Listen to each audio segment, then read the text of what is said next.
All right, we are here live. We got about 6 seconds left, 5 seconds in practice for the B squad here at HB Lanes for the 10K Mega event here, hosted by Jody Boyd. And they're telling them to quit practicing now, so I guess we're about to get busy. This also means last call for brackets and jackpots in the tournament office.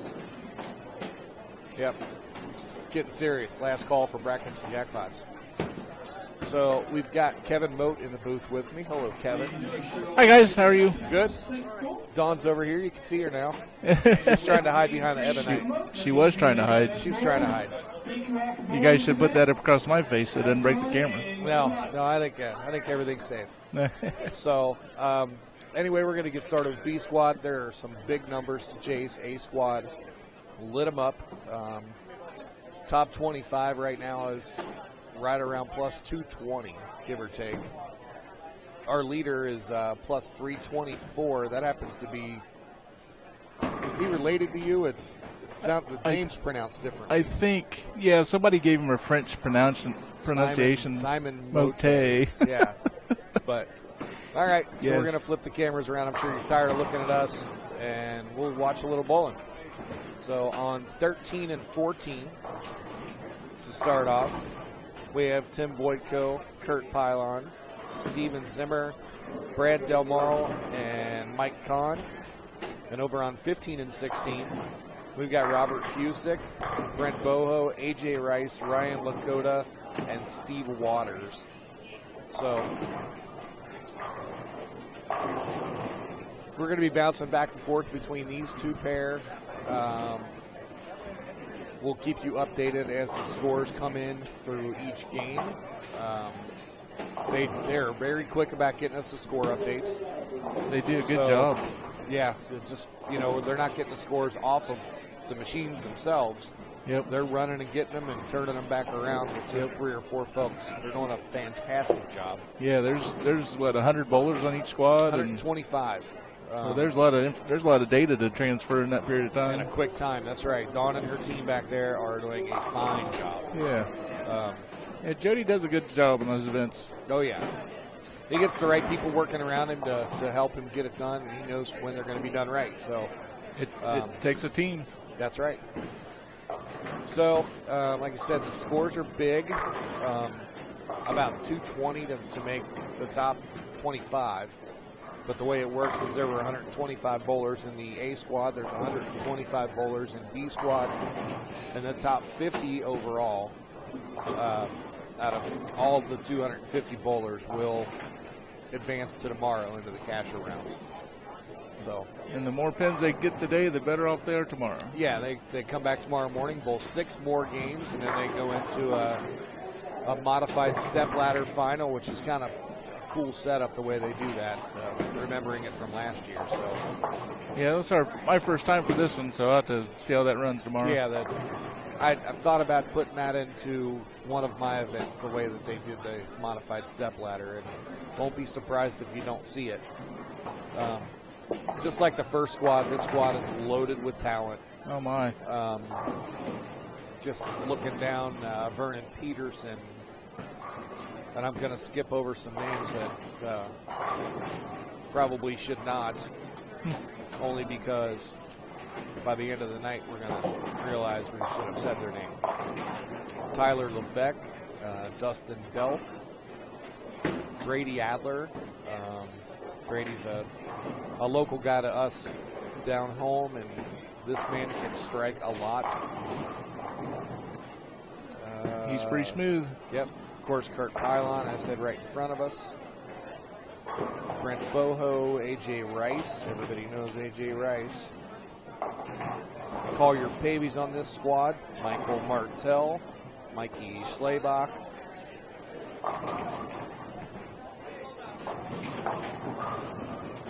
Michael Cottrell is on this set. Packy Hanrahan, Andrew Anderson, Jonathan Clear, Caleb Saylor, Gene Perez, Ari Wilson. It's just, the list goes on and on of talent that's in this group. Well, Kevin McCune. Jonathan Clear is a good guy from Pennsylvania. And Yep. we started bowling with him when he was in the JTBAs and transitioned to adult. And he's just one of the really good guys. Yep. Andrew Lesher, AJ Chapman, EJ Tackett. Kyle Troop's here. Yeah, I didn't see his name yet. Did I bounce over it? I think it's towards the end because he's down at the other end. Sorry, I got ahead of you.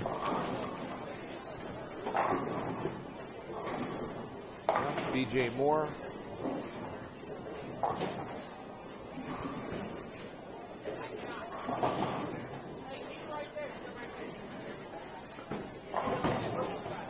AJ Johnson. Oh, there's Kyle Troop. There's Zach Tackett. Again, that's just kind of going through a little at a time. There's a star-studded field here for the B squad, and we expect to see a lot of the same scores that we saw earlier. So, Frank, you are correct. You are a fantastic gentleman.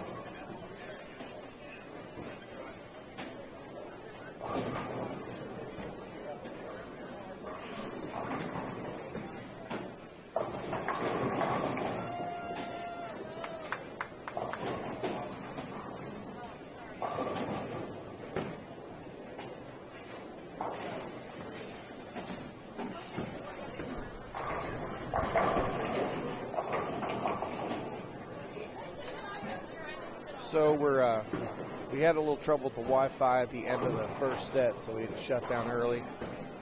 We're running all this off of one machine instead of two, so hopefully we have a little cleaner feed all the way through. So if you guys have any questions, anything you want out there, post it on the YouTube page, TMT Bowling Stream TV. Or on Facebook at TMT Bowling Stream TV, or TMT Bowling Sunday Sweeper.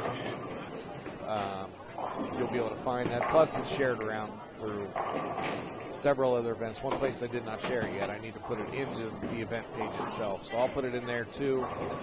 The comments I'm going to see are going to come from my Facebook pages, the TMT Bowling Sunday Sweeper, and the Stream TV on Facebook, as well as the YouTube Stream TV page. So if there's questions, comments, anything you want, let us know. We'll do our best to get to them and answer them as quickly as possible.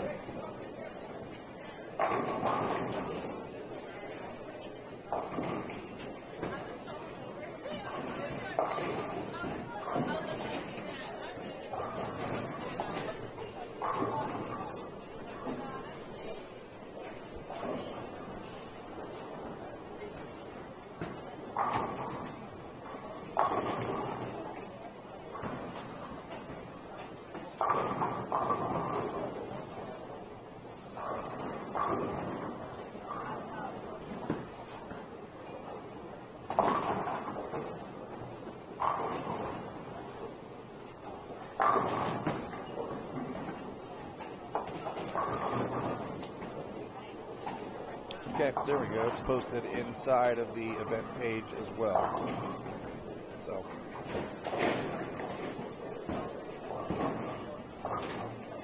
you had fun watching your young man throw some strikes this morning. Yeah, it was a good time. It was good to see him stay confident and stay focused and work through a few of those bad shots and tough misses. And yep, it's always good when you see pins falling and strikes going on the screen. Well, all of the events like this, Sunday Sweeper, the Fat Boy, the whatever event you might want to call any tournament that you bowl in, it's a learning experience, especially for some of the young guys. And Simon's one of the young guys. Yep. But he's one of the young guys with a boatload of talent.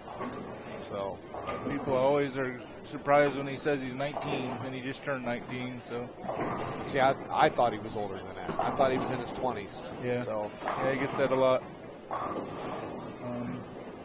But I think we bowled some youth stuff with Brent Boho and Jonathan Clear, and there's quite a few guys here that were youth bowlers that join the ranks of the adults. And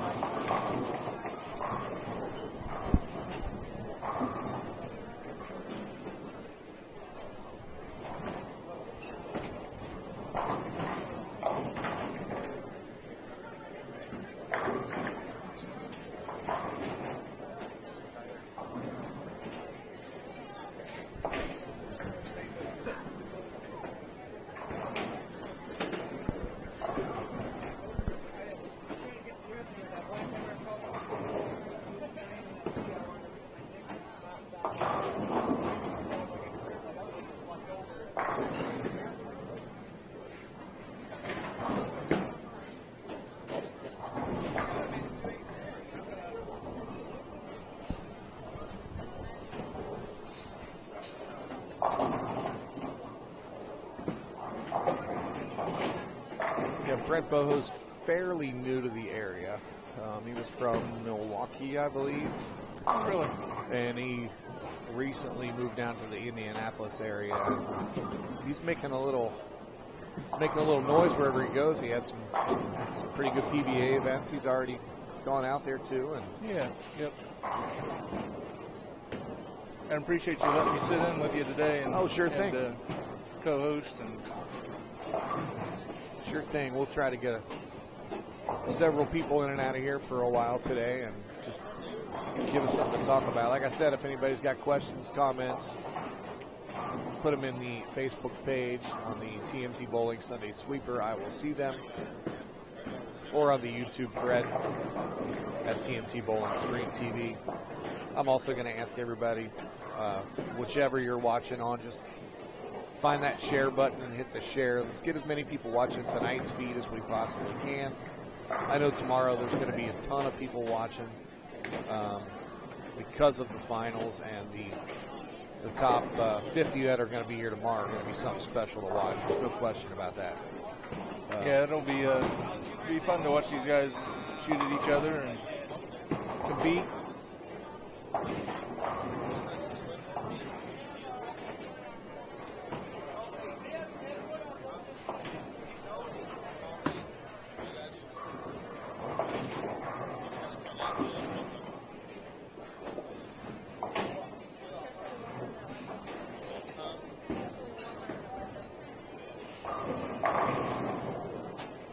Saw Mike Kahn throwing a strike on 13. Mike's from down in the Louisville area. Yeah, there's been quite a few people traveled in from out of the area, really. Oh yeah, there's lots of travelers for this one. You throw $10,000 at top, it's going to happen. Yep.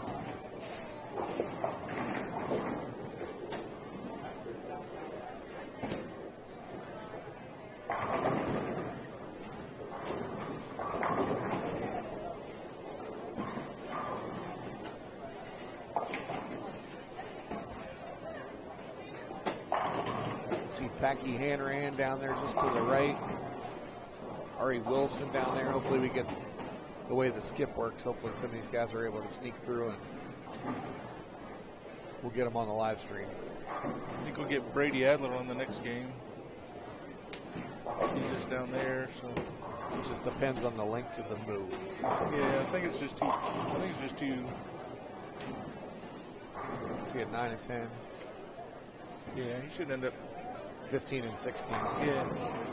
So we'll get Brady on 15 and 16 the next set, so everybody can watch.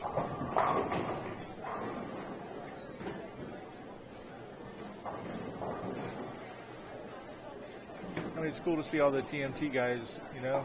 Yeah, there's quite a few here. All the guys that support your Colerain sweeper and all the things you do in Cincinnati. It's awesome to see the guys up here bowling and coming by and talking to you and saying hi. And Oh, sure.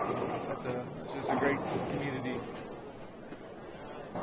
Yeah, everybody gets along with everybody in their own way. Yeah.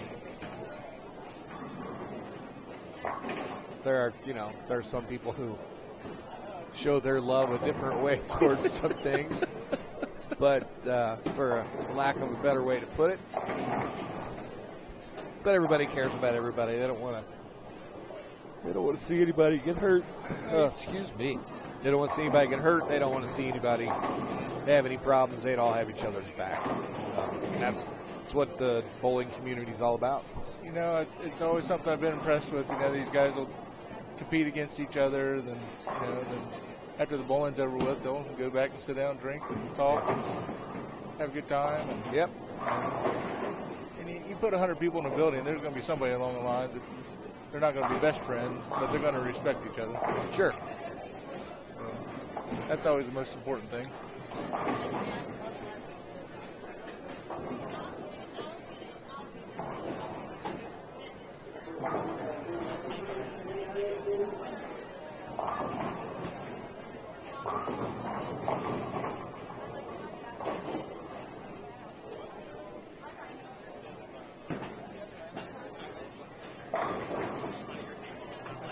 Been around bowling for quite a while, and it's always amazed me how different everybody can be. You know, they're throwing the same thing, they're throwing it on the same lane, they're throwing it at the same 10 pins, but the process of getting it there can be so different. Yeah, you see different approaches by everybody. Not everybody's the standard from back when we were taught. You see a lot of two-handers now. You see no thumbers. I mean, it's just the approach for the game is completely different. Speed and revolutions have kind of taken over from back in the day, where accuracy and whatnot, but that doesn't take away from any of the talent that these young guys have. They still have to commit. They still have to execute. Without all that stuff, it doesn't work. That is correct. Still have to be able to hit the approach the way you want to hit it, hit the lane, hit the board on the lane that you want to hit. Get a little shot of A.J. Rice doing what he does. Yeah. It's just throwing strikes over there. Yep.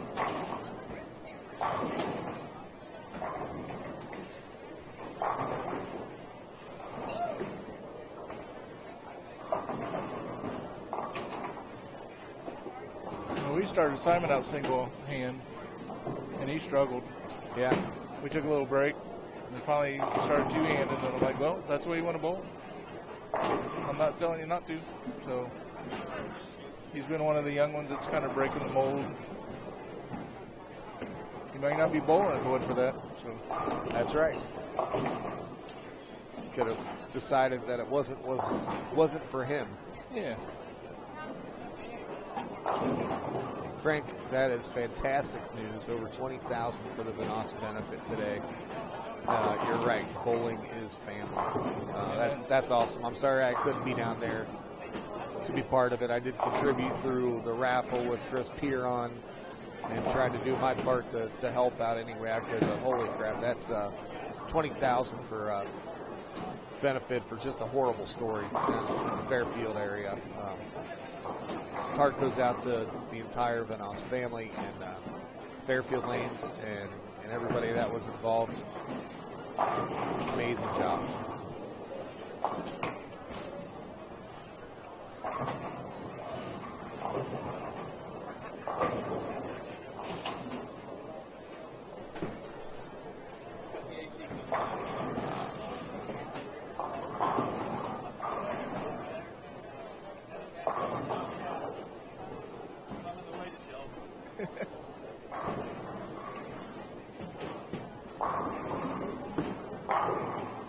Hey, Gary. How's Gary tonight? Gary's been watching all day. He's a supporter. Big time supporter. Yeah. Mike, sorry, I got you over to 15 and 16. Gary likes to come down and watch all the guys on Sunday nights and Wednesday nights now. I saw him over at Crossgate on Thursday. okay, cool. So Yeah. he's a traveling bowling fan. Yeah. Yep.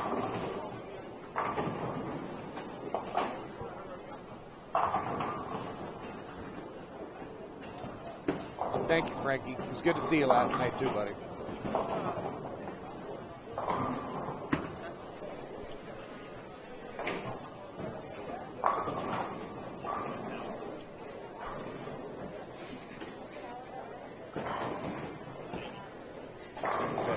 AJ leaving a 7-10 over there on 15. Oh. And he hit the pin coming out. It just did not go sideways enough. If the sweep had been just a touch faster, it might have bounced off the sweep.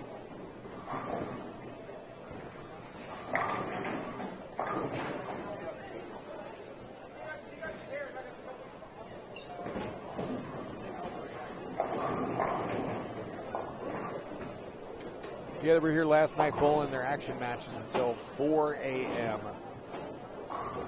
I was not here. I was not either. I didn't even make the whole team event. I had to work late and got over here late, so I just went right to the hotel room. So it was all your guys' yesterday. They do like to bowl each other. They like the competition. I don't believe there'll be any action matches tonight. It's going to be done awful late tonight. Yeah, and the guys that make the cut tomorrow, they're not going to stay around. They want to get. You would think they'd want to get rest and get ready for tomorrow.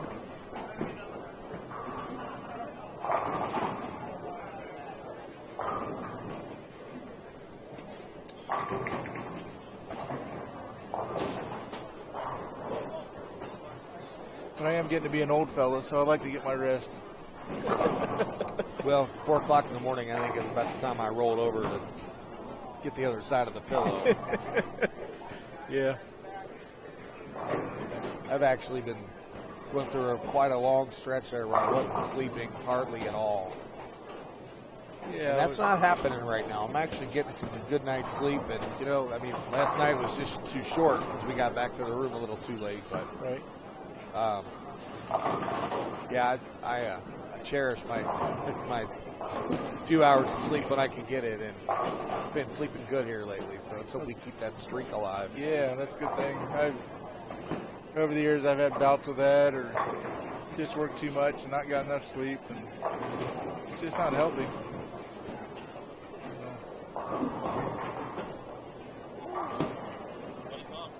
There's a couple 300 games going on 17 and 18. Possibles anyway. Front 6 on both of them. Yeah. Now that we jinxed them. Way to go. Yeah, I'll be quiet now. I'll go crawl back in my hole. Hopefully they didn't hear you over there. Yeah.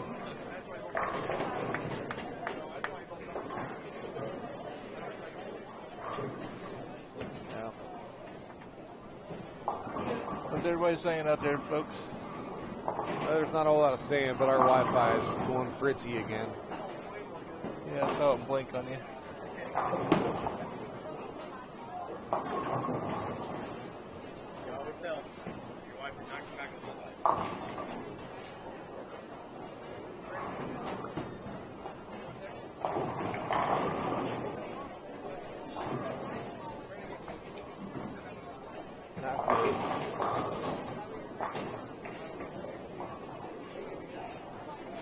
It's on my list. We're going to buy our own Wi-Fi. Would that be like a Verizon product or? Yeah. Okay. Just have to make sure it's something good and strong that can just keep our signal. Just your own signal. And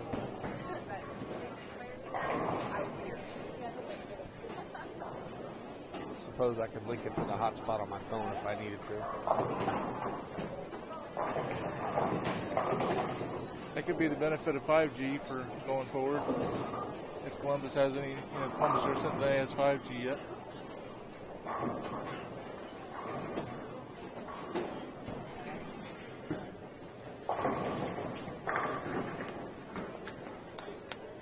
We'll keep an eye on it. If it lags out on us a little bit more, we'll switch the Wi-Fi over. Hopefully not lose our feed.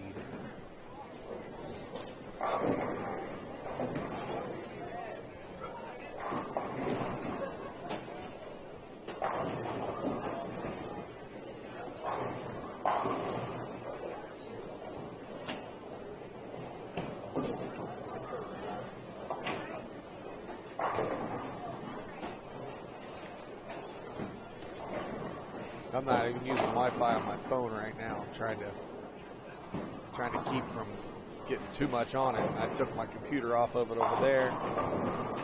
So this is the only thing running on the Wi-Fi over here. Yeah. Yeah, my phone's on regular data anyway as well.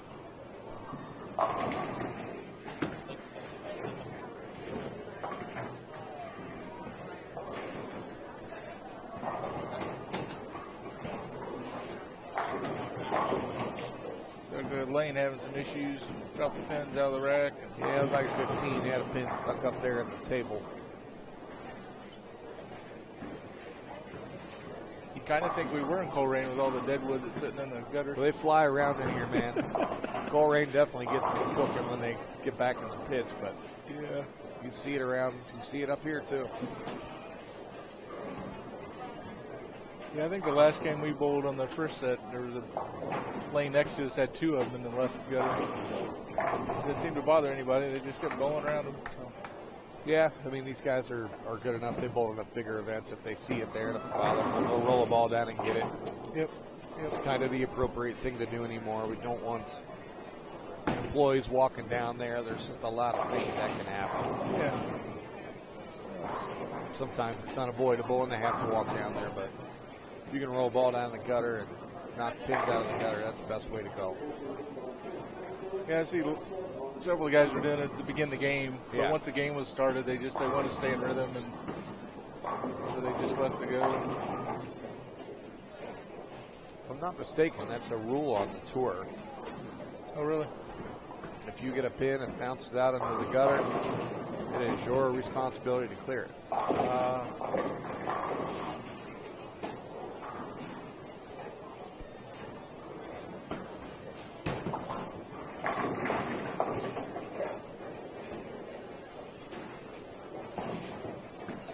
The old dreaded corner pins. 10 pins for the righty and 7 pins for the lefty. John, if you're looking for a leaderboard, go to the event page. It's the 2021 10K Mega event. I posted the A squad. They are just now in game 1 of B squad, so none of these fellows apply yet. But I posted all 3 sheets, all 125 bowlers from A squad in that event page. So you can find it right there on Facebook. Again, it's just the 2021 10K Mega event. Type that in your search on your Facebook, it'll come right up.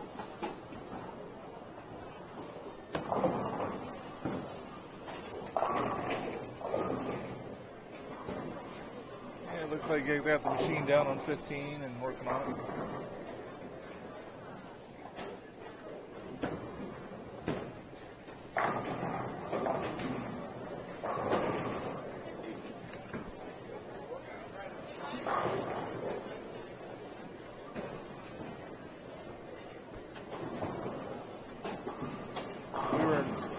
We were in Albuquerque for the USBC Open one year, and when they do them in those kind of places, they put them in a big building and build a bowling alley just for the event. Right? Well, there's like 20 teams from Dayton that go out together usually all at the same time, and we're like in the 6th or 7th frame. One of our guys has a front 6 or 7, and somebody pulls the plug on the scoring machines. Scoring machines go blank.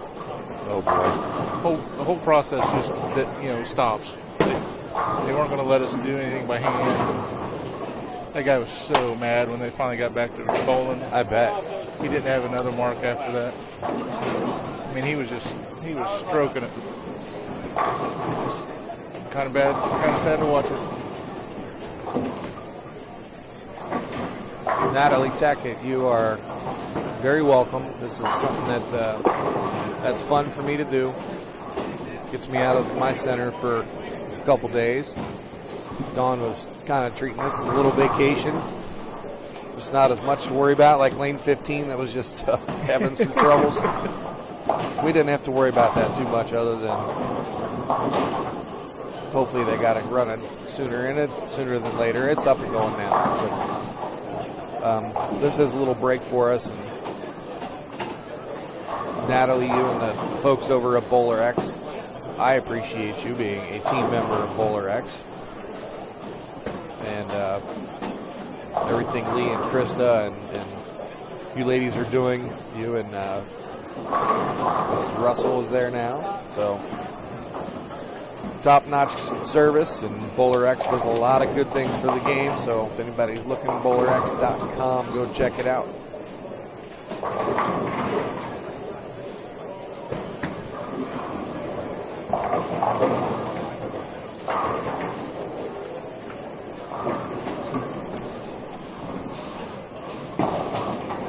Glad to see Dawn's feeling better.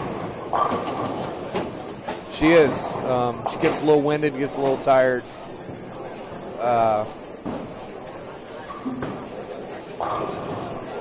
So she's trying to just kind of take it easy, not walking around too much. And she said this is kind of a little break for her. She doesn't have a whole lot to. I mean, she helps sets everything up, and then once it was set up today, there's no open play afterwards, so he's going to caution tape around this whole area, and it'll stay right here all night long. That's cool. That's cool. We only got to tear it down once. Right. And then tomorrow we got to tear it down, drive about 120 miles south, and put it back up for the sweeper files. Yeah. We plan to go back. We'll see how we're feeling when the time comes. Today's going to be a long day, and I don't want to put too much on Dawn and see how, if she's not feeling well, we're going to go home. Yep. Have to go 1 week without a live stream for a finals. But we'll see. We'll see. Nothing else, somebody can just use their phone, do it live, Facebook Live or something. Well, I've got another little camera there at the center, the old one that we used, and I can talk with her how to get that one put up and maybe work. I don't know. We'll see.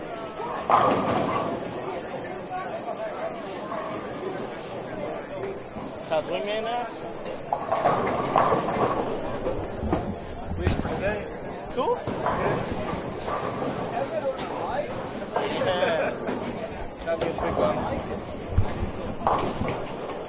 I'm getting picked on, Todd. By that Mote kid? Yeah, by that Mote kid.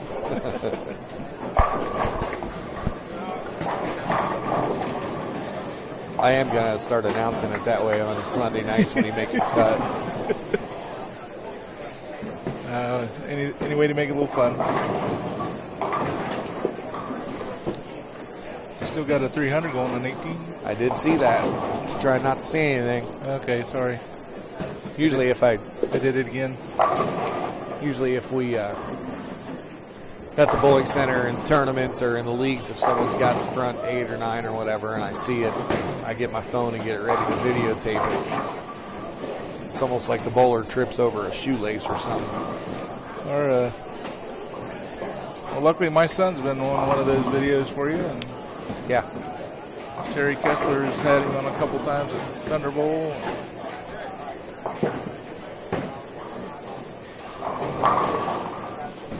I think it's good to share those honor scores and those big scores with people. Absolutely. It's good for bowling. It's good for the center. You celebrate the wins and work on the losses. That's right.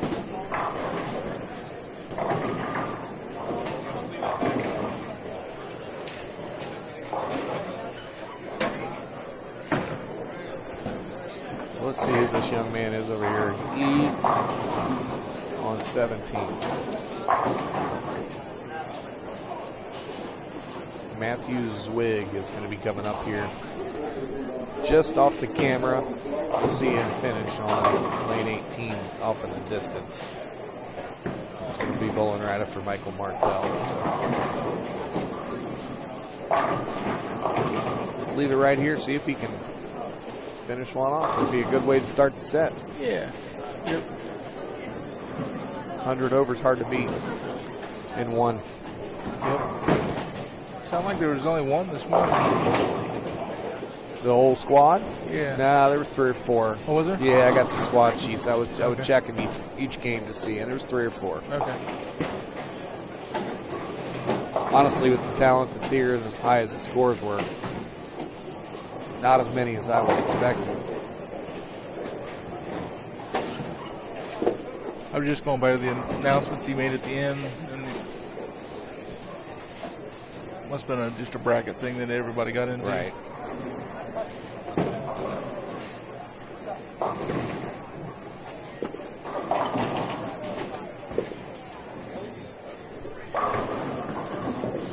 There's Matt Diamond.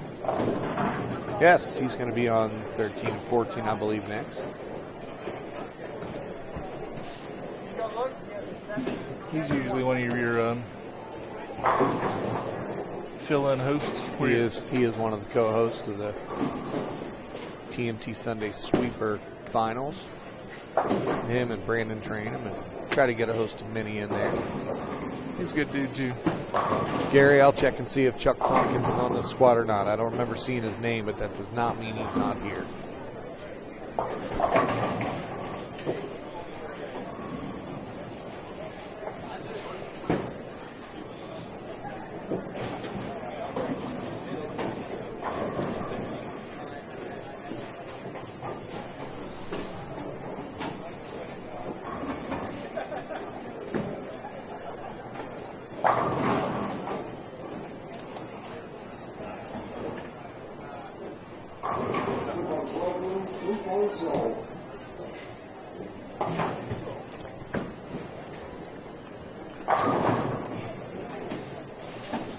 See that off on the right of the screen.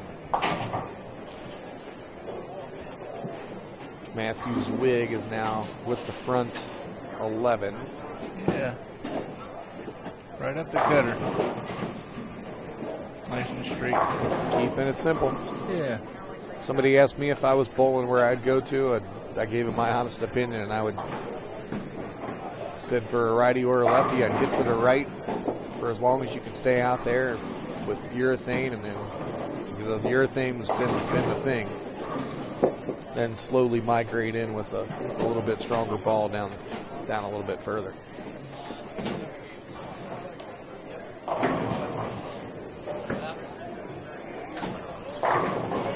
Stand straight back. Yeah. All right. Good way to start. Yeah. That'll make the arm swing a little looser the rest of the day. Yep.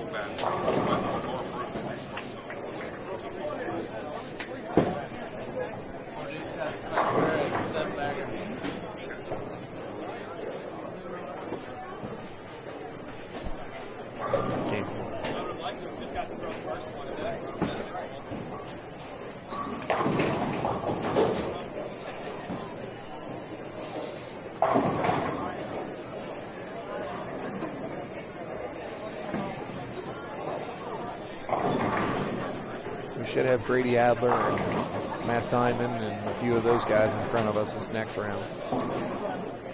Yeah, Dawn's checking for us. I don't remember seeing Chuck Tompkins' name, Gary. I'm not sure that he's here, buddy.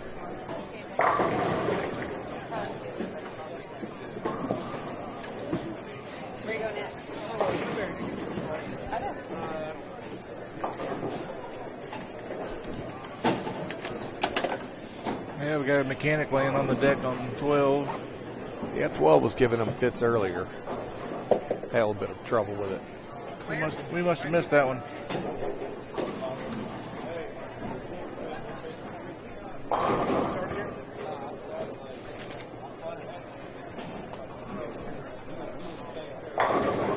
They're machines. A lot of things can happen with machinery.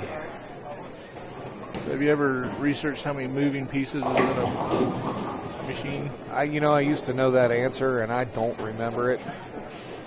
Anybody at home with Google in front of them? How many moving pieces are in a bowling pin setter? In an AMF bowling pin setter. I'm sure we'll get an answer on this one. Jerry Kessler's watching. He probably has it on the top of his head. If anybody does, it'd be him.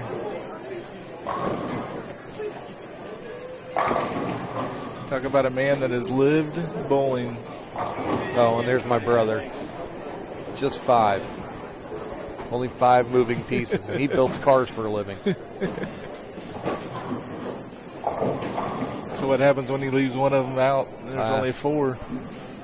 Well, every 5 ones that are missing, you've got an extra car, I guess. I guess. Good match. Thank you.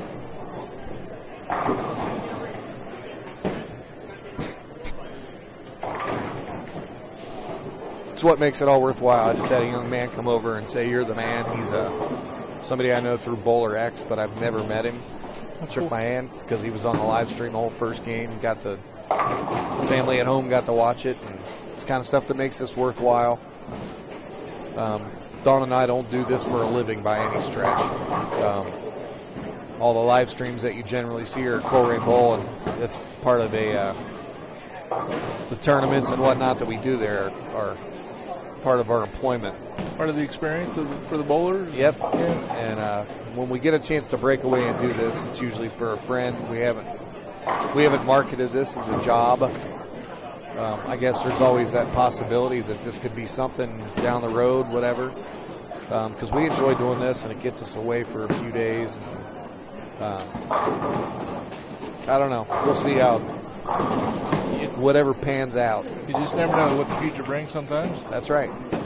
You do good work, people ask for the work. I mean, obviously Dawn's into it, or she's making a list of things we need to keep enhancing it. To keep On board.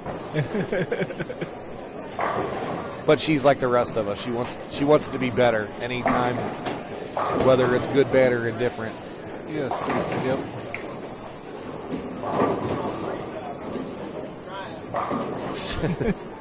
Picture or it didn't happen, Tim. I want to see that. Oh, that'd be funny.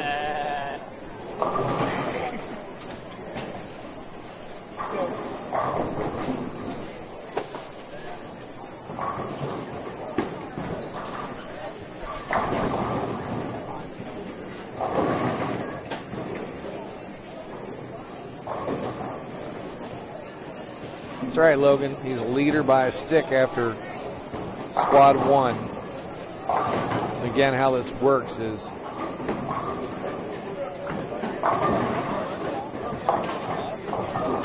hey, thanks, Josh.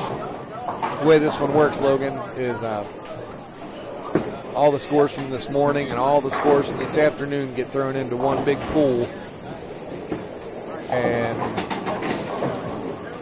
the ones that are tall enough, the top 50, they will move on to tomorrow. So there's quite possibly could be 50 scores that beat what Simon shot this morning. Technically, I don't see that happening. Yeah, But it could happen. that'd be pretty tough for 50 people to 50 people to go around that. 243. That's exactly right. So we don't see that happening. We do expect him to make it tomorrow, but that's just how the field works for this tournament. So To average 242 over 8 games in a house that you don't bowl in but once a year. yeah, pretty impressive. Yeah, and he wasn't the only one. You know, the guy right behind him in second averaged that too. Yep, they were only a pin apart. So Yep. Simon is not in the booth. His father's talking. He just walked by. Hard telling where he's at. Probably doing some stuff a 19-year-old kid would do. I hope so. Got to burn off the stress once in a while.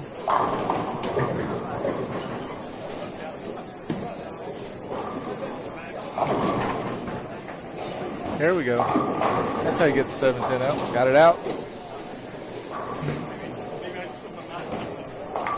It's one of the ones you just say thank you and you walk back and sit down. That's right.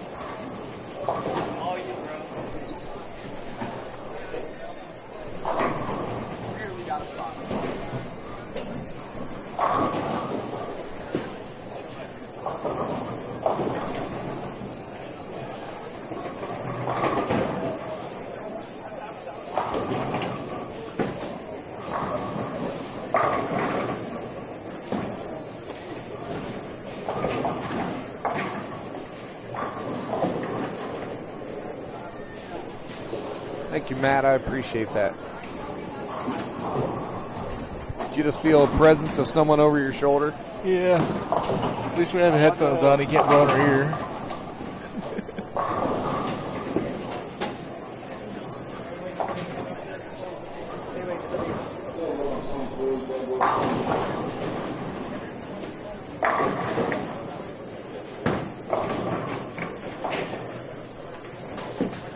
Yeah, Brady, I believe, is over here on 15 and 16 this set. Again, like I said, I got Matt Diamond right here in front of me. I'll read off to you who's on what set, or who's on each pair. This game here in a moment on either pair. And then I'm going to step away for a moment after we tell you who's who.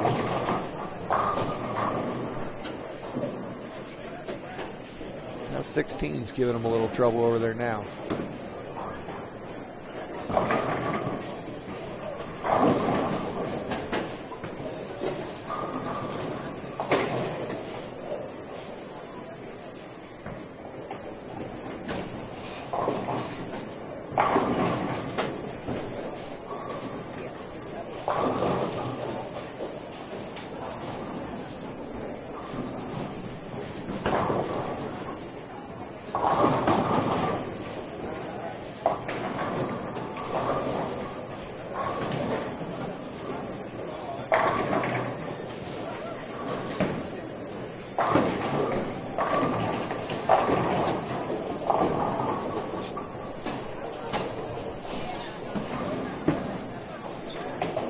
All right, on 15 and 16 is where we're focused right now. We got Antonio Palangio. He's come down to Coleraine to bowl a few different tournaments. Brady Adler, DJ Ashaf, Tyler Meredith, Courtney Burks, my buddy from down in Louisville. 13 and 14, Mason Brantley Sr., Aaron Vollmer, Michael Williams, Tyler Levesque, Dustin Delk are right here in front of us.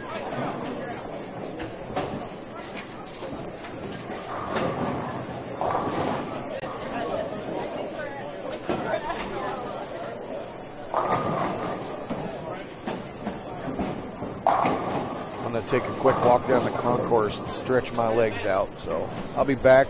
Kevin, you feel free to sit here and talk if you like. Okay. All right.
So how's Matt today?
Until about 1:30.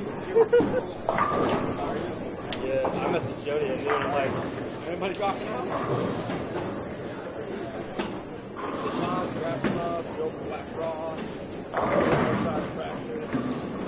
We got a Brooklyn strike on 14 there. Just got to take those and smile and walk back to the chair.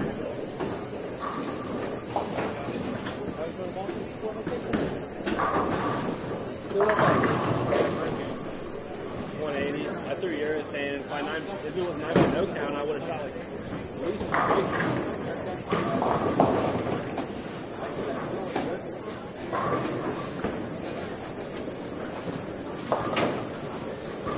Bowling can be such a rewarding sport, but it can be so aggravating as well. Miss a pin by a few inches, or miss a cut by a pin or two. Just can be aggravating at times. The good thing about it is the ball comes back to you and you can try it all over again.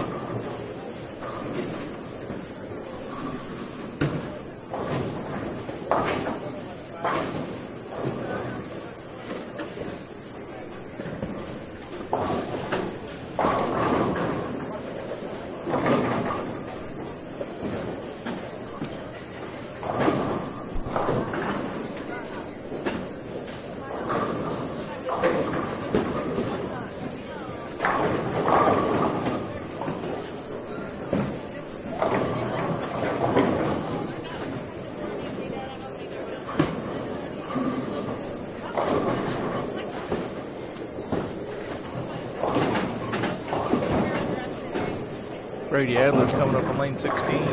Let's see what he does.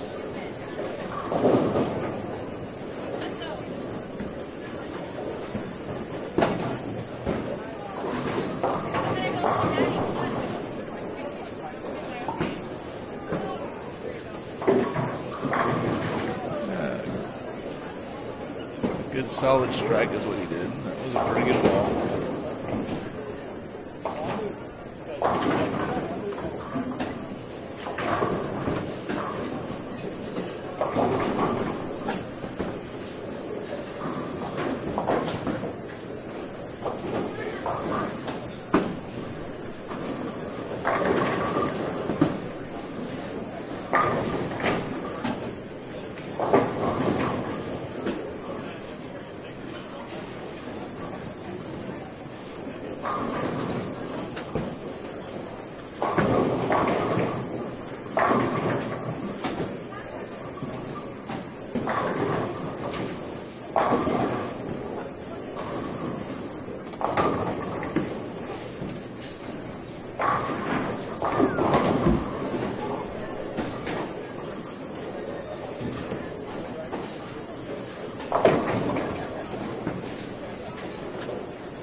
to talk now?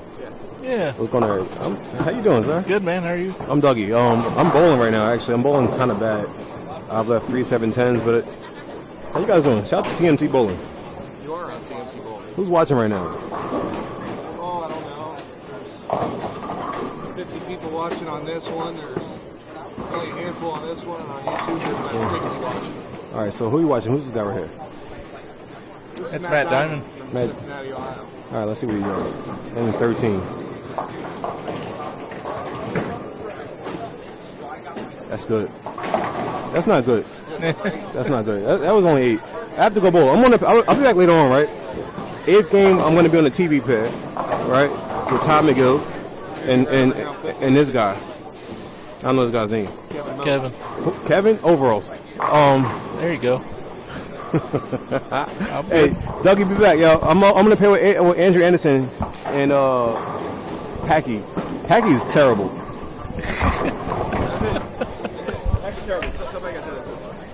We need more comments though. We don't have no comments. There's a few. Would you like to send some comments?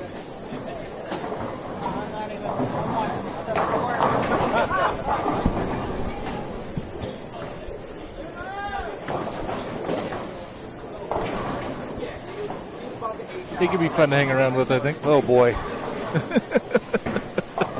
have to take a nap every couple hours to stay up with him. Yeah, I wouldn't be able to keep up with him. No. No.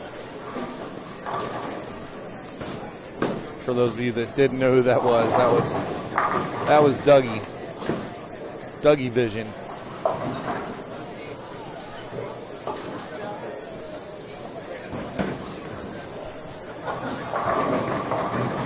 Josh, that's a pretty cool little thing to note right there. Bowling over on, he's on 12, I believe. Aaron Vollmer has a 900 under his belt. That is pretty awesome. I mean, that's way awesome. No, he's actually on 13, letter B, so he just threw that strike right there. Yep, he did.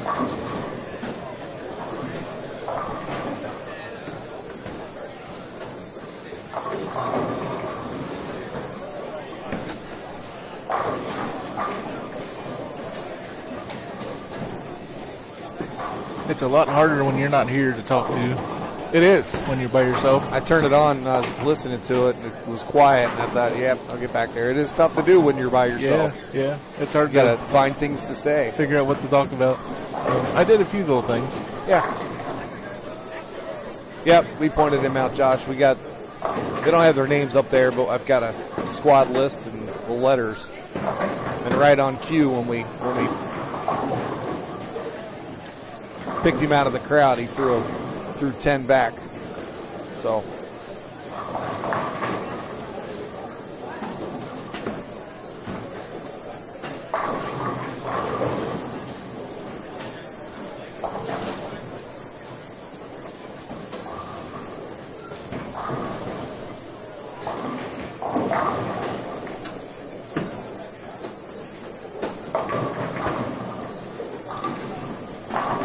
haven't seen the scores come out for game 1 yet. I do expect to see them soon. I'm curious if we match them up to game 1 scores from A squad. From the match them up to A squad, see how they are from game to game. We left them all here just because.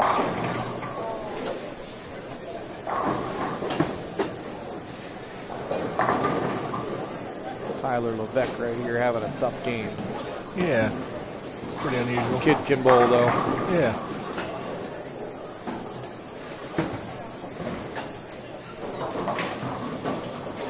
Matt had a tough miss. We'd have some fun in the booth if we got Richard Harris in the booth. I'm sure he could find somebody or talk by himself. Probably. For a long time. For a long time. A wonderful individual right there.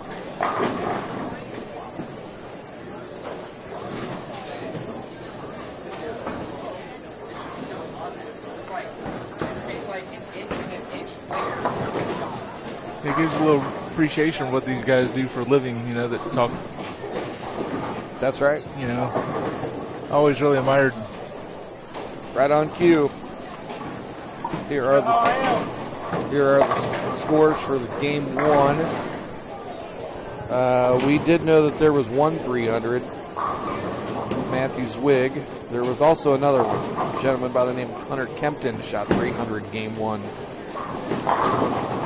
We're going to go down to 25th spot is 243. 50th spot is plus 18. I'm going to say that's quite a bit lower than what it was on that.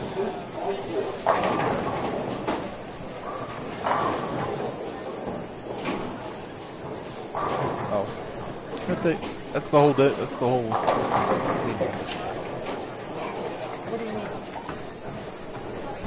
There's actually compare game one to game one from A to B.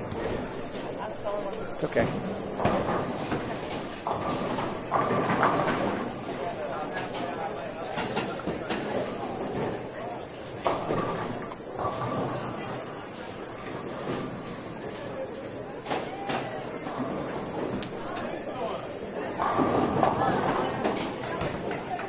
Yeah, it's pretty similar, but a little lower. Plus 25 was our 50th score, where this is plus 18. Plus 48 was 25th, plus 43. So it was a little bit lower. Yeah.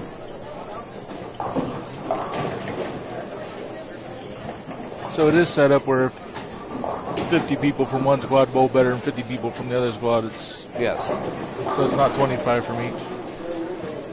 Doug Moss's squad leader scores are posted in the event page. They just got finished with game one. Actually, they're in the middle of game two. I'll post game two's leaders just for game one, for the first game. Game one game scores. The squad leader in the A squad was Simon Moat. Plus 324, I believe, is what the number was. Yeah, it's pretty close. Yep.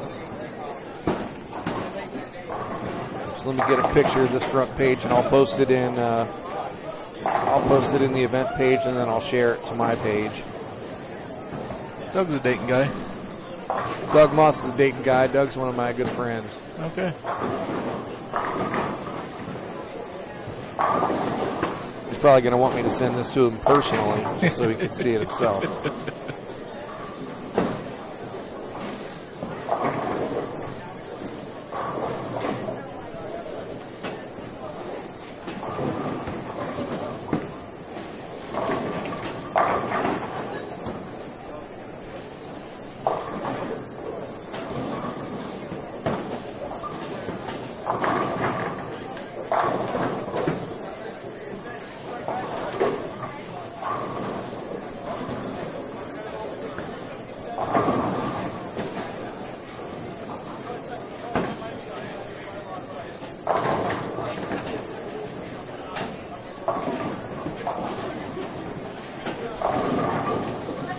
Matt with a good looking strike there on 13.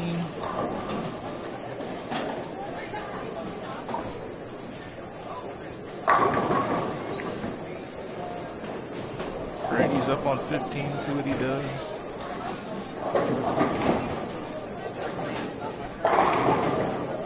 Nice and smooth and 10 back.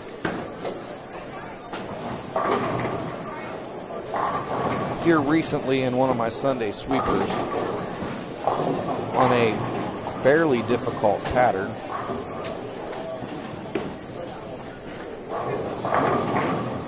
Brady Adler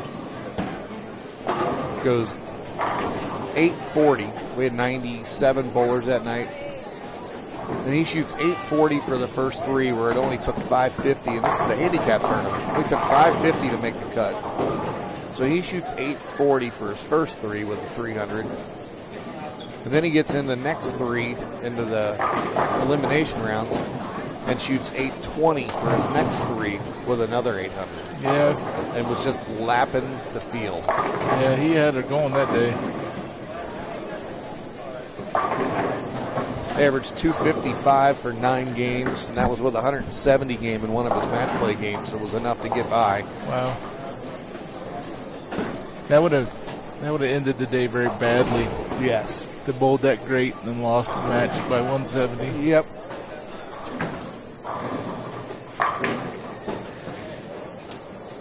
I watched a few of those games over the years. That unfortunately will happen. Yes, it will. Matt, yes, they did. 125 bowlers on A squad, 125 bowlers on B squad. Unfortunately, there are some that got turned away that tried to get here and bowl, and they just didn't have room.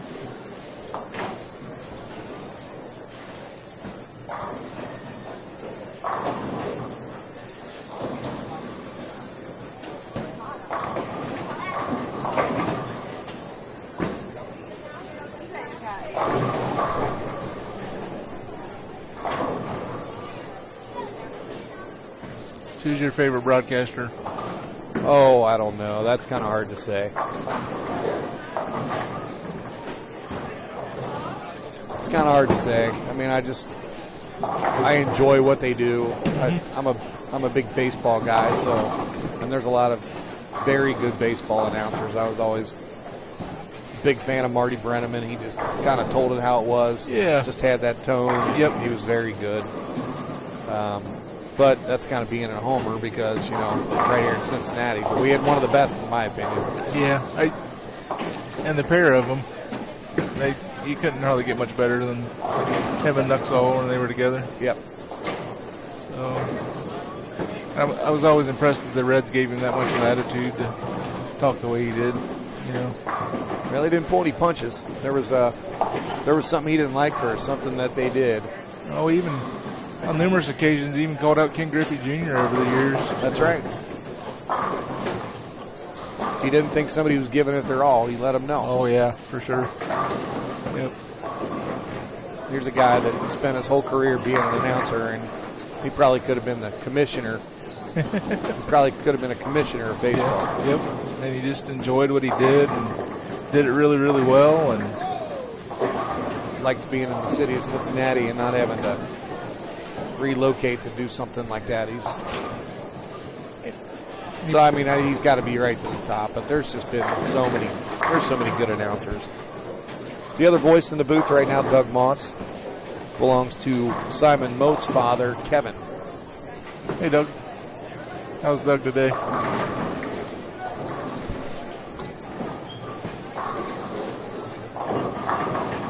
I'm not sure why you're not here.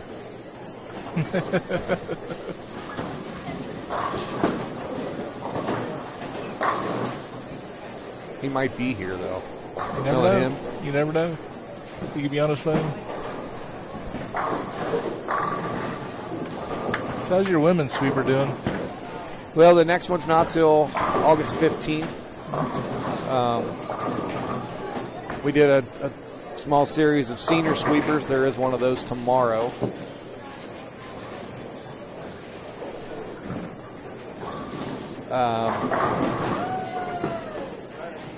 And the next ladies one is August the 15th. They were getting about 30 bowlers each for the ladies. The guys are right around there, 30s, 40s per tournament. One of the fears about doing that when we did them was that it was going to affect our Sunday night. And ever since we started doing them, our Sunday night numbers have gotten higher. So, I mean, we're at the right time of year. And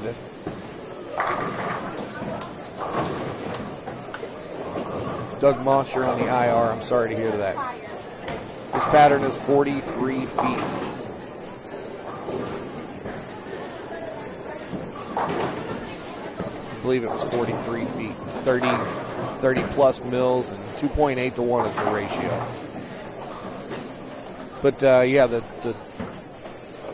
a lot of the gals that came to bowl and some of the guys, they stuck around and bowled the evening. They went and got lunch or hung around and then came back and bowled the evening sweeper and made a day out of it, which, it's obviously what we wanted to do. We know for a fact it's just not going to happen every time. Nobody can commit a whole Sunday and bowl at the same place in 2 different tournaments. Right. Yep. But I mean, the goal is to possibly open it up to women that would not want to come to the sweeper. Yeah, give them the experience of bowling a sweeper, see what it's like. Yep. The August 15th one, and that's only because we've got a senior one tomorrow, but then we've got the Coleraine Open in 2 weeks. We've got the entire month of July with our steady hand painting trio tournament in July. The Fat Boy Challenge the first week of August, or second week of August. And then we have time for the ladies sweeper. This is game 2, Doug. We have time for the ladies sweeper on the 15th, and then the men's sweeper finals is going to be on August 22nd. And then we're going to evaluate, see where we are, and we may continue running them through the fall. Obviously, the Sunday night sweeper will be there all the time. Right. Well, we'd heard about the Coleraine sweeper for a year before we finally made the trip down, and finally Simon's like, man, Dad, you got to take me down there. We got to go bowl. So and we've been fairly regular ever since. Yes.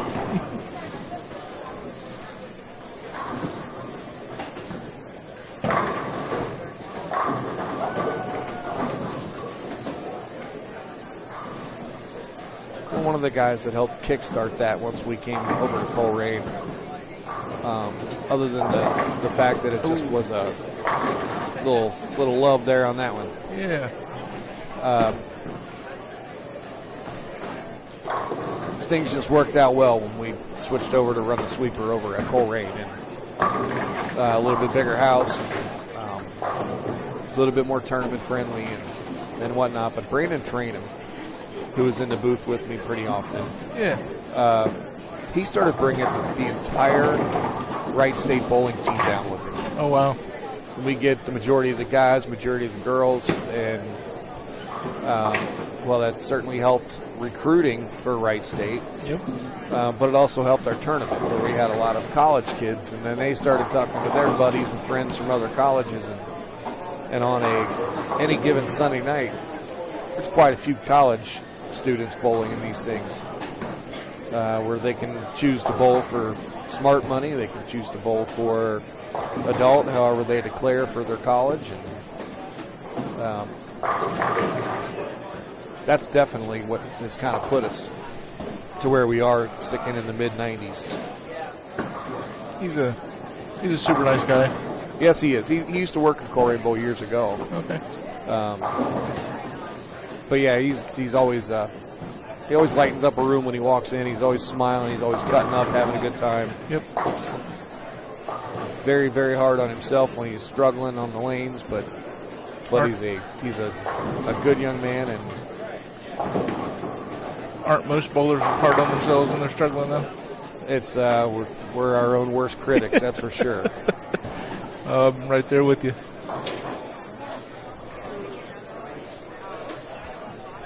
Go back and watch the video that we took of ourselves at USBC one time. I'm like, man, we talked to ourselves a lot. Yeah. Come back shaking your head like, what did I do that for? Yep. Yeah. It's one of the best tools when you're learning or trying to figure something out, is have someone videotape it, and then you go back and watch it. Yep. And then you look at it and be like, what is that? Yeah. I didn't throw that. I have about 2 years of Simon's, maybe even 3, that we go back and look at once in a while, and then it's amazing how much has changed. Yeah. You know? I mean,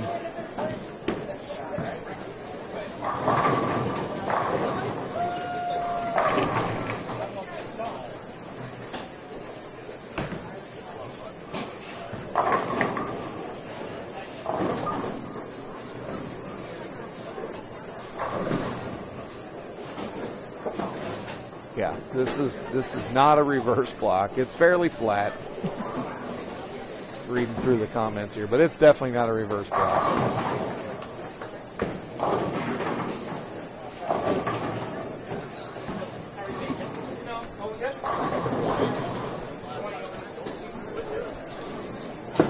Yeah, Paul Brown's pulling a decent game. I tell you what, he had game 1, Doug. Maybe.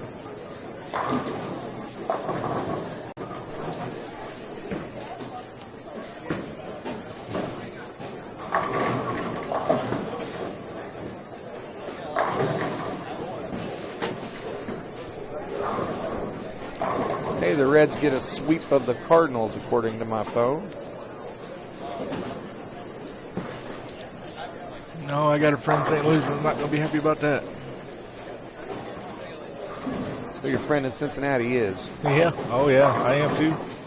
The sweep in St. Louis. Ooh.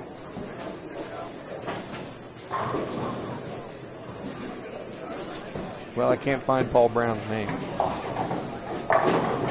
That's the name on the back of his jersey, so I'm not sure if that's his. Oh, that's his name. Oh, is it? Okay. I was all wrong about that. Oh, there he is. He shot 234 game 1. Jalen and Sean Martin both bowled this morning. Neither one of them bowled very well. Which is surprising. It is surprising. I mean, they bowled okay, but they couldn't strike enough to stay up with the numbers. Little body language there on that strike to Yes, sir. knock it out, whatever it takes.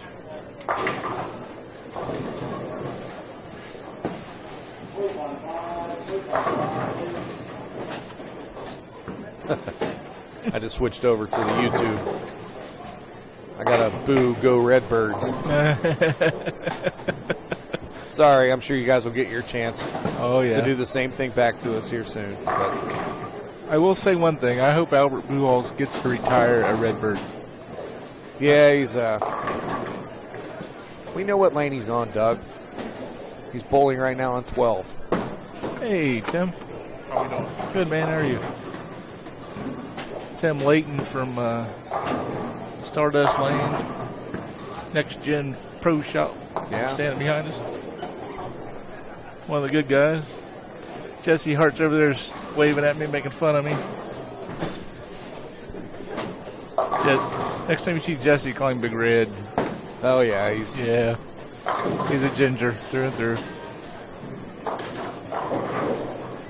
He'll hate me for the rest of my life now. you know what? He'll be over it. That's what it's all about, though.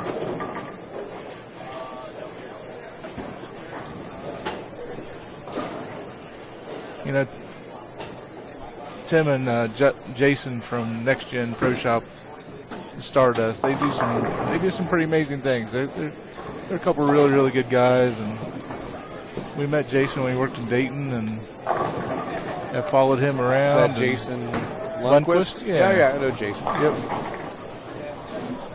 Yeah, they do good work. I mean, there's lots of really, really good pro shops out there, and everybody gets their favorite. And a lot of times it's just about personality with the people you're dealing with. And we like dealing with them guys. Okay.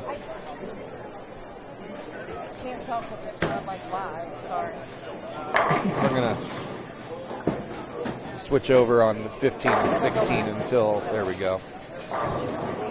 I've got the 3 different feeds going. One of them is live. 2 of them have the little delay, so sometimes it's hard to pay attention to where they are. But 13 and 14 finished up. There's going to be a little wait for the next group to be here.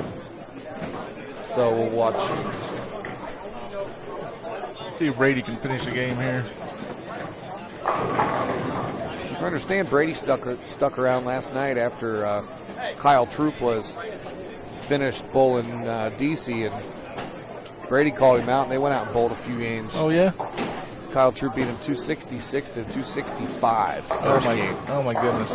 And he was thoroughly impressed watching him bowl, just like the rest of us are. Yeah. Nope.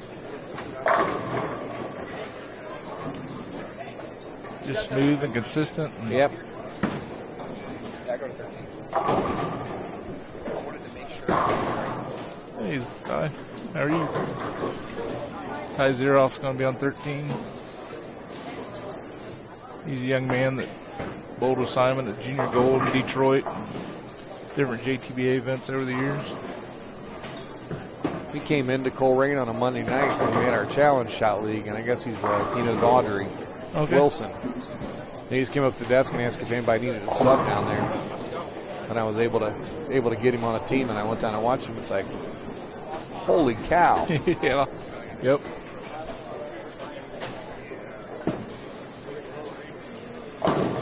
Oh, bummer.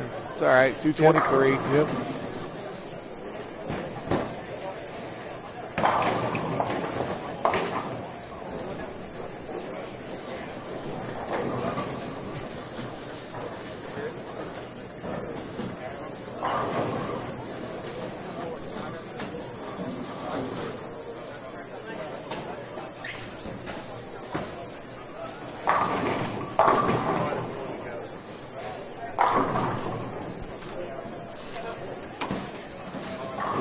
There's no question about it, Matt. The talent level in this game right now is pretty insane.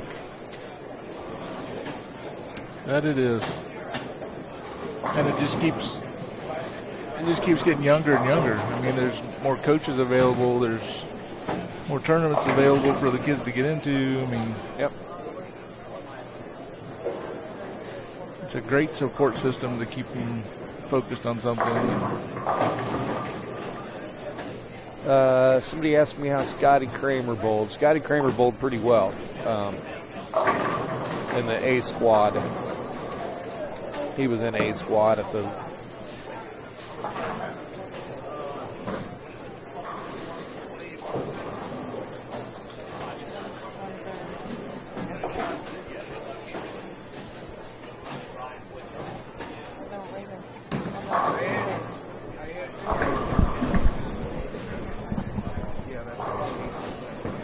Looks like we might get Kyle Troop on one of our pairs here on the next game. Be fun to watch him. Scotty Kramer was plus 223 in A squad, sits in 23rd place. So he did quite well.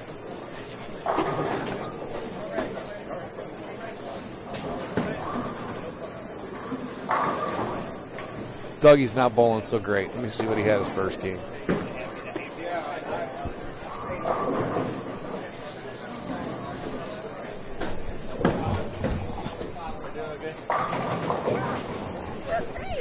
I just heard that Ty was going to be down here, so I'm thinking, oh, okay, I'm going to come down here and watch him.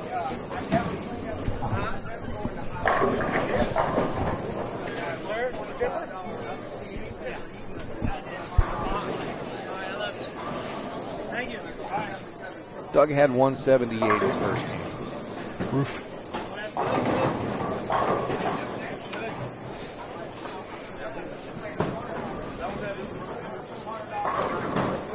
So who we got coming to us this game? 13 and 14, game 3.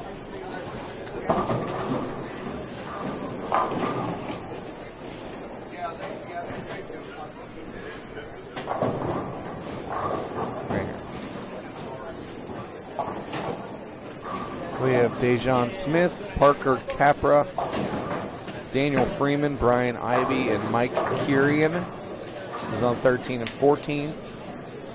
15 and 16. We got Brian Halen, Will Badulich, Vernon Peterson, Josh Powell, and Josh Rondino.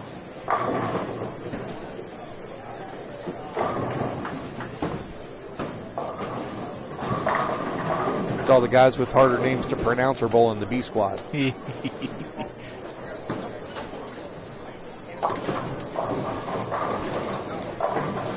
think we get Kyle Troop on the next game.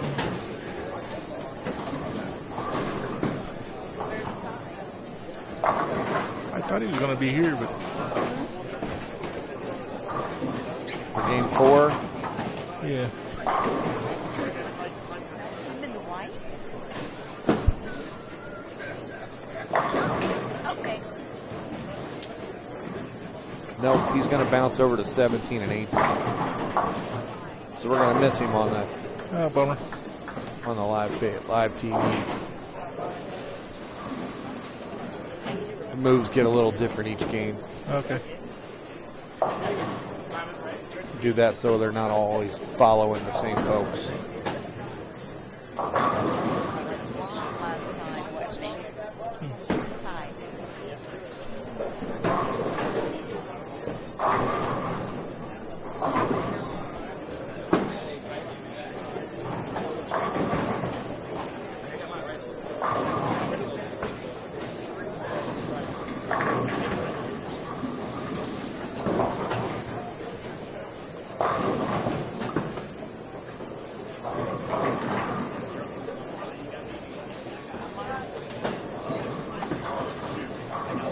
Darren Tang is in either 4th or 5th place in the A squad.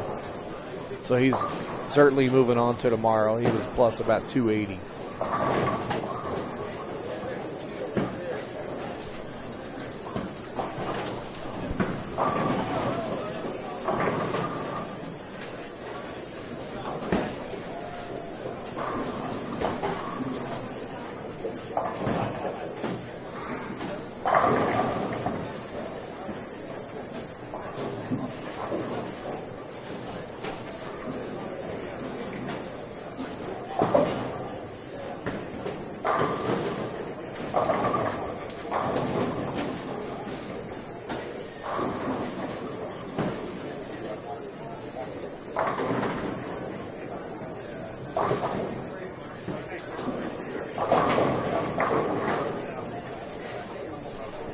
Hey, kid.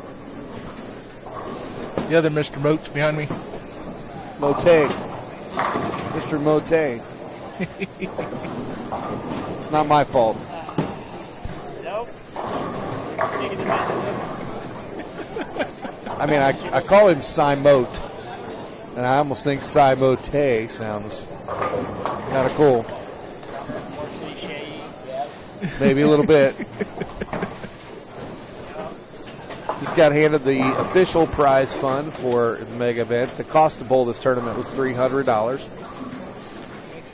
Just if you make it to tomorrow, just by making it to tomorrow, 43rd place through 50th place is going to earn $599. 35th place through 42nd place is going to earn $700. 23rd to 34th place is going to earn $800. 13th to 22nd is going to earn $900. 11th and 12th place is going to earn a cool $1,000. 10th place is going to win $1,200. 9th place, $1,400. 8th place, $1,600. 7th place, $2,000. 6th place, $2,500. 5th place, $3,000. 4th place, $4,000. 3rd place, $5,000. Second place is going to be $7,000, and first place, $10,000. Pretty impressive prize list, if I must say so myself. Yeah. That's why we had so many people travel. Mm-hmm. You know what I haven't seen, Jeff? I have not seen Jimmy Cook here today. He bowled this last year, but I'm certain I have not seen him this year.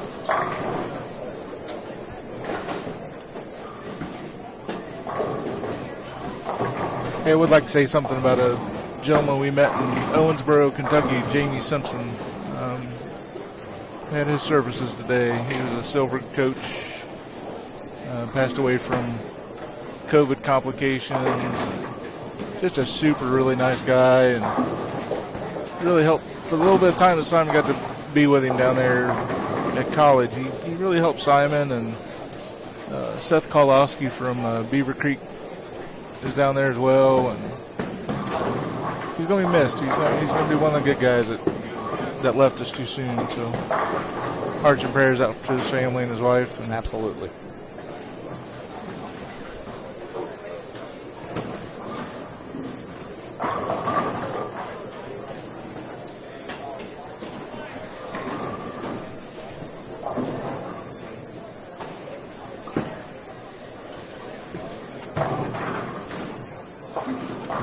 I've got to watch over here on 15 and 16 is Vern Peterson.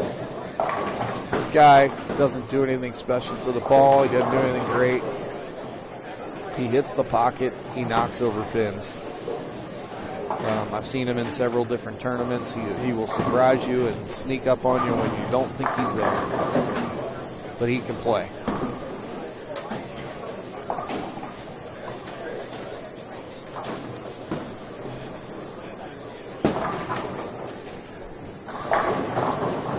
If you're confident in your game, sometimes you don't need all the revs and all the power. You just need the ball to get where it needs to go. That's right.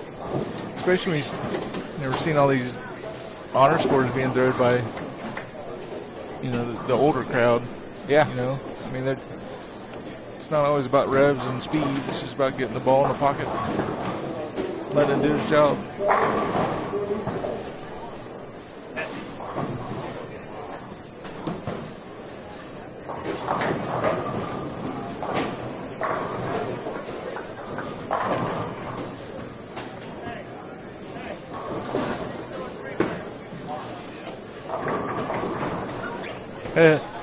You got him a little love tap from the backside there. Did he? Yep.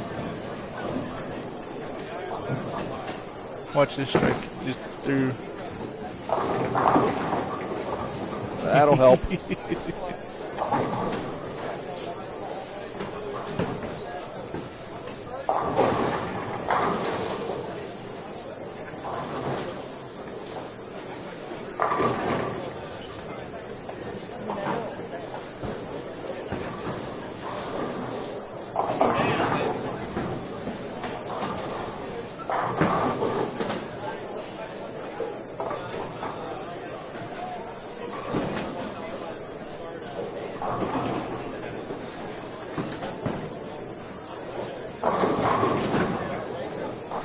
Again, we've got 70.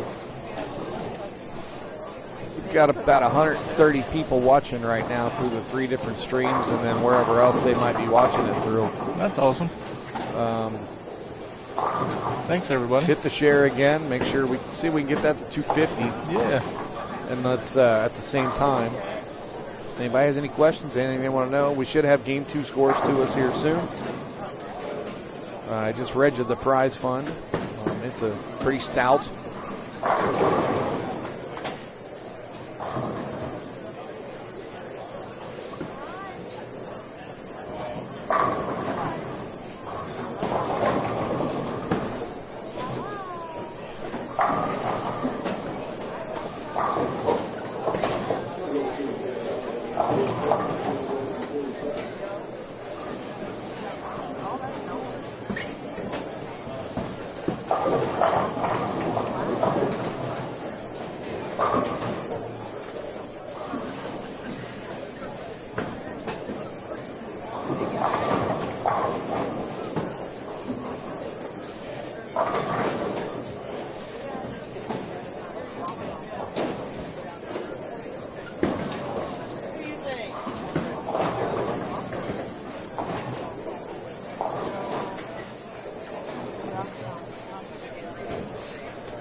Looks like Brandon's just to our left. Brandon Novak's just to our left here.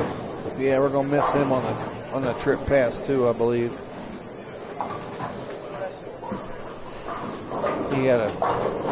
He's over at 11-12 now. He had a tough first game. That's pretty unusual.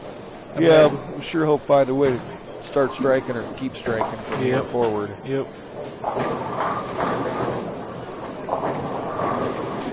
Super nice guy.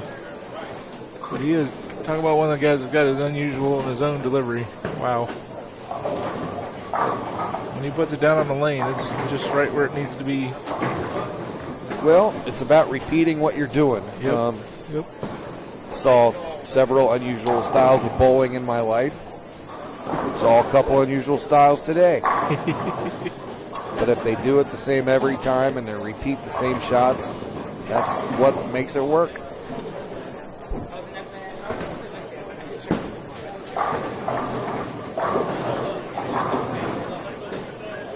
I think the most unusual I ever watched, we had a guy we bowled against that started his shoulders parallel to the lane, so he faced across the approaches, not towards the pins. And he said he always had trouble keeping his shoulder open, so that was his workaround. Yeah. But his first step stepped over, so his back leg stepped over his front leg, and that's when he started his churn. It was really weird to watch. Yeah.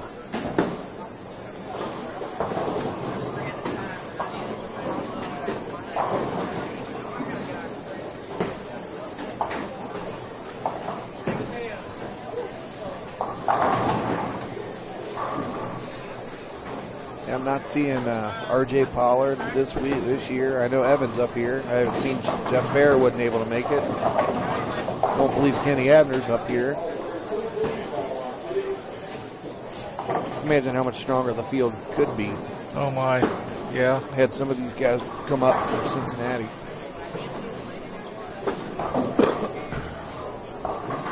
They just got back from having a very good USBC Nationals as a group.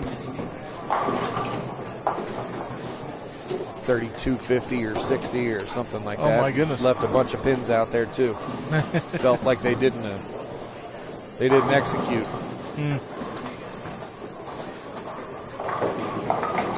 Hey, we got a question here. The format for the 50 that advance, the pins carry over, and they bowl 6 more. So once they bowl 6 more, they're going to cut down into a step ladder, a modified step ladder finals, which I believe will be the top 12. I think it's just 10. It's just 10? Yeah. Okay. So, and it's, to explain it to you is a little tough, but I know it's 3 or 4 guys are on one pair and they all bowl a game, and the top 2 or 3, I'm not sure how it's broken down. They advance to the next pair against the next couple guys until we get to the final pair, and then there's 4 and then 2 and then a winner.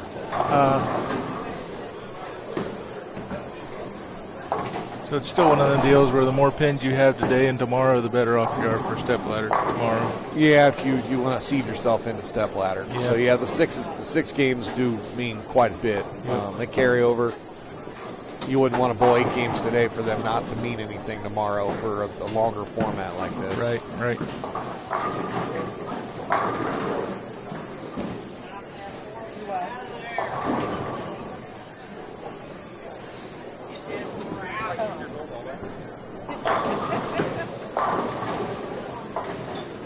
John, you can go to the event page. It's the 2021 10K Mega Event Squad, or Mega Event, and you will see the standings I posted earlier through Game 8 of A Squad, and I've posted through Game 1 of B Squad, which is where we're at. I'm waiting for Game 2 scores to come out, and once I get them in my hand, I will post them for you. You can go to the event page to find it. The volume on this pattern is roughly 32 mils. It is 42 or 43 feet in length, and the ratio is about 3 to 1. A little less than 3 to 1.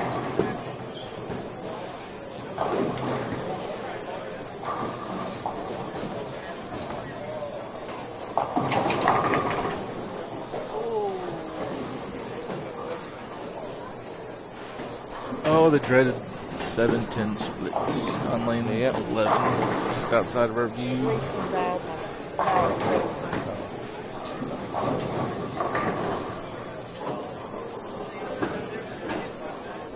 Well, that's the thing with bowling. Most of these guys, as accomplished as they are going to hit the pocket way more often than, well, me. And they're going to leave corner pins, and they're going to leave 7-10s. That's the one thing about watching bowling on Fox. They got the ball tracker. They show you where the ball rolls, and it's amazing how just a board or two difference, or just a foot or two difference on where the ball breaks, or how different it hits the pins. Absolutely. It is just, for the person that's not used to watching bowling, that just gives you a good idea of how complicated it actually is. For a competitor, anyway. For a guy like me, I just kind of stood up there and aimed for an area, and if I was close, it worked. It was great.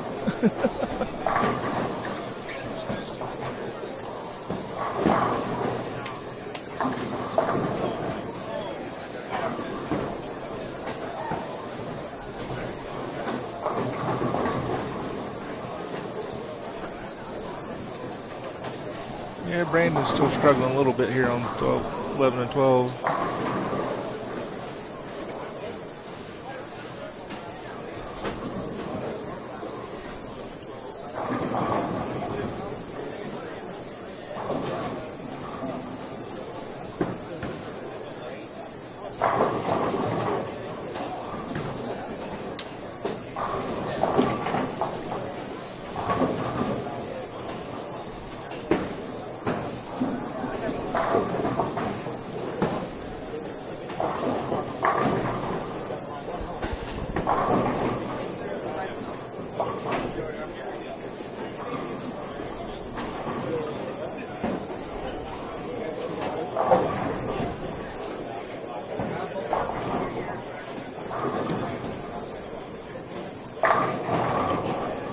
Zeroff had a good looking strike on 13. He's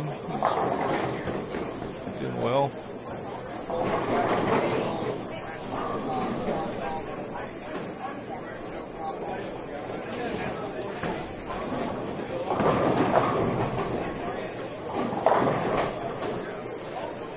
John, there's the link that's going to take you into the event page, and you'll be able to see through game 8 of A Squad.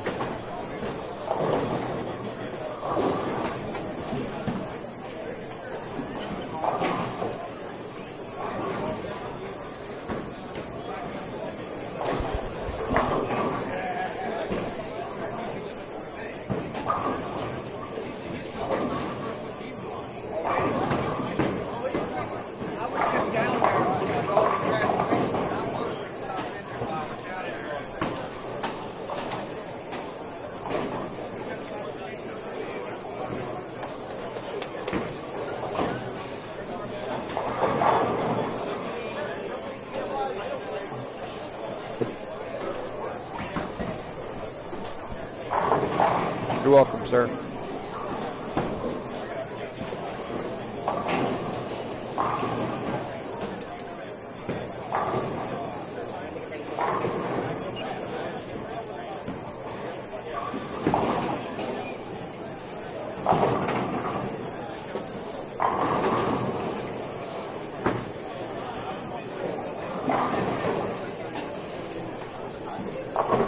I gave Vernon a kickstart over there.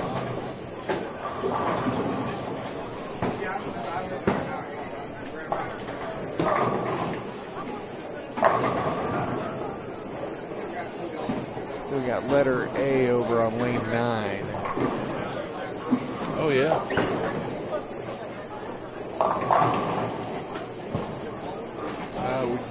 We had one on 16 and 15, but they both have spared now.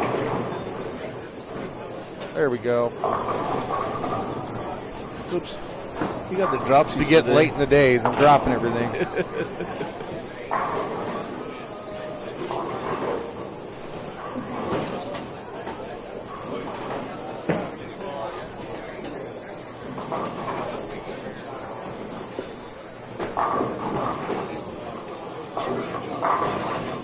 Well, I've seen him bowl before, but I don't know his name. Is he lefty over there?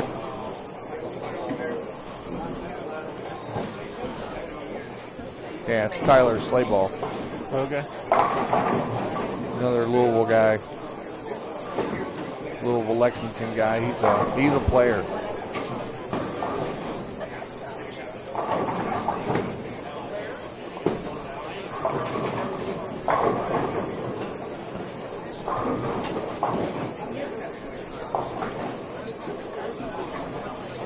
He's playing right up the gutter, right up against the ball return.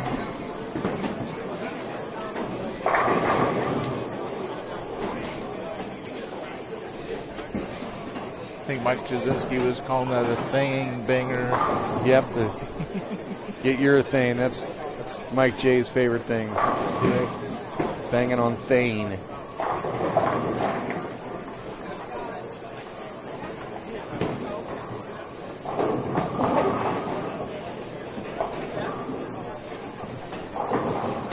He does have an interesting place he practices at, though. Well, up there at Trine University. Blue line or blue boards and white lines, and they put some money into their program, that's for sure.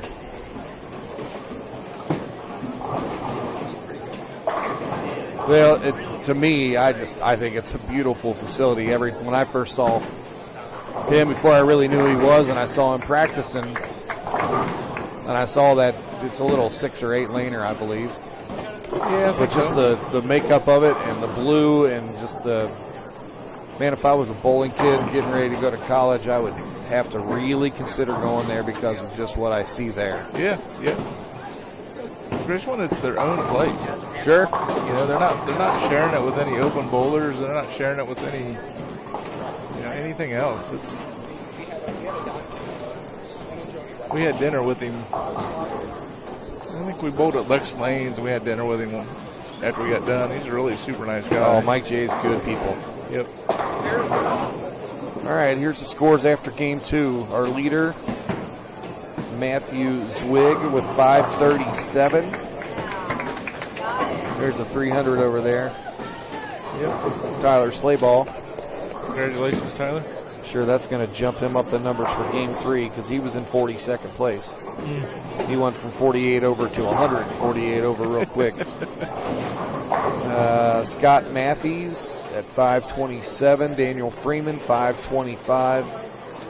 Chris Colosimo, 512. Matthew White, 512. Just kind of page through here. Collier Pavies in 12th right now at plus 91. That's great. Ben Sobel, plus 75. Ryan Kohlmeyer asking advice earlier is at plus 74. He listened to you. Either that or he went the complete other direction. EJ Tackett, Kyle Troop, both in there in the mix, 26th, 27th at plus 60.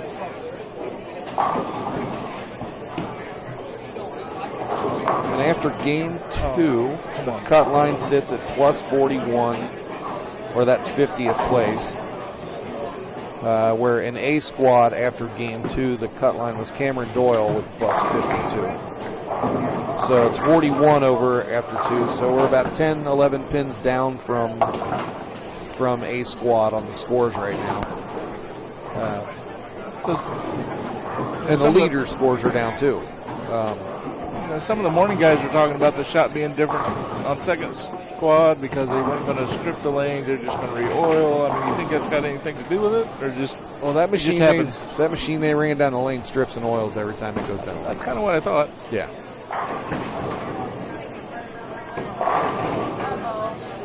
Oh, tie. That's a bummer. Missed him at 10 pin on lane 13. Shake it off, man.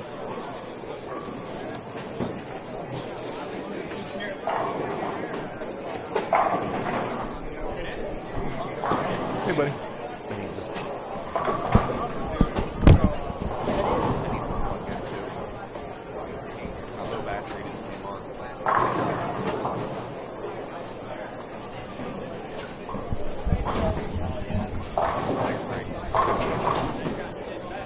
think I will too if you don't mind. sound on. We're back. Yeah, Kevin and I are going to sit back. We're going to take a little break, stretch our legs. We'll leave the sound on. We've got your scores updated through game 2. They should be moving lanes here in about 10 minutes or so. So we'll be back here very soon. Just going to get up and walk around for a few minutes. Thank you. Well, I'm doing a good enough job for you. That's great.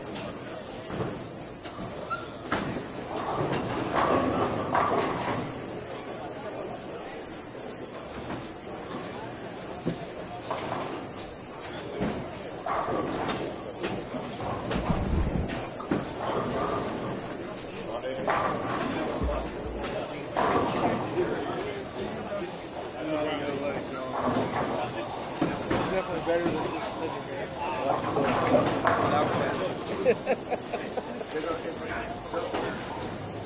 Appreciate you letting me sit in with you.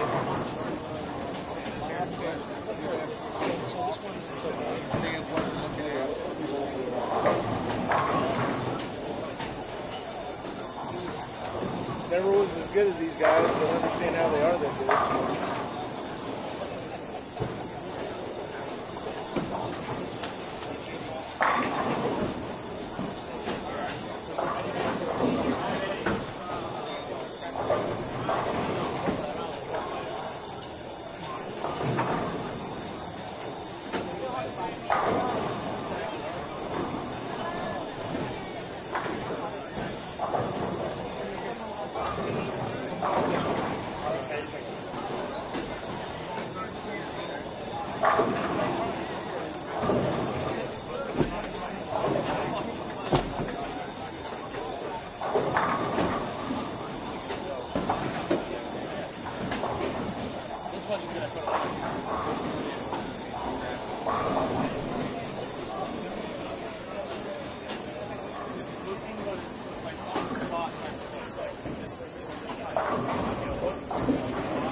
good.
Toss it on. What's up, everybody? Hey, this is Mike Dashinsky. We're joined by Kyle Cook here in a minute and Slim Shady Justin Knowles. Excuse me, sorry, I don't know if I hit you with that, but just here watching some B Squad bowling down here in Columbus. Taking over the chat for a little while. Yeah. That's what he gets for leaving the mics on and leaving. I don't know if we had approval or not, but we're here anyway. Yeah. We had a couple brewskis. He'll come in and kick us off. It's all good. We gotta let people know we're on. Yeah, you're live.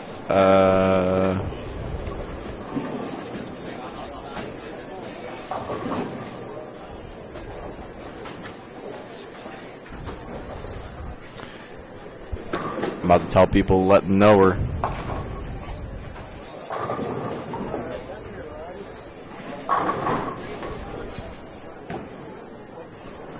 Which pair is the feature pair? Dude, 13 and 14 was the devil today. I didn't get anything more than 183.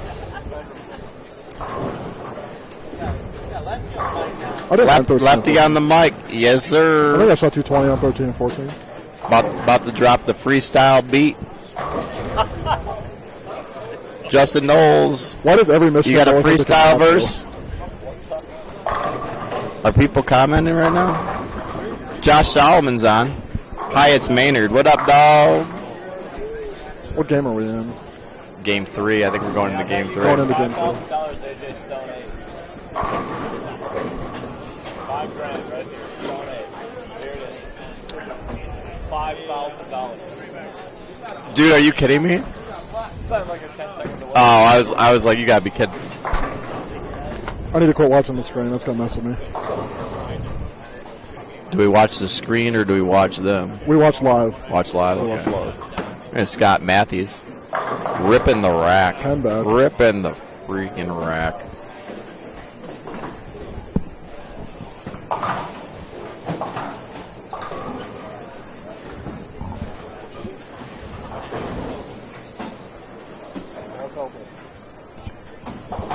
We're hoping, for my sake, I hope the scores are lower. What's up, fam? Rick McCormick joining the chat. I hope. Scoring pace looks like it's a little lower. We around need here, at least. we need the cut. The cut's going to be 184 over,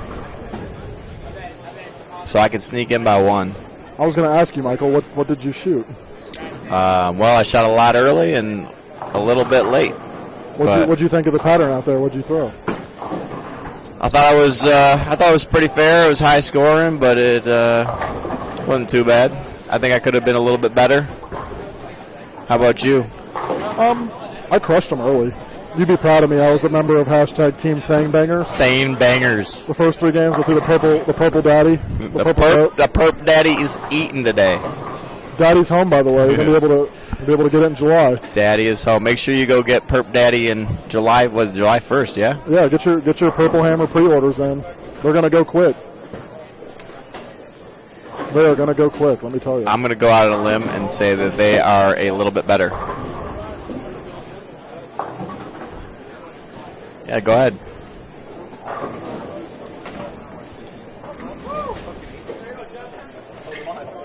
Hey, but you already know you're bowling. Just kiss my neck. I think somebody just kissed Justin Knowles. I don't know who did that. I wish I would have. Bowlers are a different breed. It's another Michigan guy. That's the problem. We're all weird up there. Michiganders are a different breed. Spoken from someone from Dayton, Ohio. It's the Midwest.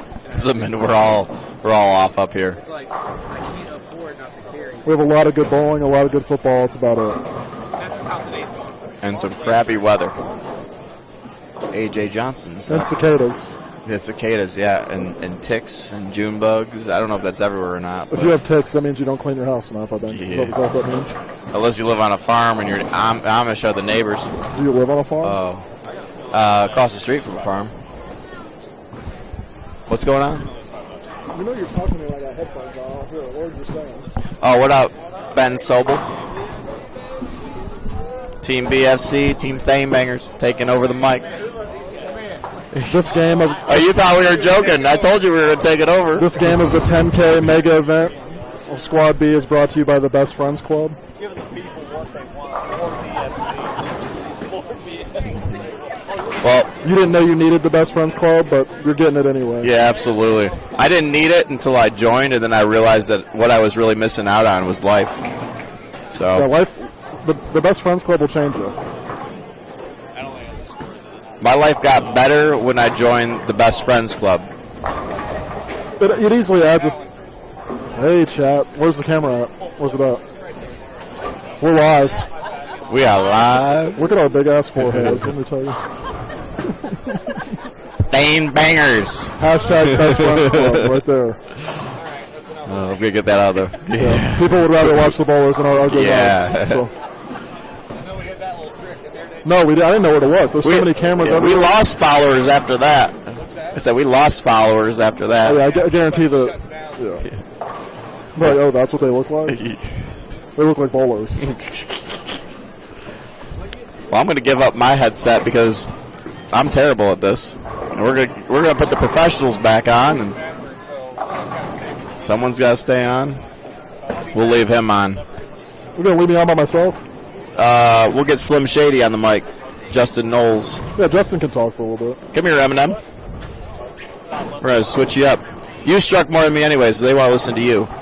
So remember to bang some thang. We'll see y'all later. You can tell the lefties of the world what worked out there. But you gotta, the mic's supposed to go in the front of your head, not the back. Show you something in the front. Caught that on the mic. Sorry about that.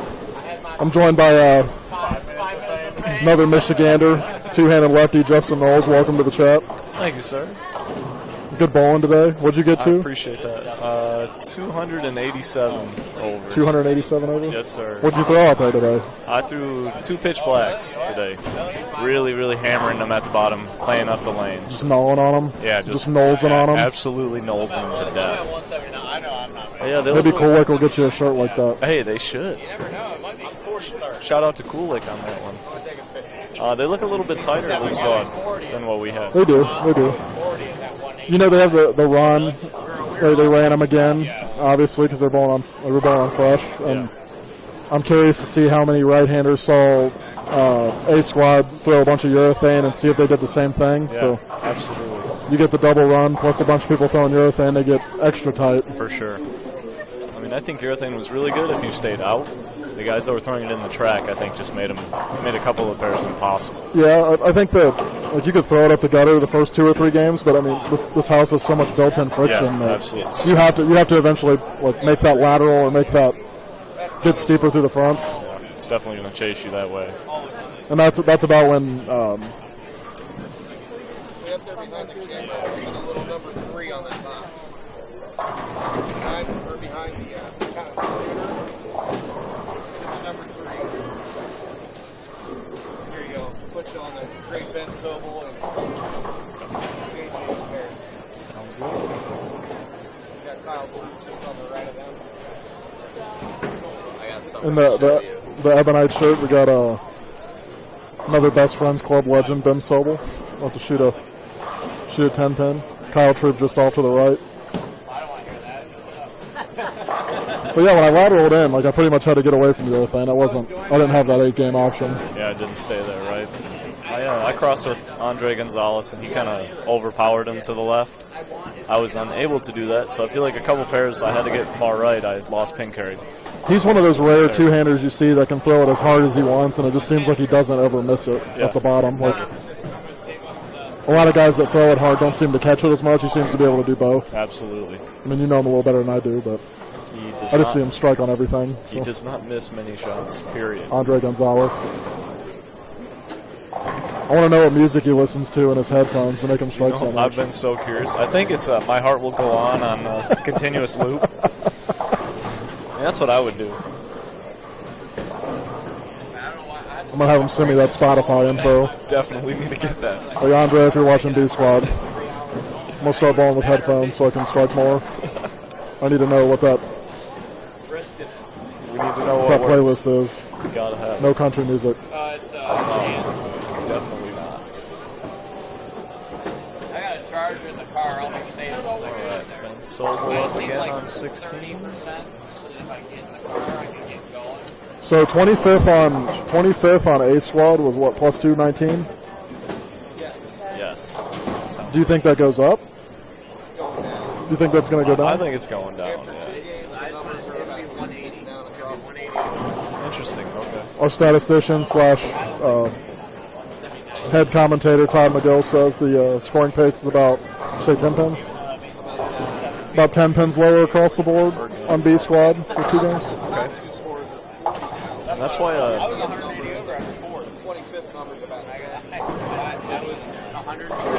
I prefer to bowl A Squad for a lot of reasons. One of them is I don't want to get any ideas in my head of how A Squad played them when I go to B Squad and affect something negatively. Scoring pace is such an interesting thing, and I feel like if you know information ahead of time, it alters that pace. So I try to avoid that at all costs. Yeah, I treat that the same way like regionals with practice sessions. Yeah, like there's a lot of guys that'll go and bowl practice sessions and get their heart set on a particular thing, and then they come in the next day and are like, these are not close. Yeah, I had much more success when I stopped bowling practice sessions. As did I. Both my regional titles came on days that I didn't practice. Yeah, so. same. Yep. And the rest of the field played them wrong, but I didn't.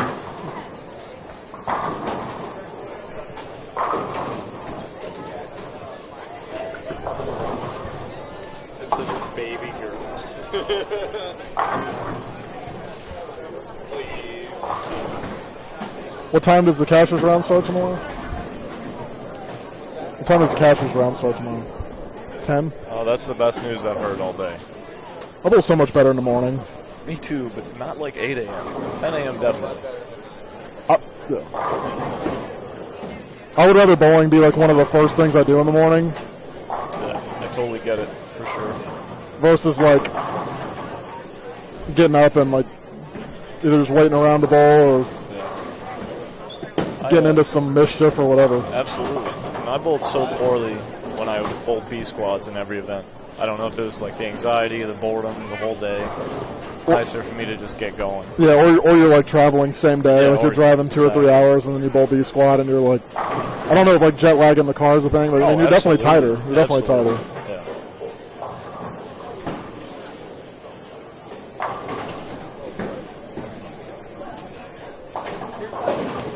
My hand's up. Oh, was that second ball? Oh, goodness. Oh, my hand's down. I think that counts anyway.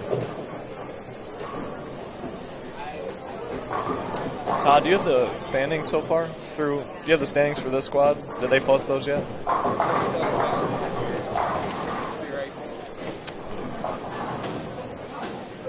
Oh, this is game 1? Okay. There we go. It was game 2. Okay. They're in game 4 now, so Okay. So we're still waiting on a game 3 update. game behind. See that log? You're gonna see it right there. Oh, it already passed. Tell you what, these walls are lively Yeah, they at go HP. flying. I saw Mitch Hoope for urethane up the twig for 8 games, And he had a bunch of double wall messengers just crushing 10 pins. You know they're lively because I had a messenger today. So definitely flying.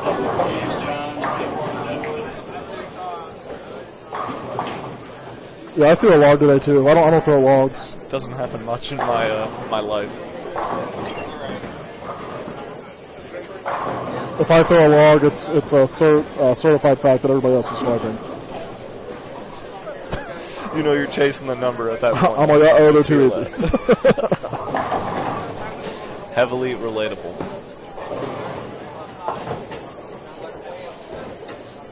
Oh. Kyle Troop on front 7, 17 and 18. I heard a bunch of people today because I believe they said it was like 2.8 to 1. Yeah, 2.8. And everyone's like, this doesn't seem like 2.8 to 1. And I was just like, I was trying to explain like the built-in friction in the center being to the gutters on both sides. Like 2.8 to 1 is really more like 4. Absolutely. There's just so much free hook. Not to mention there's a bunch of shot makers out here, so it is a mega buck event. There's no slouch out there bowling right now. Yeah, the field is definitely going to make them appear easier than they are. I think our squad, for the most part, like most righties played them to the right, whether they threw resin or urethane, they all were like, nobody big-wheeled them. And I think Horns big-wheeled them, but he struck a bunch. Sure, yeah. He managed to carry those angles. Just anytime I opened up for a game, I had a rough pair, I tried to throw reactive, and it would either fall off the cliff or hook at 2 feet. So it looked impossible for me to be inside of 10. Oh, yeah, I saw most lefties going pretty up it, like pretty direct. I've seen more hooking at this squad, which baffles me. I'm not sure why that is, but with feint or reactive? With reactive, yeah. Barely any urethane I've seen on the left. So could be the re-oil? Yeah, definitely seeing something we were not seeing. It's like they're too tight for urethane? Sure. I mean, I felt that kind of at the end. I was really, really hammering on it at the end to get it to start up. Yeah, Kyle Troop over on 17 on the front 7. Oh. That's my fault. The old black cloud. Nobody tell him I said that. All right, we have a 5-pin up here on 14. I always hope they convert it, but if I can get a free beer out of it, I'll put the hand up. It's like I'm not rooting against them, but I'm not necessarily rooting for them. It's a singles event. It's right. We're just trying to keep our place. That's all.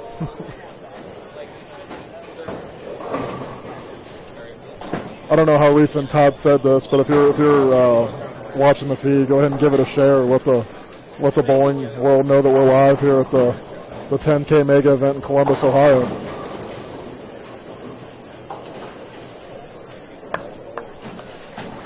Free opportunity to watch some great talent out here. Absolutely.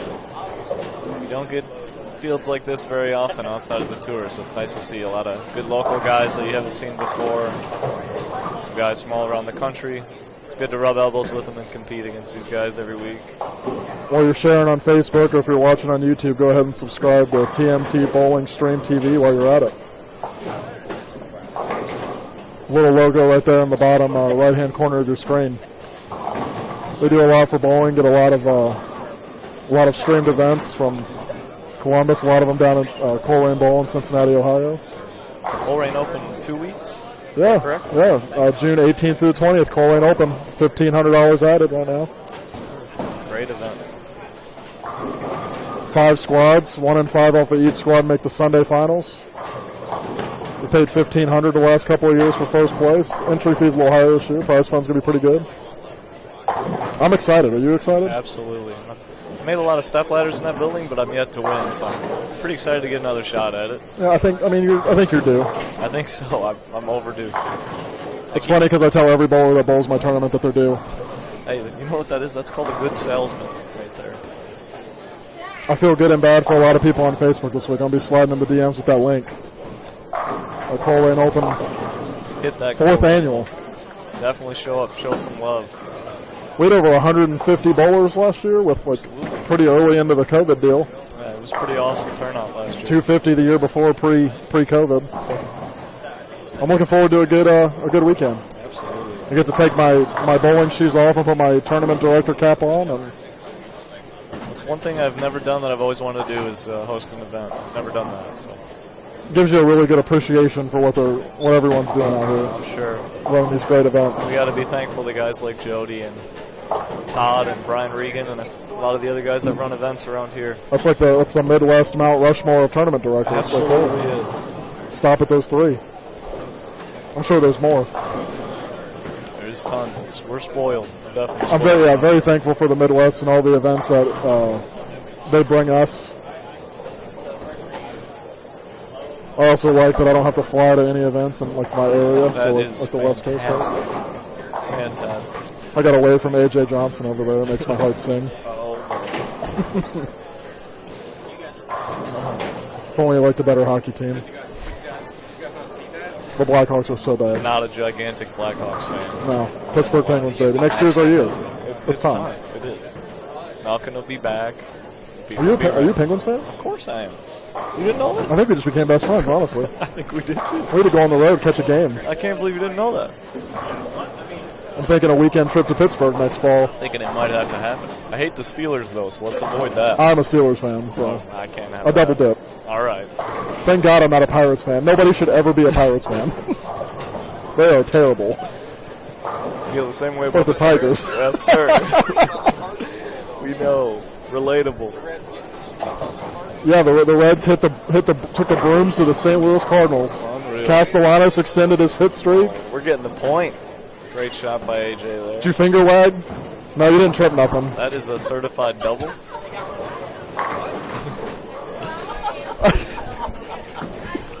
I said, did you finger wag? I said, no, you didn't trip nothing. I appreciate that.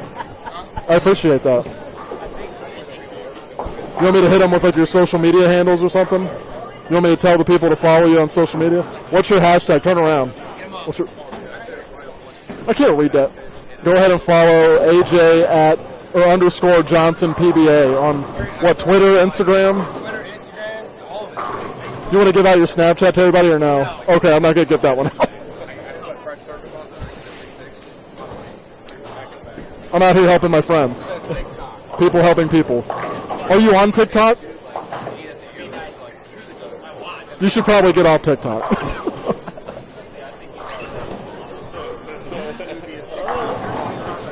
I think AJ could be a TikTok star. Absolutely. I think you could too. Hit him with some like Fortnite dances. You know what? I'm feeling this 3-bagger right here. I feel like he's peering this shot. It is funny. It's like I'm talking to AJ and the booth at the same time. I'm double dipping. I think he's going to throw a strike here. I think it's good. I think this is his run. If he doesn't point at us again, I'll be upset. I expect nothing less. This is why you shouldn't do nice things for us, because then we ultimately expect it to happen. This is a good point. A lot of good points here. All right, here we go. 16. Can we have a scoring update? Beautiful.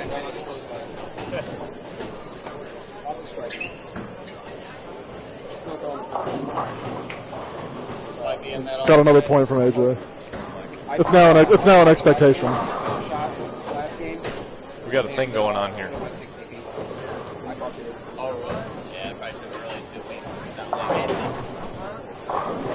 I'm liking what I'm doing right now. Do you want me to interview you? I can interview you. I think you got Well, can you let him borrow your headset for a second? Well, it's going to be bowling related.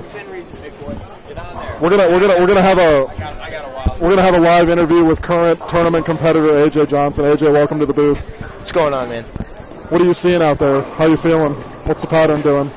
I'm feeling. I'm seeing a lot of 9. Not a lot of strikes from myself, but from other people. You feeling it good? It feels good. Yeah. Just would like some higher scores, but when you got half the field throwing urethane, half the people hooking it, I mean, it's hard to see what the right play to do is. So. Yeah, Knowles and I were curious if B Squad was going to be tighter than they were this morning. They weren't very tight this morning on the flash, but no, they feel tighter. Yeah, there's a couple of times I thought it was all right, and it, 2-pinned or 2-10, but they always come to you. Yeah, we got a lot of games, so we'll see. We'll see what happens. How's things in the booth? You guys okay? Nice. Beer's cold. Yeah, beer's cold. That's good. They're letting us talk to the world, so that's always a mistake. But yeah, Usually when you're a Penguins fan and you're a fan of Crosby, that does happen. I see. I dogged your Blackhawks when you weren't in the booth. Yeah, I had a coming. feeling that was going to happen. I found out Nosey's a Penguins fan. He's got good taste, unlike you. I'm sorry, buddy. I'm so sorry. Well, we appreciate you stepping into the booth for a moment. Yeah, absolutely. I'll come and see you guys when we get done. Sounds good. Friends helping friends. I appreciate it. Have fun, guys. Best of luck out there. Thank you. I need it. I expect lots of strikes. Knowles left. You want or me? I'll try it.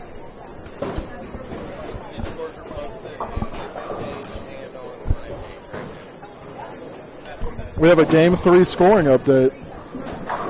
How's it looking? Mike Jaczynski's back in the booth. Did I say that right? Close enough. How do you say it? Jaczynski. I'm not going to say that right ever. That's all right. Nobody does. Leader on the 4 p.m. squad, Daniel Freeman, 784. Matt White, his not scores far are behind. lower through 3. That's good for us. Not for me. I'm far enough behind. I can't. There's no saving me. I'm at 150. I'm hoping. What's I might have a chance. 25th on this squad's only at plus 93. So they're saying there's a chance. That is through 3. I think 25th through 3 on our squad was right around there, was it not? It was probably right around 700. I think it was higher. They still got that. That's the 50th place after game 3 right there.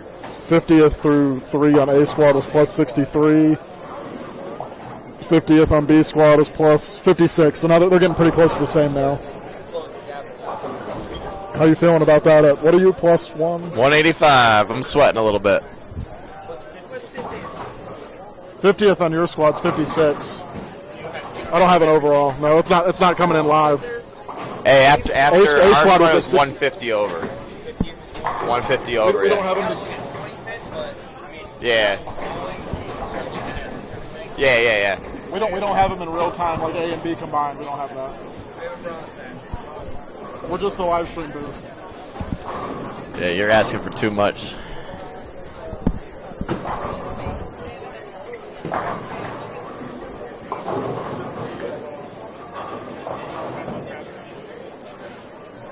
So the scores are a little.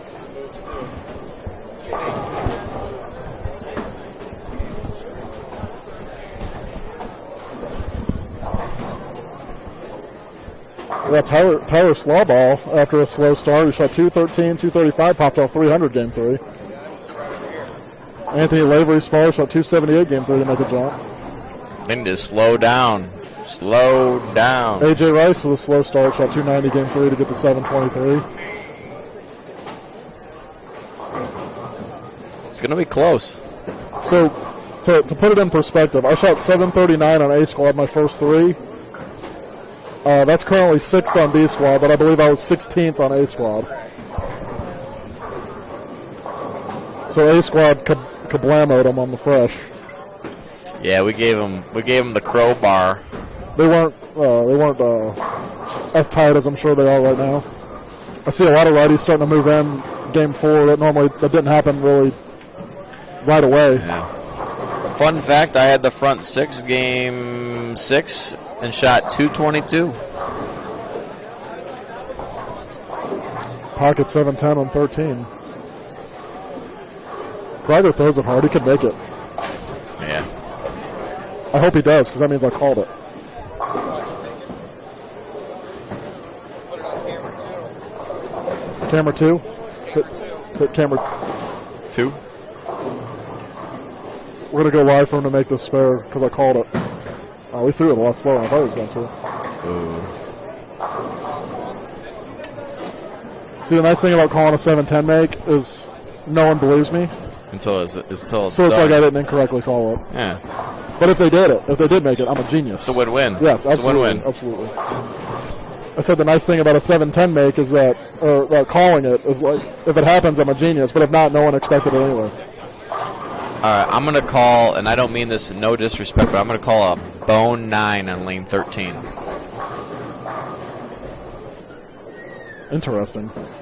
Bone 9. How do you mean that with no disrespect? Bone 9 with the messenger off the wall to kick it out. He called a stuffed 9 pin on lane 13, and he said no disrespect. I said, how do you mean that with no disrespect? This is a bad break. Right now, it's going down. Bone Trevor 9. Roberts is what he's talking about. And I got no hate towards him. All love. I just think it's gonna It's be not all low. love if you're calling him a pocket. Oh, that's true. AJ Johnson just blew me a kiss. I'm gonna stash that in my pocket for later.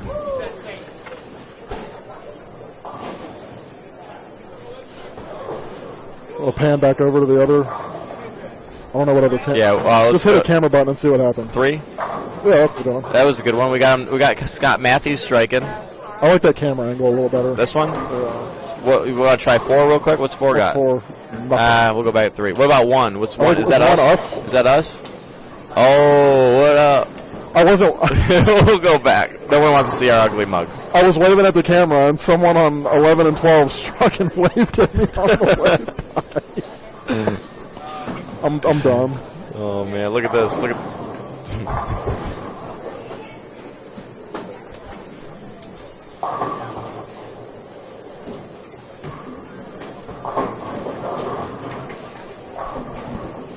If anyone wants to send a beer to the booth, what are you drinking, Miller Lite? I've not been drinking your beer. Do you need me to? So I just missed out to the 1 board and tripped the 2 7/8. Throw it better. I missed out to the 1 board and I'm calling that. I don't have drugs, so I'm calling that. What is your projection for the number? See, when I was out at lunch with Mr. Rick McCormick, Cincinnati legend in the making, we had a $5 wager on if it would go up from plus 219, which is what 25th on A squad was. Okay. He took the under, so in order to make it a bet, I took the over. So I thought 219 or higher. 219 or higher.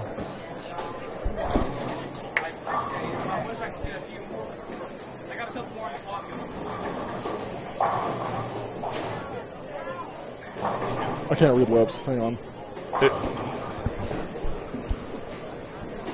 Make sure you cap it. No cap, bro. No cap. No cap. Got your cap.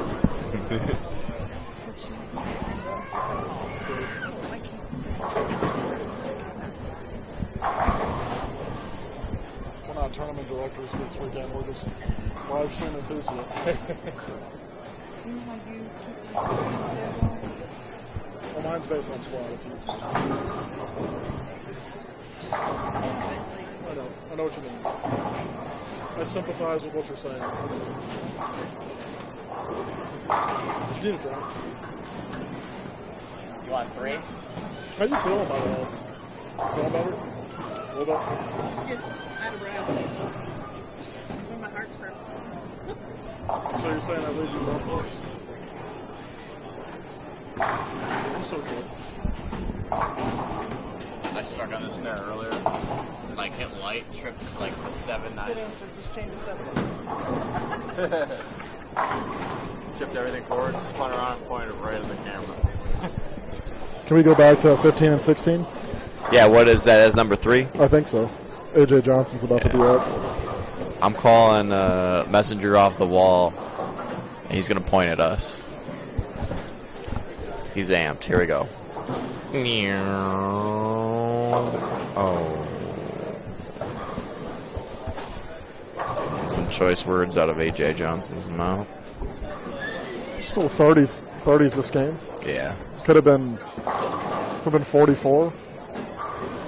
That won't hurt him at all, though. No, 30s. The 30s on A squad felt like it was just keeping pace the first couple games. I shot 2-teen and lost ground, and that's when I knew I was in danger. I knew I was in trouble when I shot 190 and fell 2 spots, shot 190 and fell 4 spots, and then shot 210 and fell 4 more spots. That's about when I knew that I was in a little bit of trouble. The 2 180 games hurt me. One of them was right here. Yeah, I needed to Thane bang a little sooner. I think I had like 3 taps on 13 and 14 on the live stream pair. I I was thankful that Todd doesn't have live mics up by the tables. That you don't have live mics up by the tables, because I got tapped a couple times. Yeah. I upper decked a 7-pin, 4 flew over it. Ooh. Yeah, if you mic me up in a bad game, it's not a good. Wireless mics for players out front, but I'd have to be really big to who I ask. You'd have to censor me real hard. It's tough to do from back here. To anybody listening, I would never say anything bad if I get a bad hit or something like that. It's never. Oh, never. When I start saying words into my shirt, it's always just. It's just about me. One incarnation. Rats is about the hardest thing that comes out of my mouth. Nuts and bolts. I got screwed. It's a family show.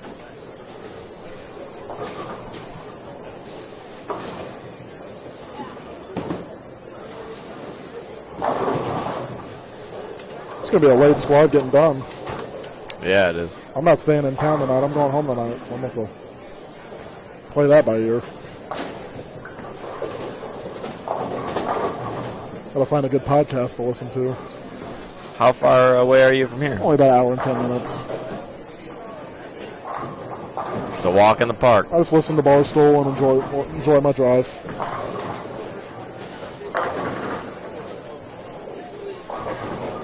DC boy saw waving at the camera. He bowled action against Kyle Troop last night. 500 a guy. Yeah, 3-1. Didn't go his way. But you know what? People were dogging him all over social media for taking that match. Hey, but it's a win-win for him. Like everybody who would have never even dreamed of taking that match, we're dogging him for taking that match. I will never dog somebody for trying to step up to the plate. Oh, no. Trying to bowl. One of the best in the world. I think he's the best in the world right now. Oh, yeah. I think he's having the best tour year of anybody. Yeah, I'll never take that away. You know what? Because, like I said, it's a win-win. No one expected him to win. But if he wins that match, he blows up. If you stand up and try to hit Rocky in the mouth, and even if he hits you in the mouth harder, you still gave it your go, man. I won't dog you for trying.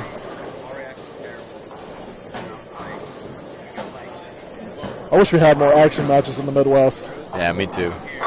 Love when Dougie Vision comes to town, everything he does. Yeah, he's a good dude. Told myself I was going to go to bed early. I ended up watching the live feed last night till probably 1 o'clock in the morning. Got a nice 4-hour nap before I had to get up and get going.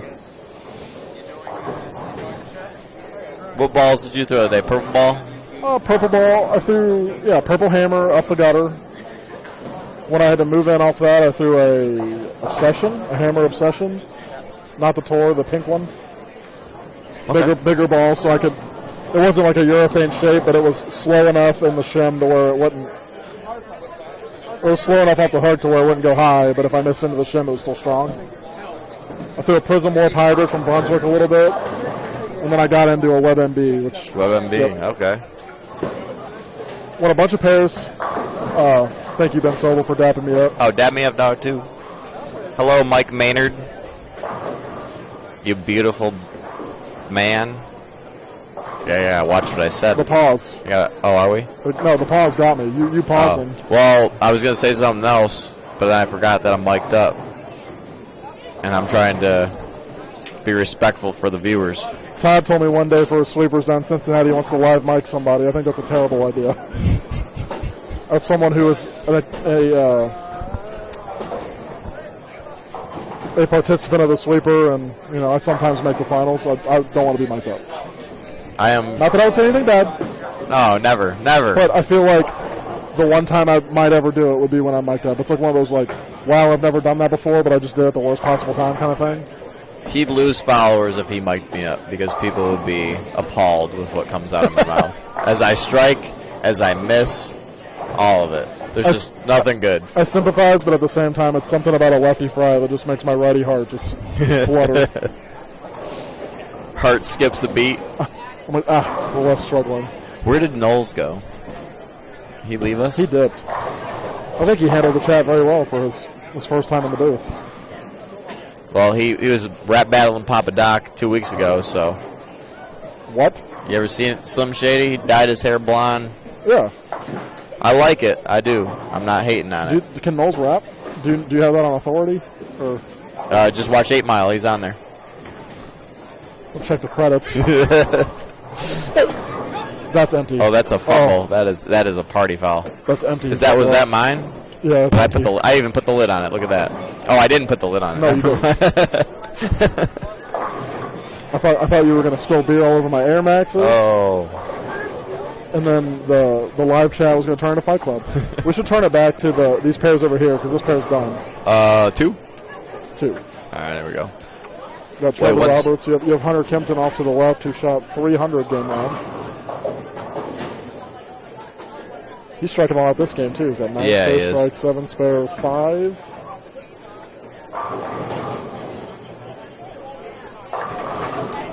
Whoops. Ooh. That's my fault. I need to stop. 1 second.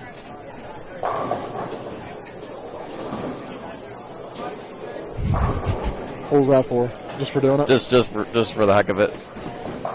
We sat Mike next to the controls, and he's just having like a kid in a candy store. Yeah, I'm just enjoying life today. I'm probably going to miss this cut, so I got to... You were one of those kids, like, when your parents took you to, like, the supermarket, you would just touch everything. They put me on a leash. Were you one of the backpack leash kids? Oh, absolutely. That says a lot about your personality. They tried to keep me out of trouble, but it didn't really work. I was thankful that I was already too tall for the leash. It just wasn't possible. They locked the backpack to me. It doesn't sound humane. It sounds terrible. They had to do what they had to do, you know? Troublemaker out there. Yeah. He's not a good friend. There's a bunch of strikes on that pair, though. Yeah, there are. There's a bunch of strikes on this pair right in front of us. All right, Trevor Roberts, he's going to 10 back. 10 back, I like that. I like that bet. I'm just going to stop talking because every time I call something, it's the exact opposite. At least the 4-7 broke out of it. It would end up being 6. Yeah. I feel like if you guess. But the set on that though is pretty good because the 9 pin's a little shifted to the left, so I think he's got a better chance of making this. What was that? Pin hit the 3.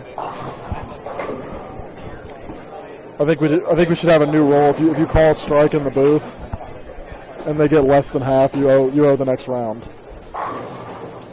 That sounds like a fun. That's a fair trade-off. It really is. Because like not only did you miss the call, like you big missed the call.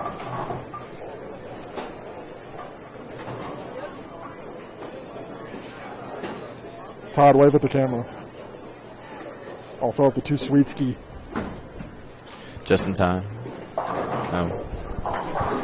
Mike is a kid in the candy store right now where they're just touching buttons. I was sheltered a little bit, so. You're off your backpack now, just seeing the world. Yeah, see, there's no leash on this one. That's a new one. You know, I'm not being biased. Or maybe I am being biased. Hammer makes the best backpacks. Yeah, there's a lot of room. Someone told me that you could put a bowling ball in the black one, and I'm like, I have size 15 shoes. I'm just glad that fits my shoes. I don't know if my back would hold up with a ball in there. No. I tried to pick up somebody else's book bag once, and it never came off the table. I'm like, did I just lose all strength? It's like Thor's hammer. Right. That's exactly what I was thinking.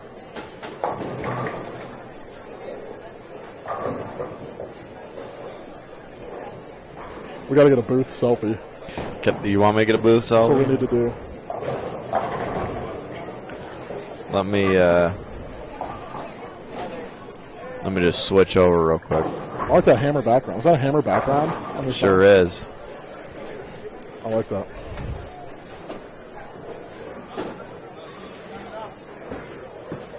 Want to send that to me? Sure can. Save that before we go. We're done. Hell yeah. You want me to send it to your snap, or you want me to? What do you want to do? What do you want to do? We'll send it right on over. Yeah, I might screenshot the snap. Don't get any ideas. Yeah, that's okay. Just screen. I'm not like that. It's okay. Just want to let you know I'm not like that. I'm telling you in advance what's happening. I'm here for it. Okay. I'm here for whatever way it goes. No. It's a dead end. Great shot by Grago there. Punch out for 225. Yeah, that is. What's this guy's name? Jacob Balzer. Jacob Balzer. He bowls a lot of the sweepers at Cincinnati. I should really know that. He's a good player. From Indiana Tech. Oh, that's a big shot right there. This is a big game for him. Do we know what he left in the first? I know 7-2 on split. It doesn't matter. I'll ask him. You want to say, hey, Balzer? Oh, we'll ask him after. Never mind. We'll figure it out after. He's on the field ball. You can ask him now. Yeah. He looks like he's in the zone. What is this? His socks say friends on them. Could have maybe the Friends reunion on HBO Max has something to do with this big game. Friends socks. Yeah. He's doing it for the culture. I really am a man of superstition. Oh yeah. It's for the culture.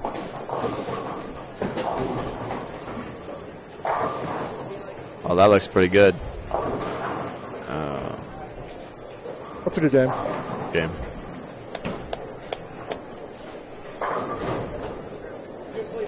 Good place for it, baby. What'd you leave in the first? 2-8-10. You 2-8-10 in the first. And then I got the 2-10 out of it. What was your move? Just throw it slower? Oh, more touch. What are you throwing? Phase 2. Slinging some resin. Yeah, I've never heard of that name before, the ball name, but it's a resin ball. Yeah. Not a company I'm familiar with. Does it deflect? Oh no! Oh no!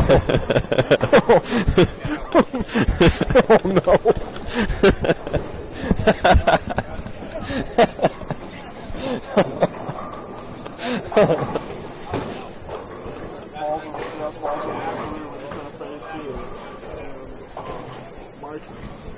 I've never heard of that ball before, but it's throwing resin. That's not a brand I'm familiar with.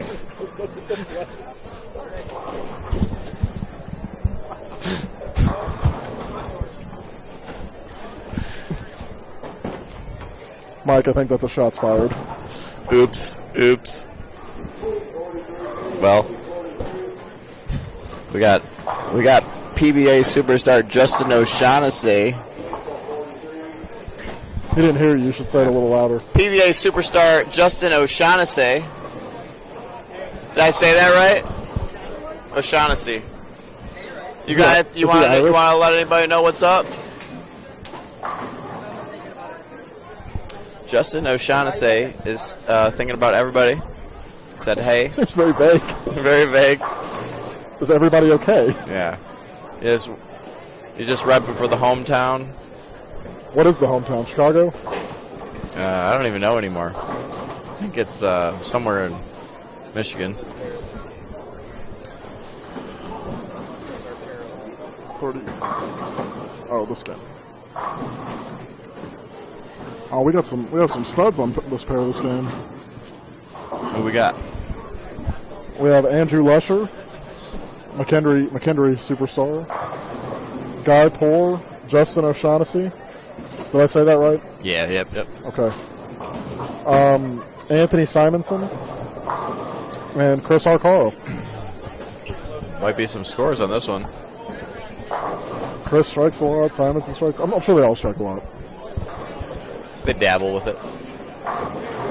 I don't know Guy Poor, but it's the best name on here, so I'm assuming he strikes.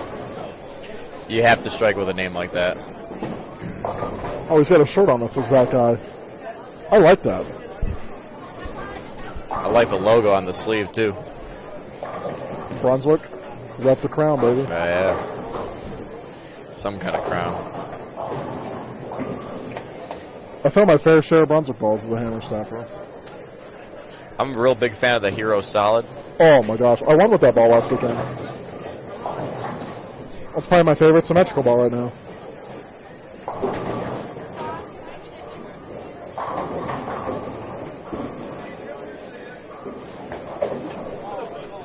You're officially track. You're track, right? Track staffer. What's your favorite track ball? That's tough. I'm a big Strata fan. I've drilled 2 Stratas. I just drilled the Strata Hybrid.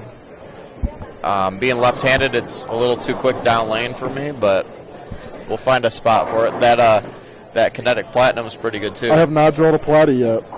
It's pretty good. I usually throw it on house because I need cleaner, quicker stuff, but the only track ball in my bag right now is a Strata Solid. Let me tell you, if you need a ball that cuts through oil. I drilled one pin up and pin down, and I have no complaints with either of them.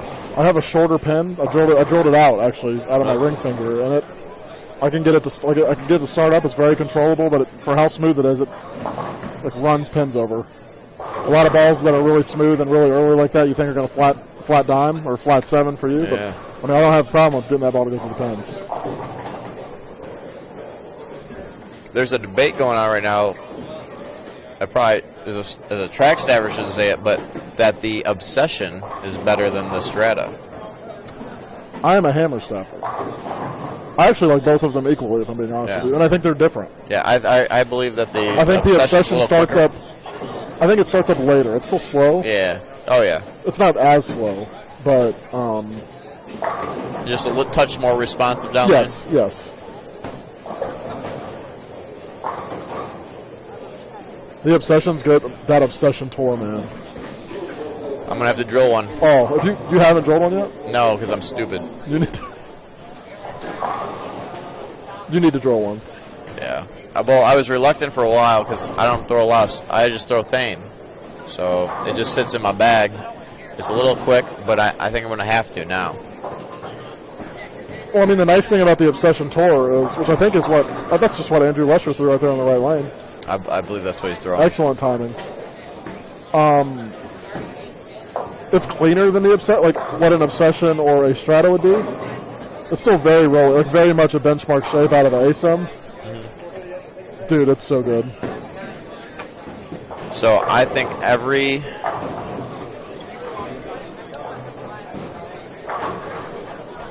we gotta do every game. We gotta do one plug. So once you're done there, once a game.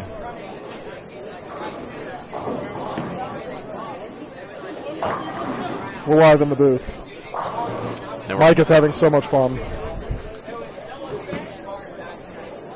I'm just trying not to break Todd's camera with my face. Let's go 3 real quick. Watch Hunter Kempton. He's got the coldest bowling shoes in the bowling alley this weekend. Are those Nikes? Yep. Custom-made bowling shoes? Or did he make them himself? Yeah. He said the only thing that is weird is the right shoe doesn't have the sole and the heel, so it's a little lower. Flatter. Yeah. Yeah, I don't know. I don't like that. I would almost have to do the rubber, put rubber soles on the right shoe. Yeah, I don't know if I could do it, but they look cold, and they're probably cheaper than bowling shoes too. Swagoo. I'm gonna get some J's. I've seen some people put some soles on some J's. That's nice. Where are we cutting to? What? We're gonna go. I think we're gonna go back over to Chris Arcaro real quick. I don't know how often I'm supposed to do that, but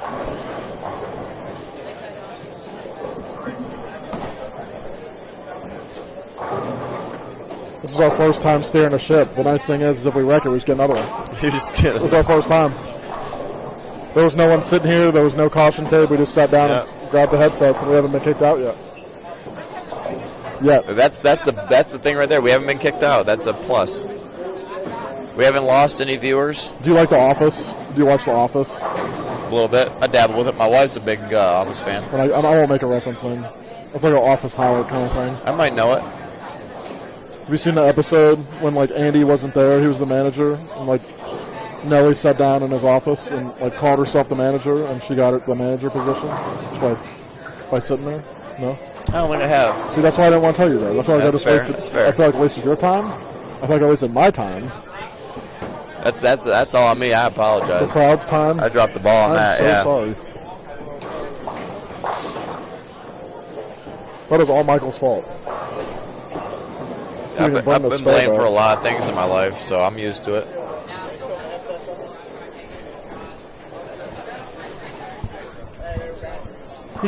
He let us have. I think he let us have it. It ain't much, but it's honest work. What do you think? 10 back?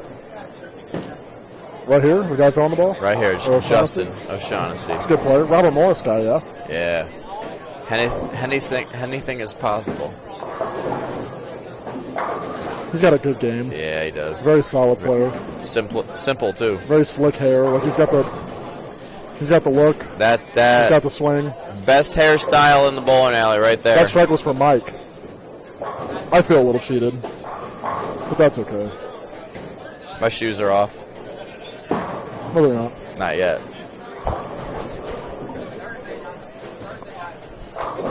I'm dead.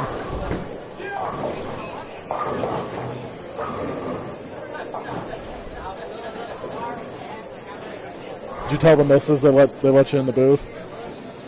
No, she assumed the worst. And I told her that everything's controlled. I wouldn't let things get too awry. No. I told her I'm safe with the people I'm around. Yeah, if you were sitting here by yourself, I'd be a little more concerned. We wouldn't have made it this far if I was alone. Yeah, we've sat here for a hot minute.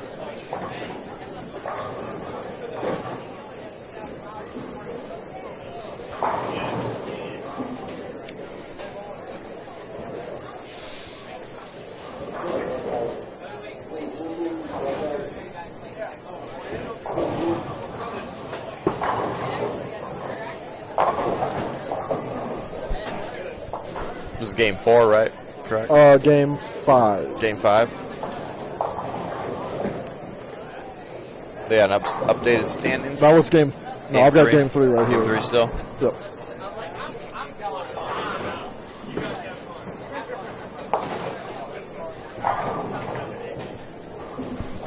I think Todd's going to go check on game 4 scores.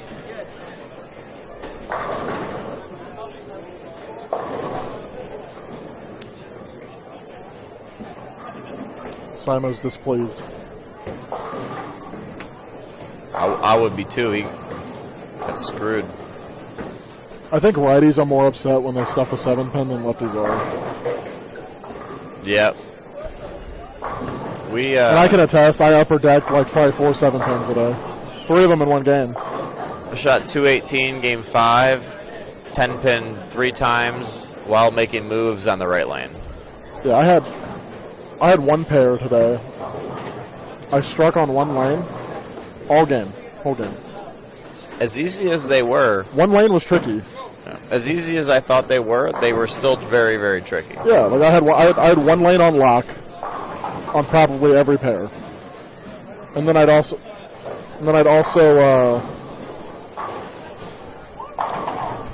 Dude, is this on? Can they hear me still? Dude, I was just about to message you and see if I could give you some coin. Jack and Coke? Justin Knowles. Oh, dude, not all heroes. How'd you know I was a Jack guy? Did I tell you that? Buddy, I don't forget what my friends like, man. Justin Knowles is a Penguins fan and knows I like Jack. All my best friends out there, take notice. Justin Knowles is the GOAT. Chat. The GOAT on the lanes and off the lanes. Anybody you want to say hi to? Shout out to all those Thane bangers out there. Thane bangers, baby. Y'all are doing well on this fun Saturday. All these lefties just banging Thane. Just a couple Thane bangers. I don't see a whole lot of good down there. Nothing good? Good. 35 feet or 49 feet, we still banging that Thane. How do you become a Thane banger? Are there any requirements? Do you have to get approval to use the hashtag before people start going out there and like being a phony Thane banger? Like what are the prereqs to be a Thane banger? You're staying to reactive arsenal 4-1 at all times. Justin Knowles says you have to have a 4-1 urethane to reactive resin arsenal, so that rolls out all right-handers. Yeah. I thought I was like an honorary member of Team Thane bangers when I threw urethane. Oh, absolutely. Does one purple hammer count as like 4 urethane balls? We'll allow it. We'll allow it because it's Kyle fucking Cook. Oh, Kyle freaking Cook. You're handsome too, so you know that's added.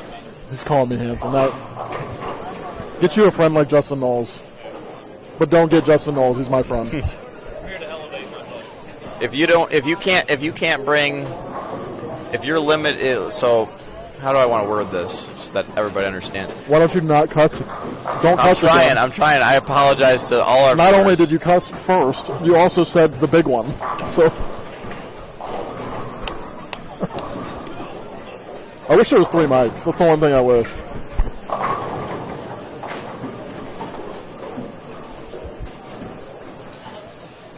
If you're not bringing 6 bags in the bowling alley, 6 3-ball rollers in the bowling alley to make up for the 20 urethane balls you're bringing, you're not a thane banger. Did you see my comment on the group page yesterday? No, what? On the Missy? Cover that up.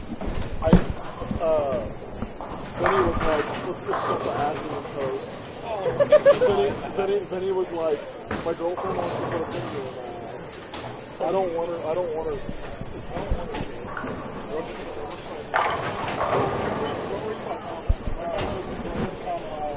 Is this from yesterday? Yes. Is that then I denounced you? Okay. Keep the shot alive. Keep the I'll chat. be back in a second. We live, baby. Yeah. Oh, that was a mistake. Take it down. I hate my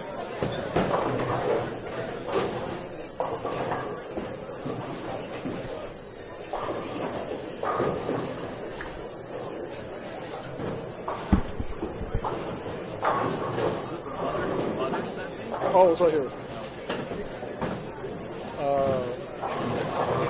Vinny said my girlfriend's begging me to put a finger in my ass. I will not allow it. Do you have any advice?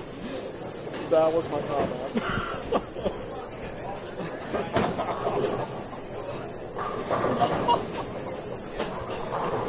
Did I read it?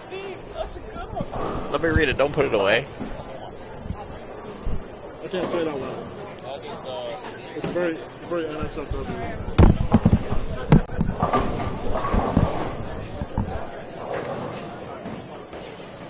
I know smiled like Justin Knowles in that picture. We'll save that one too. men don't watch explosions, man. I found out Justin Knowles. I found out on Facebook today or yesterday that Justin Knowles doesn't smile in photos because he's just that hard. It was. Hey, he had to take a fire photo for the album he's about to drop. There's the first comment. Vinny. Don't read it out loud.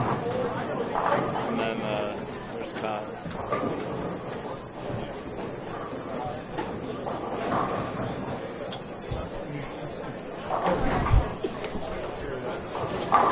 Ooh, big shot by Simonson. It's a big double after a couple of spares. I like he's got a Nike shirt on that's got all the logos on it. Yeah, slinging some resin. He is a full-time resin slinger. Full time. We're part time. So when you bowl tournaments with no dress code, are you more of a polo guy, like small logos up on like the chest, or you go all out and you do the jersey with the name, or do you do the jersey with no name but the logo on both sides? So I'm very picky. Like if I bowled bad in a shirt, the shirt's probably going to sit on my shelf for a long time. Like I just go, like I went 180 under last time I wore that. I don't want to wear that today. I've definitely had shirts that I've struck in less. And you don't wear again, kind of thing. Or I wear it less. Like I'll wear it to league. I'm like, yeah. I actually like wearing my TMT bowling dry fit T-shirt with my logos on it. Yeah, that is super comfortable, and yeah. It gets the job done, and I strike a lot in it, so we're going to keep wearing it. We're all about shameless sponsor plugs. Yeah. We do it for the brands. All right, let's see what's it at through 4? Leader through 4, Daniel Freeman still, plus 215. It's pretty good. That's through 4. Score one for the righties. Tyler Slawball second, plus 195. Scott Mathis, plus 190. Kyle Troop, plus 181. Anthony Lavery-Sparrow, plus 180. AJ Tackett with a big 250 to get to 173. And you got Vern Peterson and Andrew Anderson at 172. Chris Colosimo? Colosimo? Sounds like a wrestler's name. Plus 170. David, I think he goes by Boog Kroll.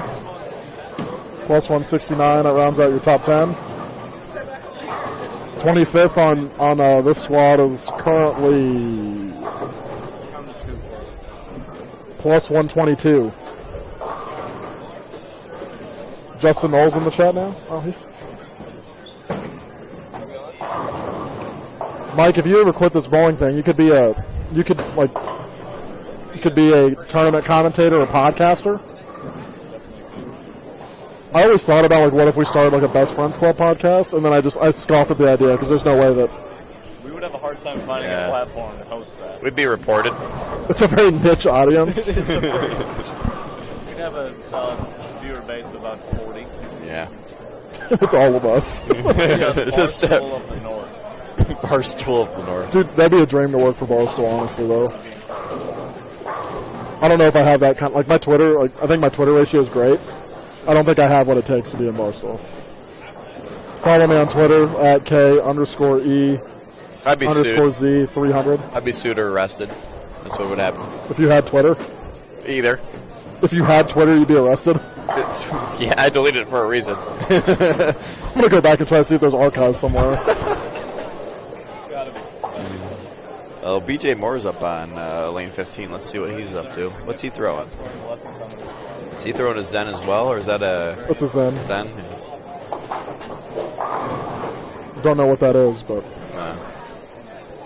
I know BJ straps on it. I think it continues. He's a certified resin banger. It's slinger. Slinger. Resin slinger. I can't be messing up the hash All right, I got a guaranteed 710 conversion on 15.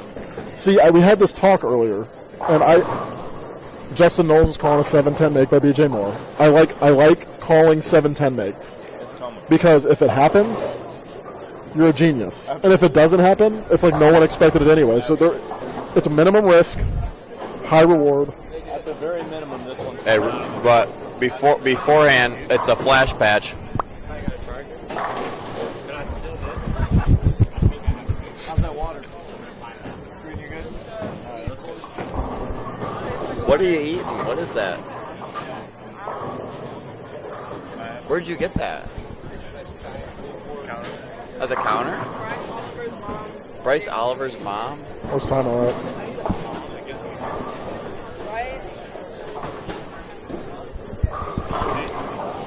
Does he need a mic? It's plugged in. Be careful. There's alcohol here. I said that right into the microphone. That's how urgent it is.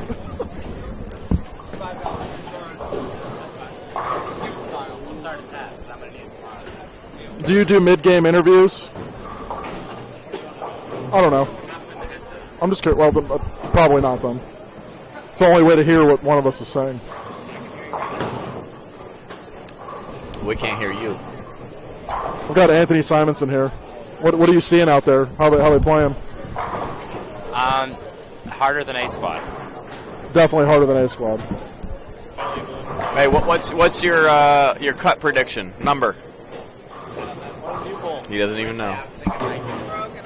185 over. 186. Pulled the rug out from underneath them. I don't either. I'm not strong enough to win it on house, but I mean they're definitely. Dover. I deserved every bit of that. That's karma. I deserved every bit of that. That's karma. It's for cussing into the microphone. Like yeah. So I'm getting nice things. What an idiot. And flash patch.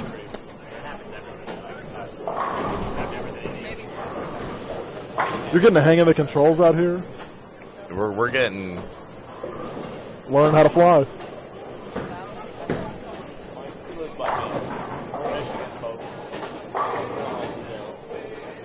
What? She's saying she doesn't like Michigan people. She doesn't like Michigan. Where are you from? They're Michiganders. Columbus? You one of them people? Worse, Cincinnati. From Kentucky. Cincinnati? No, she's from Kentucky. It's even worse than Cincinnati. Aren't you from Kentucky? I know where you're staying, but that's not where you live. Cincinnati's not that bad. It's better than Columbus. Does your mom or dad have 3 arms? Or?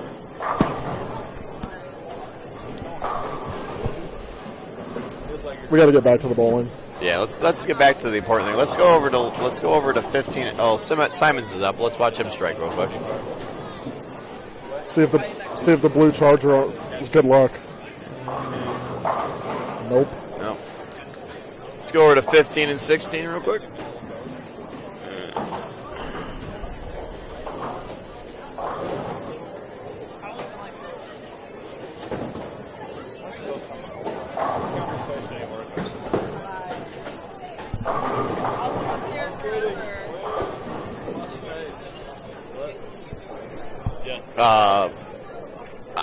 I forgot what I was going to say. Never. All right.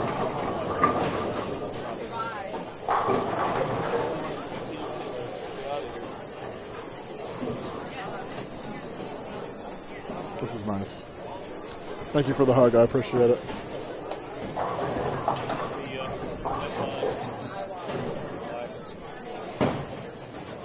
Simonson brought that skull back. You sheet for 48? 48? Yep, 48. 48. I'm learning some math today, too. Let's pan back to Justin O'Shaughnessy. My bowling math today was a little skewed. That's exactly what I wanted to say. I figured. 9 bangers. 9 bangers. We got this 5-bagger here from Phil Drum coming right now. Phil Drum on 15. We're not on the right screen. No, we are now. We got the right man in the front of the chart. Front four going for 5. Come on, baby. Oh. Great shot. Great shot. Getting dirty with it. What's he throwing? I don't know. Should we ask him? No, he's too far Hey, away. what? No, we don't. That's up to you. Hey, Phil, what are you throwing? Reality?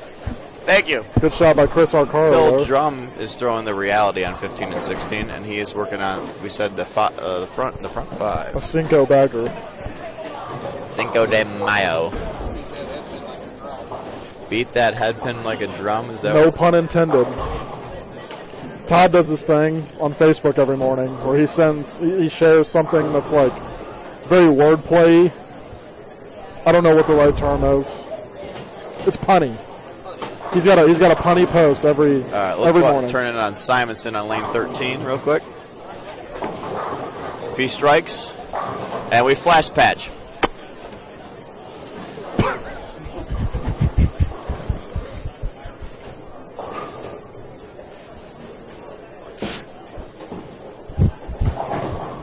You can't flash patch unannounced.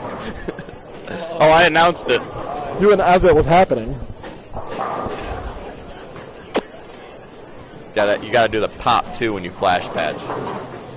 Depends how naughty is the conversation. We can mic it up. Do you want to talk into the mic? Yeah. Okay.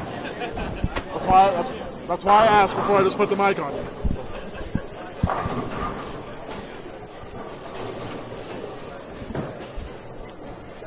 We good? I'm just out here trying to make the cut. That's all we can do. Where were you at, Mike? 185 over. I need a little help, but it's petering off. It's lower. Didn't it just go the opposite way? Didn't B squad get closer to A squad after game? I'm going to say no just for the sake of myself, but 25th, this squad's at 122 through 4. You double that, that's 240. That's higher. ain't going to happen. Rick McCormick is going to owe me $5 because the cut's going to go up. It's not going up. These two should not. I have the sheet after 4. Does that right mean here. I'm going to be safe? It's not going up. From Rick McCormick himself. There's no way it's going up. So am I safe? Is that what you're saying? Am I safe? Is there's that what you're three saying? things. There's 3 things in life that are certain. There's 3 things in life that are certain. Ask me what those things are. Go ahead. Well, taxes got to be one. Ask me what those things are. What are those things? Death, Okay. taxes, and Rick McCormick being wrong about almost everything. You forgot the 4th one. Fan banging. Fan banging. Best friends clubbing. Yep. Yeah, that one too. That's 5. So what is it after 4? 25th is at 122. 122? That's him.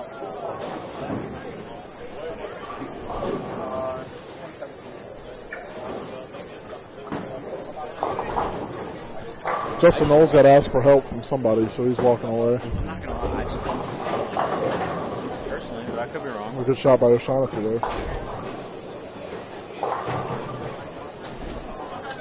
Do we need to? Do we want to switch back to 15 and 16?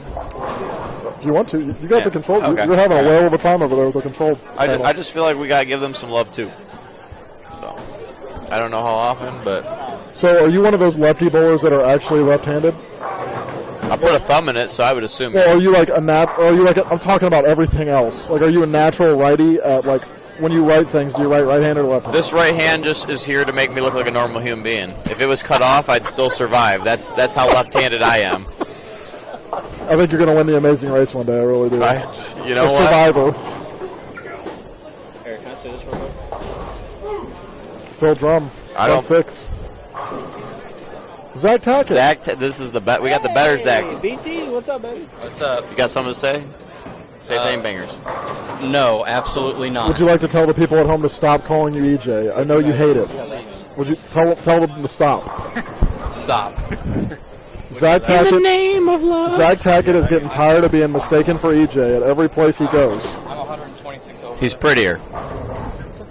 Going to that game, 25th was 122. I have to protect my friends with receding hairlines. Bald is the new beautiful.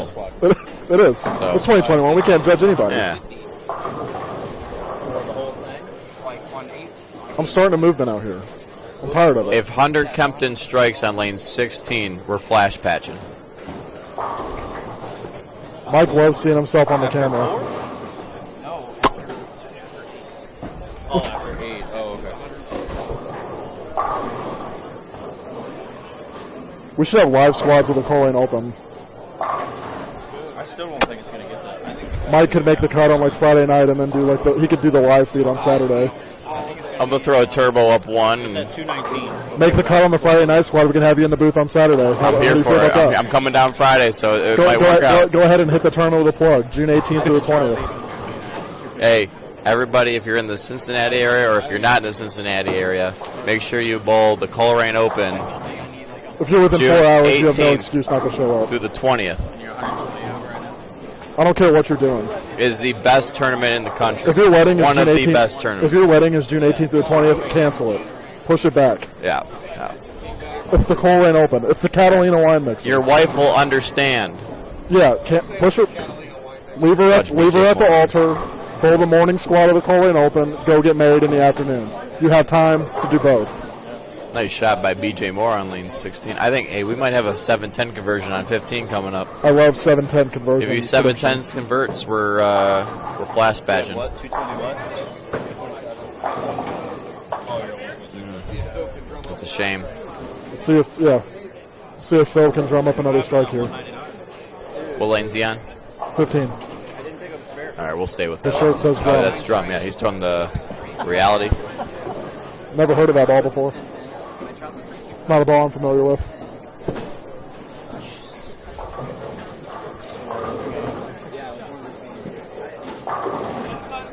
Go get a new purple hammer.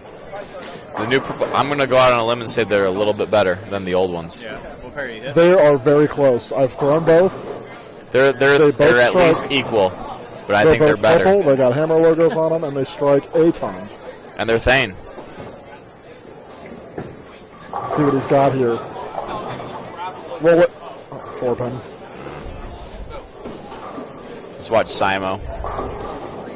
Oh, good. Good stop. Good stop. We panned over at the perfect time for that, though, whatever that was.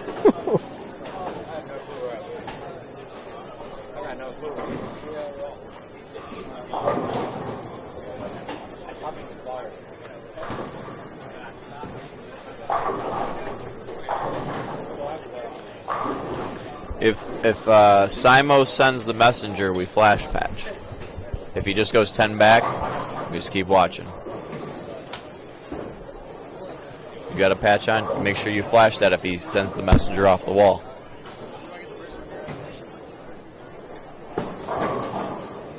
I think he's going to go 10 back, so we might not have to do it, but...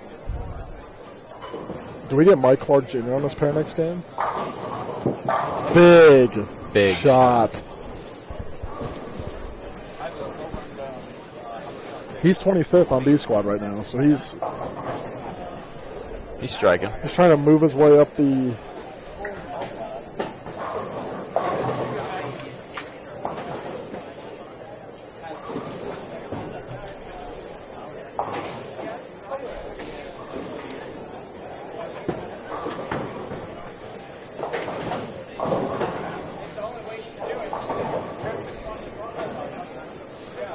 See if Simo's got another one in him here. Ooh. What the log? Ready to flash patch? Oh, wait, get him back, get him back. There he is. Todd McGill, baby. That guy, what's his real name? Who is he? Oh, Guy Poor. Guy Poor. That guy.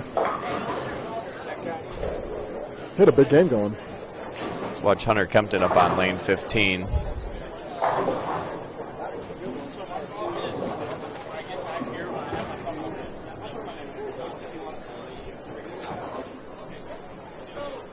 Big shot by Hunter Kempton. Let's go back to Simo on lane 13. Punch for 248 on this one. Ooh, nice job. Got to give it up for him there. Big finish. Good guy, tries hard, loves the game. Yeah. Anthony Simonson. He's a hero. It's my quarterback. He's like Russell Wilson, like a short quarterback. Yep. BJ Moore up on lane 15. Let's see what he's got. Mike, are you on this pair this game? Oh, we get Mike Clark Jr. on 13 and 14 this game. Ooh, nice shot by BJ Moore. We get EJ on this pair too. The lesser tacket? Well, most importantly, we get Mike Clark Jr. My future over 50, under 50 partner. Can I get you on record saying you'll bowl over 50, under 50 with me one day? Can I get you on record saying you'll bowl over 50, under 50 with me one day? Sure. All right. On the record. It's locked in now. Verbal contract. I am locked in with the guy for local up in Cleveland. Or you're not locked in with him anymore. What'd you say? I said I've got a guy up in Cleveland though for the local tournaments. I'm locked in. I said you're not locked in with him anymore. You're locked in. You're with me now. We're locked in 2020. I am the captain now.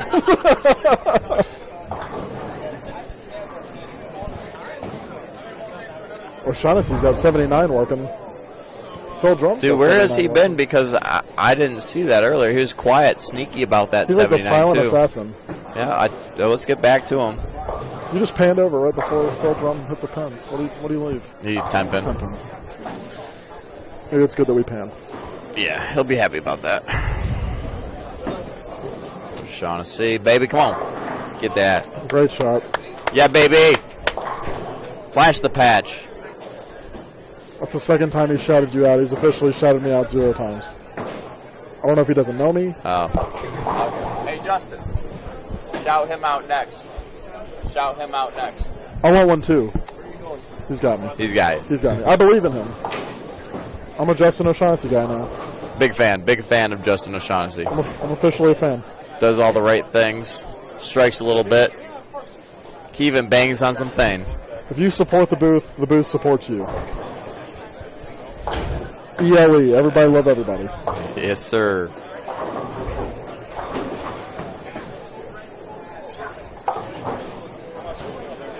Come on, baby. Come on. Get up. We get some chat. We get some Chappie in the booth this game. Are you on 13 and 14? There he goes. Hey, you missed the shout out, man. He pointed right at you. Yeah. Thank you. The booth loves you. Big strike. All right, if he finishes this out, flash in the patch. Chris Acaro up on lane 13. You get AJ Chapman on the pair, Mike Clark Jr., EJ Tackett. Dude, this is going to be a loaded pair. That's lit. Good shot by Chris Arcaro, 212. Yeah. 79's a big game for O'Shaughnessy. Where's he at? He's got to be close. Where's he at? I don't see. Oh. Flash the patch.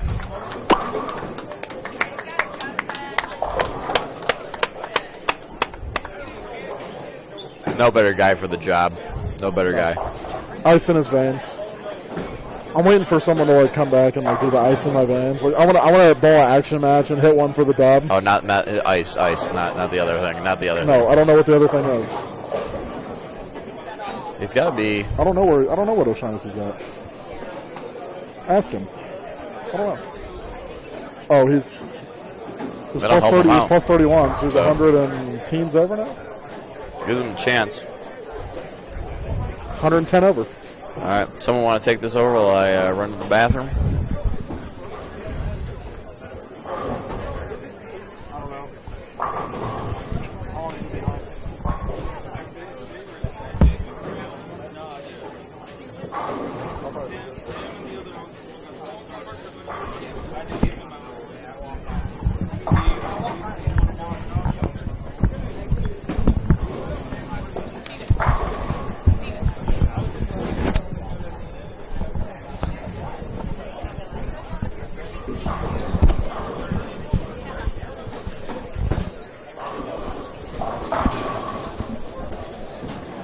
Todd McGill, welcome back. Well, hello. I've been here the whole time. We don't have anyone to change the panels now, but he'll be back. Yeah, he can be the control guy. Welcome back to the booth. Yeah, well, I've been in the booth the whole time. I got up to get a Gatorade, and it's almost gone now. We got hijacked. Steve Pennington with the wave. How are you, sir? He's sipping something cold. I don't know what that is. Looks good. What are you drinking? Double Crown and Coke. Any Steve Pennington fans out there? Favorite beverage? Double. I'll be a Steve Pennington fan this time. Are you on this pair too? I love this pair. It's good. It's good. Pair's loaded. I get my friend Mike Clark Jr. I get my friend Steve Pennington. Get some Chappie.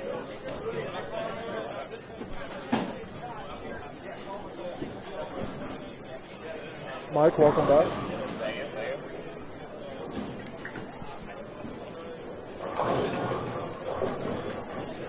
Kyle, you guys did a fine job sitting in. I'm sure my parents are watching, and they didn't text me and say, what are they doing in the booth? So apparently you must have been doing just fine. We didn't get arrested. Yeah? No one pulled us out of the booth.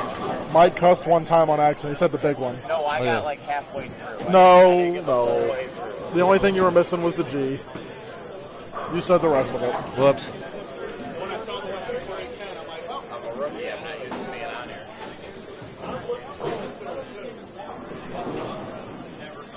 He was having a really good run when that happened, but he's doing a really good job paneling and changing cameras. And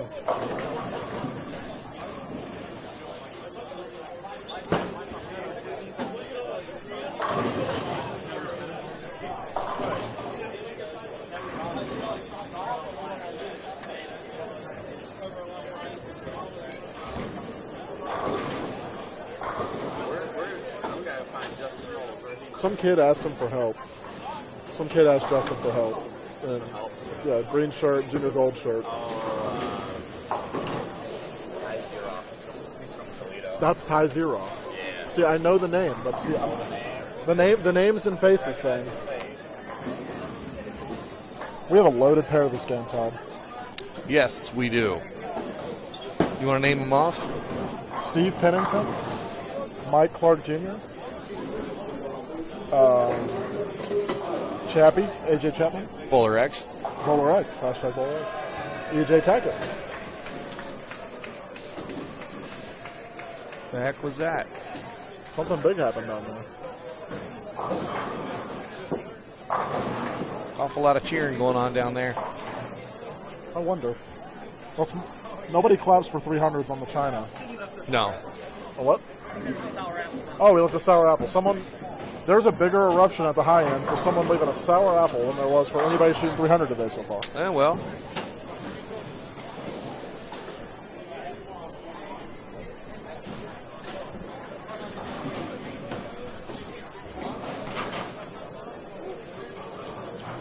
Is that EJ? That is yeah, EJ. that's EJ. That's yeah. EJ. Got a wave. Got the EJ. wave. get all my friends on one player this game and one guy I don't know. How special is that? Steve Kervin. Look at this guy. Brandon Trainham has joined the party. Cheers. I love the new specs. The new glasses are it. I'm a big fan. 150, not enough.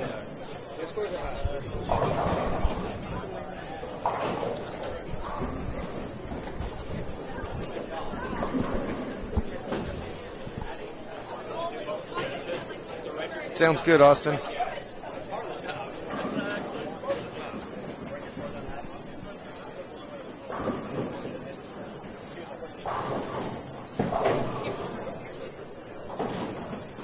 It's been a couple of games since I've said this. If you're watching on Facebook, please go ahead and give us a share. Let the bowling world know that we're live here in Columbus, Ohio at the 10K Mega Buck at HP Lands. Yep, we'll be live the rest of this block. We will be live all day tomorrow for the I'll be watching live. First 6 games and then the modified step ladder finals. It's It's a cool format it is on a cool Sunday. Format. Oh, Mike. What's your partner? Well, this is my future over 50 partner. The over 50, under 50 for the regionals on Twisters. Don't ever 710. No. It's another opportunity to call a 710 make, though.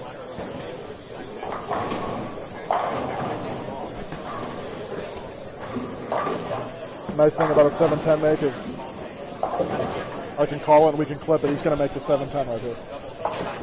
Nope.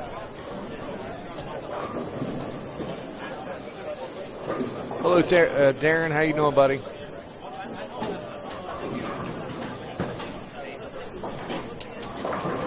See what EJ's got here on the left lane after, I think it was a wrap 10 on the right lane? It was.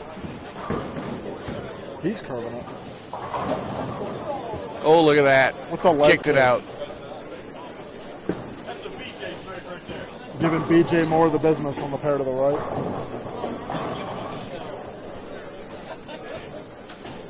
Let's do it.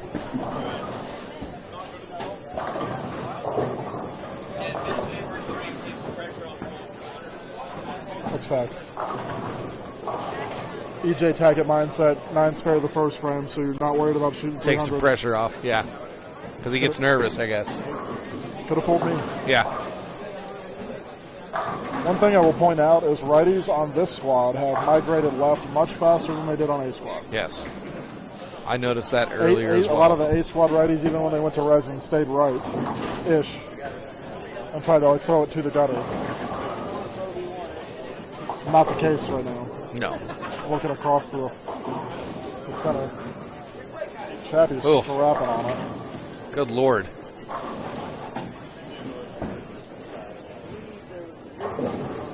He didn't like it. Ugh. Charlie Brown. Not great. Not great on the count, though. No. 6-1's not going to help you. It was in the first frame. Jalen Mosley saying hello to the booth. He just hit a massive jackpot at the Derby last weekend. You know, every tournament I go to and I bowl bad, they bring that up for the last couple of days. I'm just going to run out of that money. I mean, that would get people to start bringing it up.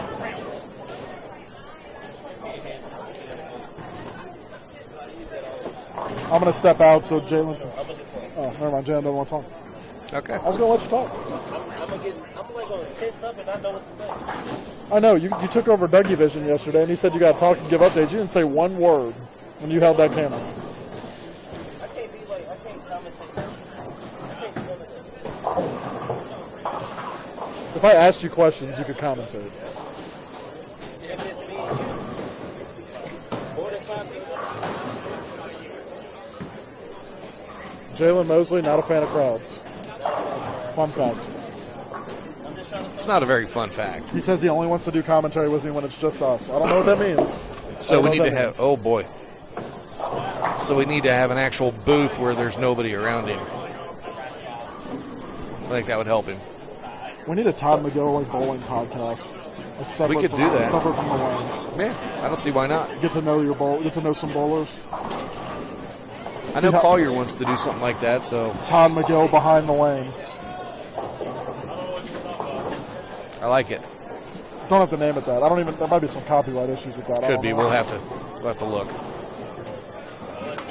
I'd like to be a guest if it becomes a thing, because I feel like I kind of helped. I promise no profanity.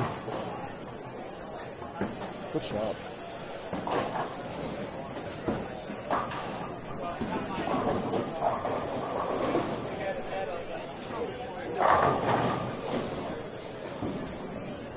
Rob 10 by Steve though. That was a good shot. Yep.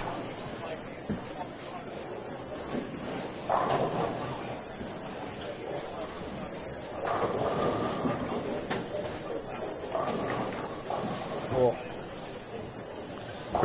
Charlie's not off to a good start on that pair. 11 and 12 is a tricky pair here, for whatever reason. I've bowled here a couple times. It's been a tricky pair. Chapman's still disgusted, but that one is a strike.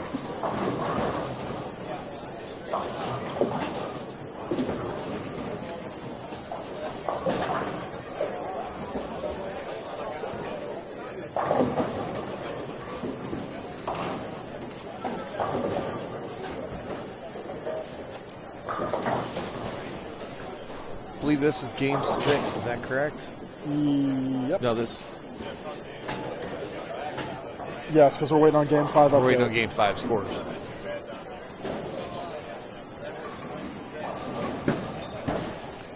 Couldn't remember the color scheme. I saw some 1100s up there, and there's not many people minus. So. Well, Shaughnessy was 1204 or 1240 after He was at 30 something over. He went from 31 to 110. Okay. Massive jump that last game. And he shouted me out in the booth, and I'm a big fan of that.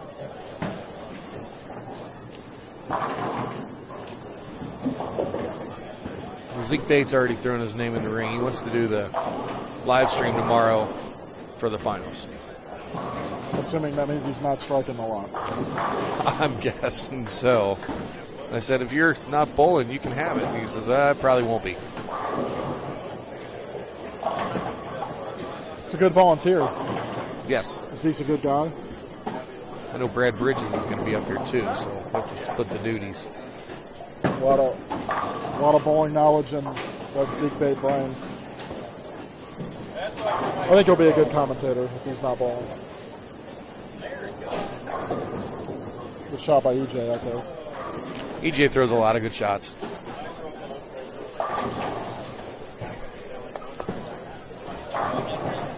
Thank you.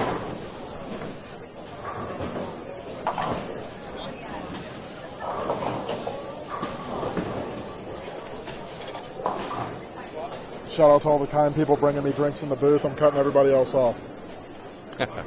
Driving home tonight. Gotta be safe. This is Rick McCormick had the honor of bringing the last one. Thank you, Rick. Yeah, we don't have a Game 5 update yet.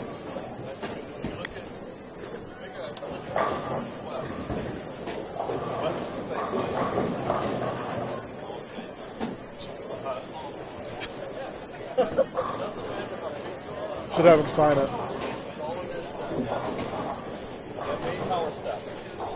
It's a lot of strikes in one selfie.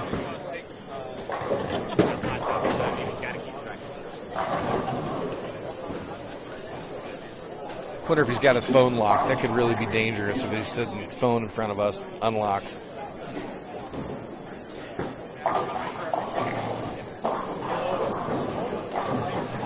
It would be interesting. I'm not a fan of unlocking other people's phones. I know I wouldn't want my phone unlocked. I wouldn't want mine Not that I unlocked. have any demons in there. But. No. Yeah, I'm a little picky about my phone too. But Rick, go ahead. Rick's good at making bad decisions. Go ahead, Rick.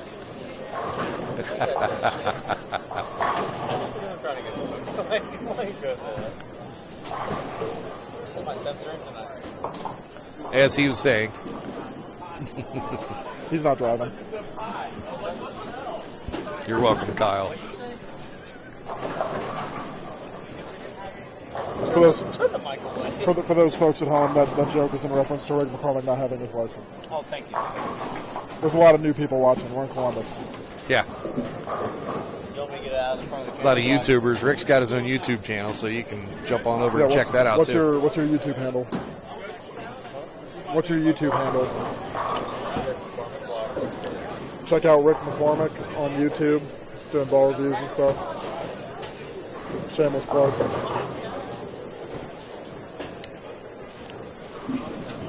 Again, if you're on YouTube, please subscribe to TMT Bowling Stream TV. We've had about 150 new subscribers this weekend. And I've had about 70 friend requests. By the end of the weekend, you're going to need a second Facebook for all the extra friends. See, I have this thing I do on Facebook. And, you know, people always say that they're going to clean out their Facebook, they're going to make changes, they're going to this, whatever. Well, usually what I do is I wait until it tells me when people's birthdays are coming up, or it tells me on their birthday, and I'll look and see if I know them or if there's someone that's going to be part of the events or if they've bowled. And I'll tell them happy birthday, and then I'll unfriend them to make room for other people. It works every time. It's cyclical. Seasonal Facebook friends. This is game 5? That's game 5. Daniel Freeman is still striking, plus 258. Scott Mathis, 211. Lavery Spar, 210. It's going to get past 220. David Kroll, 206. AJ Chapman is on the live stream pair, 206. Kyle Troop, 205. EJ Tackett is on the live stream pair, 199. BJ Moore, 199. Anderson, 194. Andrew Anderson, sorry. Packy Hanrahan rounding out the top 5 at plus 187. 25th on the squad after 5 is plus 148. What is 50th on the squad? 50th on the squad is plus 87. And that's what it was last A squad, so it's 20 pins lower. Yep, roughly 20 pins lower.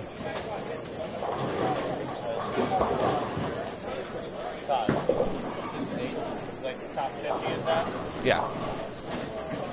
For A squad. I think they're going down. I think. It's pretty close, but they're definitely down in this squad. 50th on A squad was 22 ahead of 50th on B squad. I think we should have combined. Yeah, I know, right? I think it's going to be about 2 O's. Will be my guess. Yeah.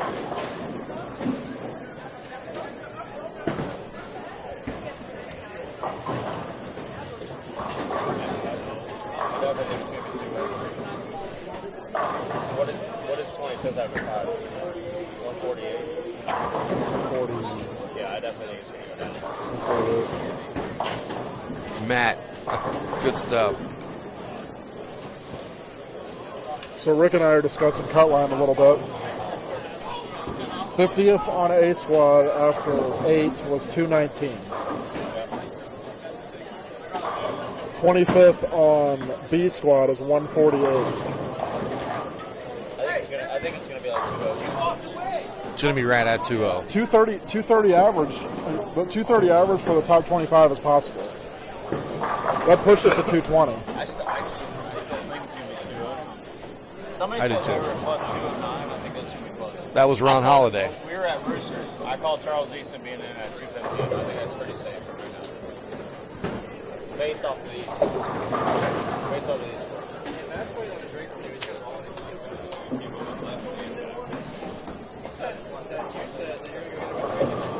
See what Chapman's got here. Big strike.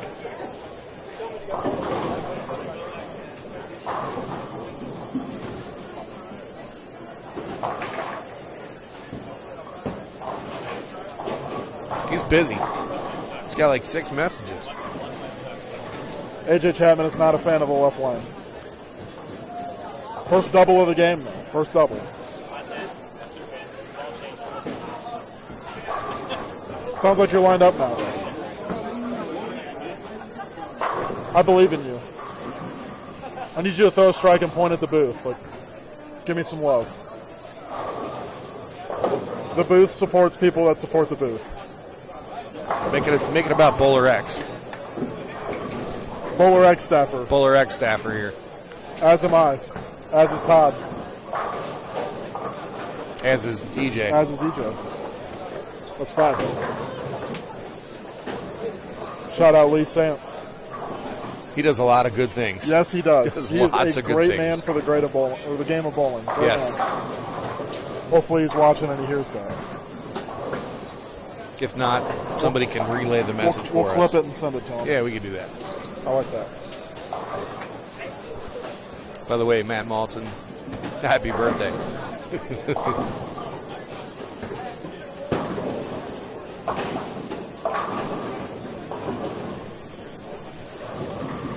We should do Cameo. We should get on Cameo, the website, Yes. where we get paid to just say like 1 minute messages. Oh, boy. That's easy money. Got a good crowd watching right now. There's 140 people on. Share. 140 people or so on the YouTube channel right now. There's probably 80 on Facebook right now. EJ bounces back off the 9 spare with a strike. There's a healthy amount of strikes out there this game. How is Mike Swain doing? Let me see if I can find his name on the list there. Corey.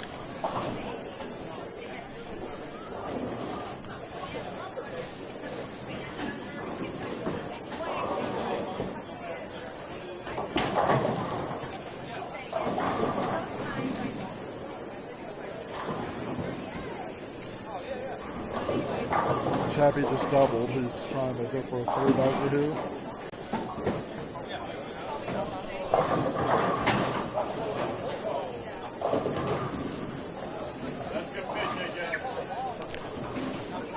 Mike Swain is not having a very good day. Not quite.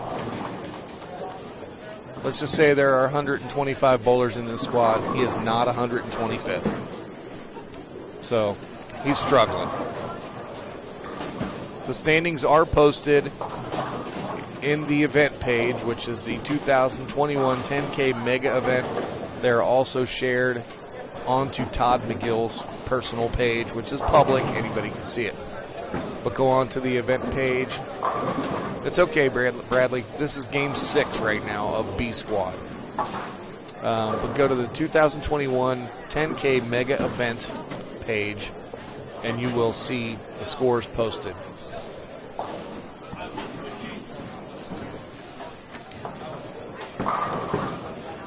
The stream will start tomorrow morning at 10 o'clock. The cashers round begins at 10 o'clock tomorrow. And we'll be with you all the way through. I think that last AJ Chapman 10-10 was a classic case of complain about the left lane, rep 10 on the right lane. Yeah. He was displeased.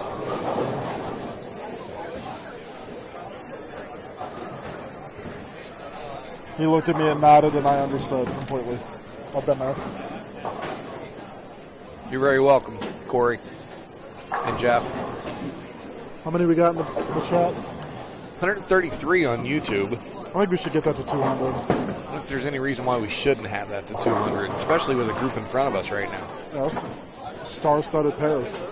It'll give me a report on how many there'll be. There will have been several hundred by the time the day's over on YouTube. Facebook, there's probably about 80 watching right now, so we're 220, 221, whatever it takes. Whatever it takes. That's watching right now. Has AJ thrown it through the 6th hole tonight? Nope, not that I'm aware of. No, not that I'm aware of. As much as they're curving, it would be hard for him to keep one that far back to not get past the 3-pin. Yeah, there's enough And I saw this morning, like whether righties threw resin or urethane, we all played to the right. You had your select few that were striking in, but for the most part, great shot by Steve there, by the way. Is that an Obsession Tour? I was hyping that ball up earlier. Obsession Tour is really good. You know, Steve loves the Obsession Tour. Matt, I did see something come across my phone. I didn't get to read it yet. But here you go.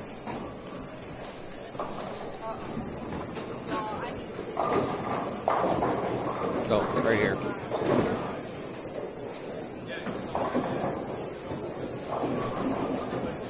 Wow. Yeah. John Rahm pulls out of the tournament at the Memorial with COVID. He had a 6-shot lead.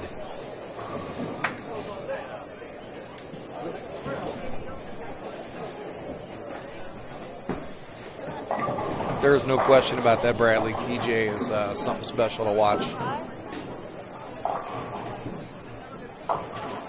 BFC versus CS. I'll trade them. Okay. We're getting fresh from there. Okay. Follow me. Are you serious? Yeah.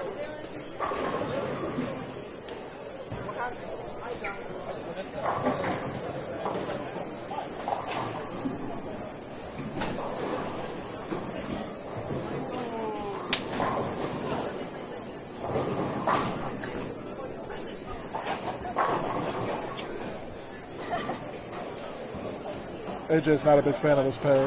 No, he's not liking it. I can tell.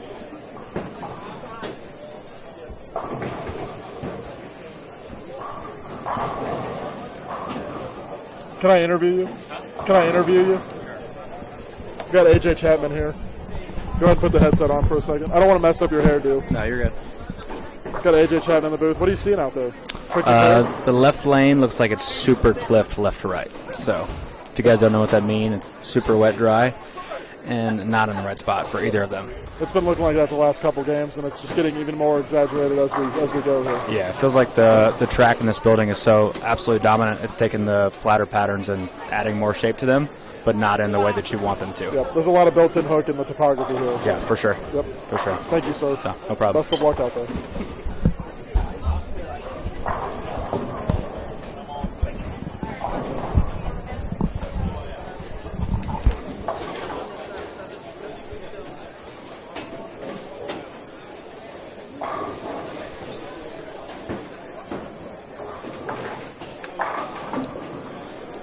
Todd left me here to fly the plane alone, so that's what I'm going to do.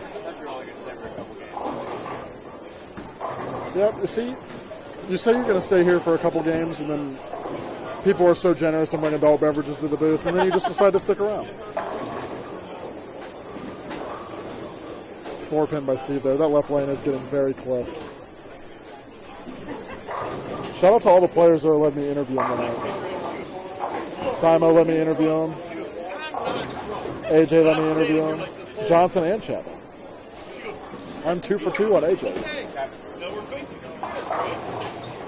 I'm bringing the PBA pros into your living room. Just take the headset. Don't steal Todd's seat.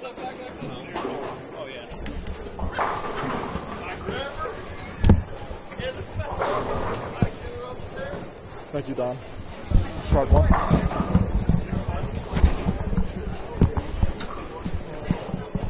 We have future Cincinnati legend, current PBA regional staffer. Can I say it? Will you let me say it? What's up? Can I say your namesake or no? Like what you're famous for? What, the 84? Everybody knows I'm famous for the 84. Rick McCormick, the man that shot 84 at the Masters in 2019. Hey, it's all good. It's all good. No worries. He wears it on his sleeve. He wears it proud. Absolutely. People will never forget him for it. So, Rick, you bowled today. Mm-hmm. Bowled A squad. Yes, sir. What'd you see? What'd you think? What'd you get to? So I got to plus 179 Unfortunately, for my first 4 games, I was plus 183, so it's pretty disappointing. The first 4 games, I threw a really strong ball at the gutter, and they were pretty soft. Transition happened. I got frustrated, tried to press. That's why I only got to 179 over. But looking at the scores, I know I have a bet with you. Have a bet. I've mentioned the bet in the chat. Yeah, we got a little friendly bet, not too crazy. Not trying to break each other's bank accounts, but I still think it's going to be south of 2. It was after A squad, it was plus 219. I think it's going to be south of that. 25 bowlers on A squad. Yep. Plus 219. 25th off of A squad was plus 219. I think it's going to be south of that for the top 50 overall. Currently, B squad, the scores are pacing a little bit lower. Yep. One thing I've noticed, the righties migrated left much faster this Much quicker, for sure. It might have been the tightness. Yep. Urethane and resin to the right may not have looked as good. Yep. I've talked to a couple people.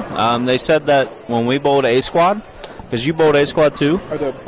When we bowled A squad, the gutter absolutely flew like it was cheetah. What I told the chat earlier was even even the urethane players on the right, with the exception of the few that were able to throw it all eight, like Mitch Ike, who struck a ton. Yep.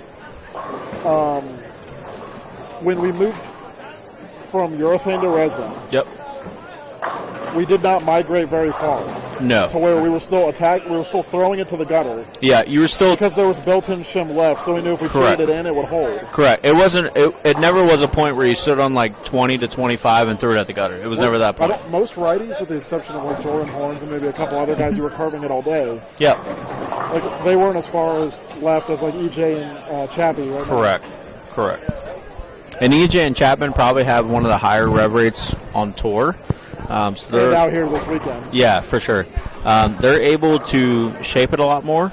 But like I saw a couple, watching like Collier and stuff like that, just from talking to people, they're playing a lot further left than we are from A squad. And I don't know if that's I'm probably going to say it's probably going to hurt them in the long run, per se. Because we kind of threw urethane to stretch the lane out, so that when we moved left, it actually created some hold. There's so much built-in curve. Correct. At HP. Correct. Just because of the surface here. Older lanes. Correct. To where the urethane on A squad, it just created shim. Like Correct.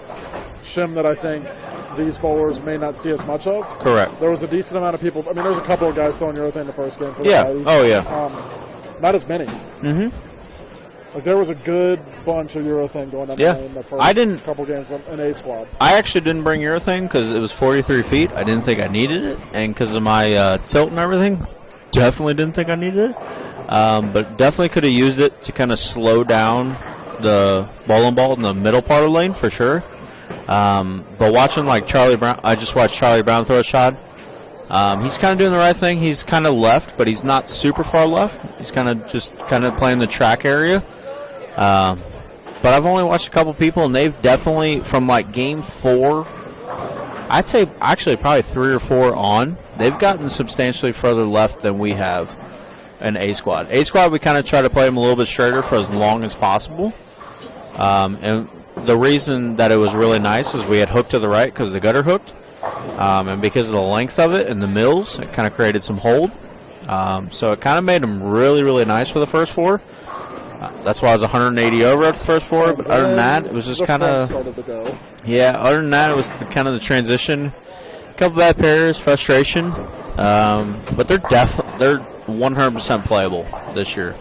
The tricky thing about HP lanes, like as far as we're just talking topography in the center, is yes, there's a ton of friction, but the straighter you can go here, the better. The more you're going to strike. Oh, for sure. Your offense are going to. For sure. Your offense are going to. I compare it a lot to Coleraine. For sure. Sunday sweepers. I guys think that can go straighter. Yeah. Like, you get your off hits. Mm-hmm. Like you see it with EJ's finish on that pair. He went high and he made a move, and then he flat 10 where the pins seemed like they were just wet bags of sand underneath. Yep. And you kind of saw it there with AJ, too. Oh! Oh, AJ got a little lucky break. Slap him off, AJ. Little lucky hit right there. That was sick. I think AJ is throwing the new. AJ. Don't yell. The dark code? Yell at him. Throwing the dark code? Yeah, AJ's throwing the new dark code. Just yell at him, why don't you? That was loud. AJ's throwing the new dark code. Kind of circling him a little bit. But like we were talking about, the B squad definitely got further left than we did, rather than A squad. But AJ, EJ, those guys that have the higher rev rate can kind of get in and kind of go around the lane a little bit, while other people have to go a little bit straighter. But AJ fortunately got a good enough break there to carry the first one. Hopefully he can get the second one. You don't hear like the old adage of like straighter is greater as much anymore, like with today's game, today's bowling balls. Oh, for sure. But there's definitely centers, especially centers with older lane beds like this. Mm-hmm. Like despite how much they hook, like, there's a lot of strikes to be had playing straight. For sure. And I definitely think that the straighter you can be, the longer you can be, is going to be really good here. I know last year, like Darren threw urethane. I could definitely see something like that working this year, kind of playing further to the right. I think that's why a lot of people like went to it so fast this morning. Was Yep. like, between Darren's success last year at the event, because again it was a long pattern. Again it was a lot of mills. Yep. But the built-in hook here is to the right. Correct. And to the left for the lefties. Correct. So the guys on A squad, when they weren't as tight, took advantage of it and said, "Hey, I'm going to control the fronts with urethane." Great shot by Chapman. That's a parlay three-bagger if I've ever seen one.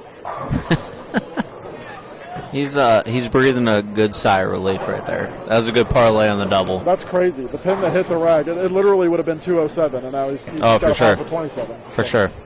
That 20 pins could change everything. It could. Really could. Me and Mitch Hoope were talking about it earlier. When the scores are high, 5 pins is a lot. Oh, absolutely. Absolutely. Yeah, I could have doubled in the 10th for 199 over, and I didn't. When the cut's going to be a couple hundred over, the pairs you don't double on in the 10th. The main thing is when they weren't like super easy. They're not like house, but you needed to manage the good pairs, and you need to shoot something on them. And on the bad pairs, you just need to grind out 190. So, like, AJ got off this pair, and he's waving the whole get me out of here" kind of thing. And he had 220, which is good.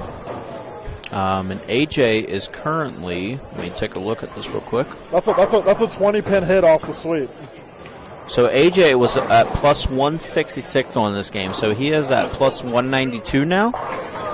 Unfortunately, that passed me, so that's not good news. But selflessly selfish. I'm trying to make the cut. But yeah, he's going to put himself in a good chance for the last game to get into tomorrow. I still think I'd like to see the scores after this game. Because these are after game. Oh, this is after game 4. Hey, Todd, do you have game 6 by any chance? Or game 5, I'm sorry? Game 5 or 6? 5? So after 5, I was looking at the scores for game 4. After 5, AJ was actually at 206 over. So I'm pretty sure this is game. Todd, is this game 7 or 6? This is 6? So Chapman this is game 6. So Chapman was at plus 206, so that's going to get him at plus 232. So if he keeps making his way, he's probably going to do pretty well.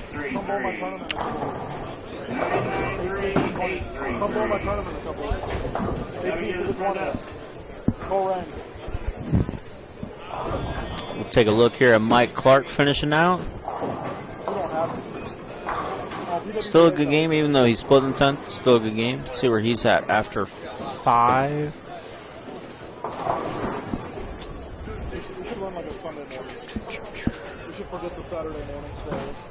So Mike Clark after 5 was at plus 154. So this is definitely going to help him. This is game 6, so he's going to shoot 240 at least. Hopefully he gets at least one of the pins. So he's gonna be. So he's at 11:54. So he's gonna get to at least 190 something. Unfortunately, Kyle, that's another person that's gonna pass me. Makes me sad. Rick, what'd you say you got to? I got to 179. I don't want to sound like a bad friend because I feel like I was a good friend for doing this.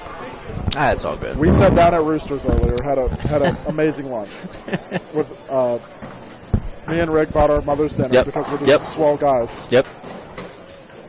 I looked Rick in his eyes and he told me what he shot, and I said, Rick, it's not enough. Oh, I knew when I was done. Hey, Gene Perez. Hi, Gene Perez. You want to say hi?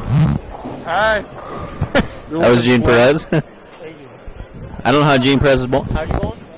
I got like 150 over. Hey, Nicole Perez. So Gene is very frustrated at 150 over. Does it look better? He's looking good though. He's got the wife watching him. How you doing? Hey, Doc. You just gotta go back to the please. And they just. Hey man, it's the goon. It's the two goons. So hard to find good help these days. So Gene said he was 100. Is that after 6? After 6? So Gene Perez stopped in the booth, a little BOC member. Me and Kyle are good friends with him, and he said he's at plus 150. You know what you're at exactly? What you're at exactly? He said he's plus 150 something. Around 150. So he's still got life. He's got 2 games left. Pop a big number, and we all know Gene can do it for sure.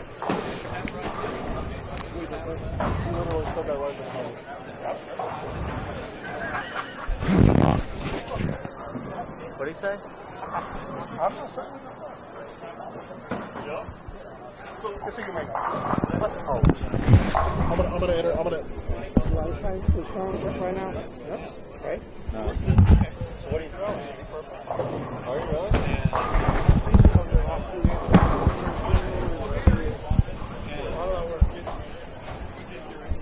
How did that work? I went 100 during over last year. Hi, girl. Do you want to go ahead and switch out? What camera goes to the 15 and 16? 3. Mike Jaczynski was really good at this. Rick is not going to be good at this. Hey, I'm just not in the booth. You're in the booth now. Welcome. So we got Dave Metters, who's from the Cincinnati area, which is I'm from. Give me a number on the 7 game. We're also watching. There's another good bowler from Michigan, David Northhouse. You're gonna. He is bowling on 15-16. Also Jeffrey Mann. You're gonna shoot 257. Very, very good player from the Indiana area. Can we bet a signed very dollar good college bowler. One signed dollar. Looks like Jeffrey got to 240 that game. I'll take the under. So let's see where he's at so far.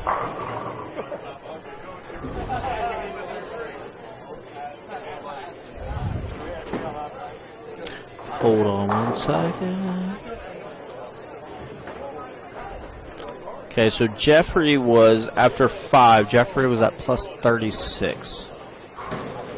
So he's going to get the 240s this game, which will get him 80 over. Still life. Needs a couple big ones for sure. Definitely need a couple big ones. For clarity in the chat, Gene Perez is going to be up on 15 and 16 here next game. He asked for an over-under for his next game. I said 257. I'm taking the under. I'm going to take the under, too. We have a crisp 1 signed American dollar on it. Yes. 1 signed Gene dollar is worth like 75 cents. But you know what? It's about the sentimental value. Do you want me to change it to 11? Like You want to? Change it back. What camera is it? 2? 2? Todd, if we want to go back over here, is it 11 or 2? Camera 2? Camera 2? 1 is like flashing us. So like if you hit 1, they show the booth. All right, so we got 11 and 12 here. They just started their 7th game. I'm sorry. Not second. So we got Collier Pavey, who runs tournaments in our area back in Cincinnati. Hashtag KP. Hashtag KP tournaments. KPT tournaments. We also have Andrew Anderson, which is a former Player of the Year on tour, as well as the Packy Hanrahan. They are bowling on 11 and 12. I think Anthony Lavery's far too. Oh no, he's a little far. No, Anthony, I think he's a couple pairs away, I want to say. No, he just got done bowling on 9 and 10, so he's going to be jumping. I know I watched Andrew bowl a couple games. He's been bowling pretty good. Packy's been bowling good too. He just can't get anything to go his way, really. He can't stop leaving the 7. Andrew's decently far up the standings, is he not? Who, Andrew? Yeah. Well, let's take a look. Andrew Anderson. Andrew Anderson. Andrew Anderson, after Game 5, was 9th at plus 194. Also, he's striking. Yeah, so I don't know what he shot Game 6, but I'm going to put a small wager that he probably bowled halfway decent. So he's probably in a good spot to make it to tomorrow. Hopefully. Knock on wood. But like I said, we do have Collier Pavey. We do have Andrew Anderson, Packy on 11 and 12. We also have right in front of us Evan Pollard, another guy from the Cincinnati area. Yeah, the people we got on this pair, 13 and 14 this game, we have Evan Pollard, Chris Colosimo, still don't know if I'm pronouncing that right, Matt White, Michael Swain, who someone was asking about earlier, so if you're still on, keep watching. And Jonathan Clear. And Jonathan Clear, lefty out of PA. Yep, he's a very good bowler from PA. We bowled JTBAs against him. Me and you bowled JTBAs against him. Yes, that was in our younger days. He's younger than us. Oh, yeah. Yeah, he's probably, how old are you? 25, 26? 26. My hairline's 40. My attitude's about 16. So I think Jonathan, if I had to guess, is probably 22, 23 maybe. We can ask him. Yeah, we could definitely ask him. We've been asking questions in the booth all night. We've had some good interviews too. PBA Tour's best in the booth.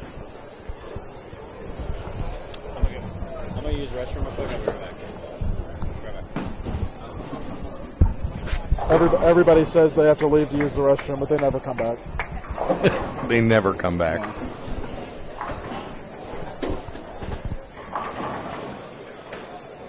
They might try to come back. No. We got Mr. Dougie Vision himself on 11 and 12. Yeah, I believe he's going to finish on 15 and 16. It's only a 2-lane jump for the last move, I believe. It's not TV. It's Dougie Vision. Baby. It says it on the back of his jersey, actually. I like that.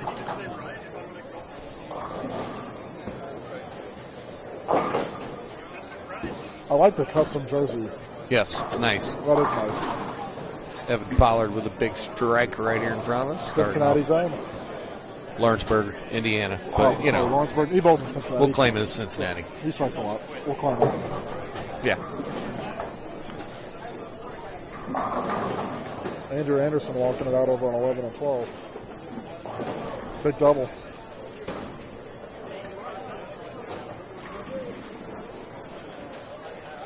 I like the blue and green jersey design, too.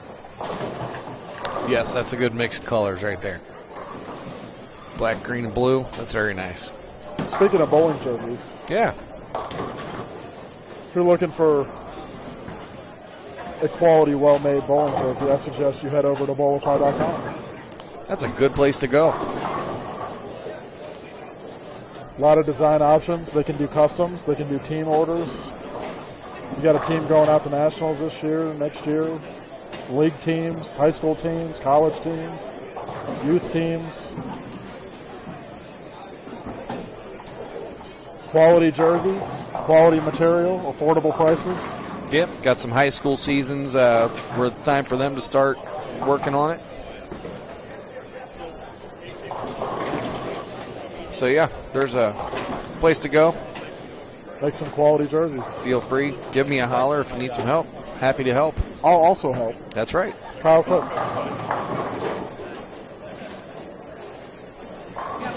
Part-time live stream commentator. I'm going to start adding that to my card.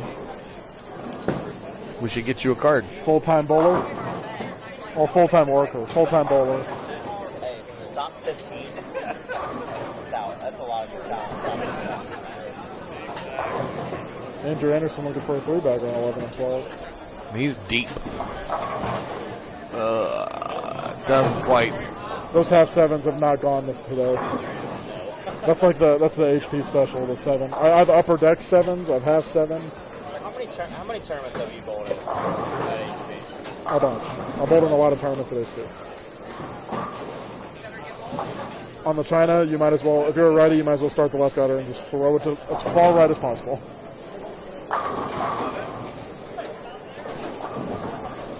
The 30-plus mils that are out here now are more like 20 something, or like a normal center that doesn't hook quite as much.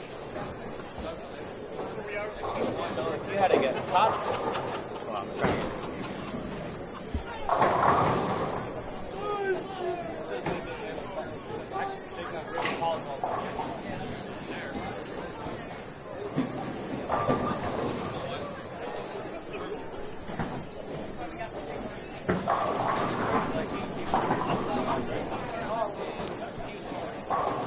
so if anybody can hear me, Todd was asking me about this. Oh my kiss. I was gonna say.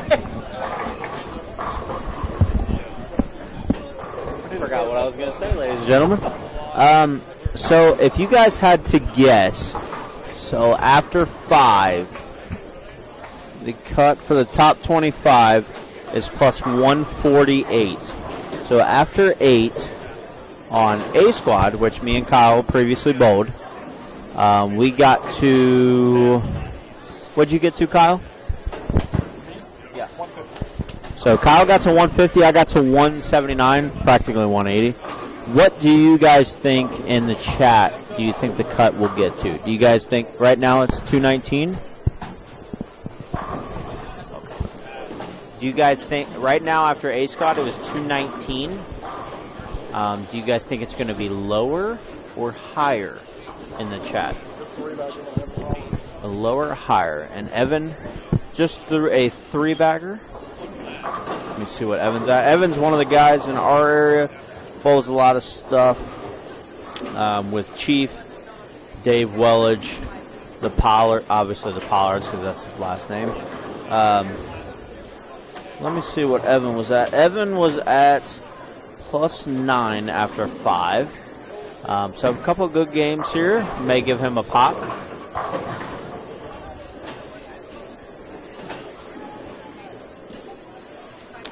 Looking at questions on here that I haven't been keeping up with, I apologize. Natalie, I don't believe the pins drop tomorrow. They continue on for the 6 games tomorrow. Yep. And that seeds them for the step ladder. Yep. For the modified step ladder. I believe isn't it like 10-person step ladder or something like yes.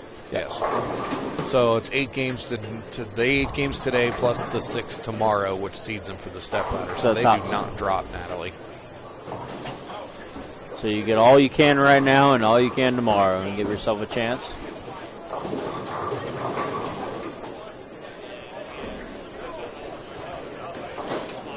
There will be 50 bowlers who make it tomorrow. And I would imagine the field's going to be it's going to be loaded. Yeah, it's going to be. It was loaded anyway. This field was pretty good. This field was pretty good just in general with the 250 bowlers. And then when you wheedle it down to the top 50, you're going to get some very, very good bowling on Sunday. So.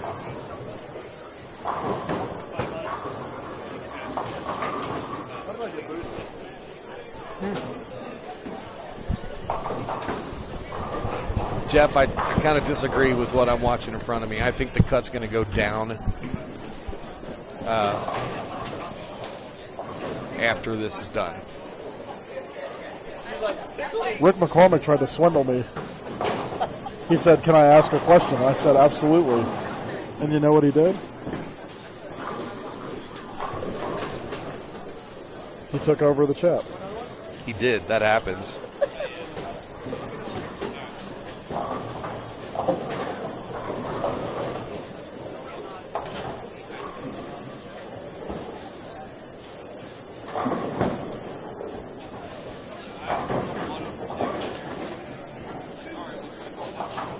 This makes me want to run a mega buck.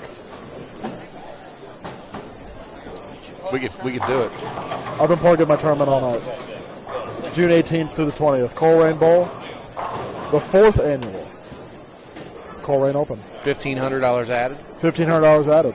Last year we paid out $1,500 for first place. $80 a squad. $70 for re-entry. That's 1 in 5 off of each squad make the finals. Squad times are 7 p.m. Friday evening, 8:30 a.m. Saturday, noon Saturday, 4 Saturday, and 8 p.m. Saturday. That's it, all day. 1 in 5 off of each squad make it to the Sunday Cashers round, which starts at 10 a.m. Brackets and jackpots available for any and all shifts. Yep. Noon and 4 normally fill, so if you're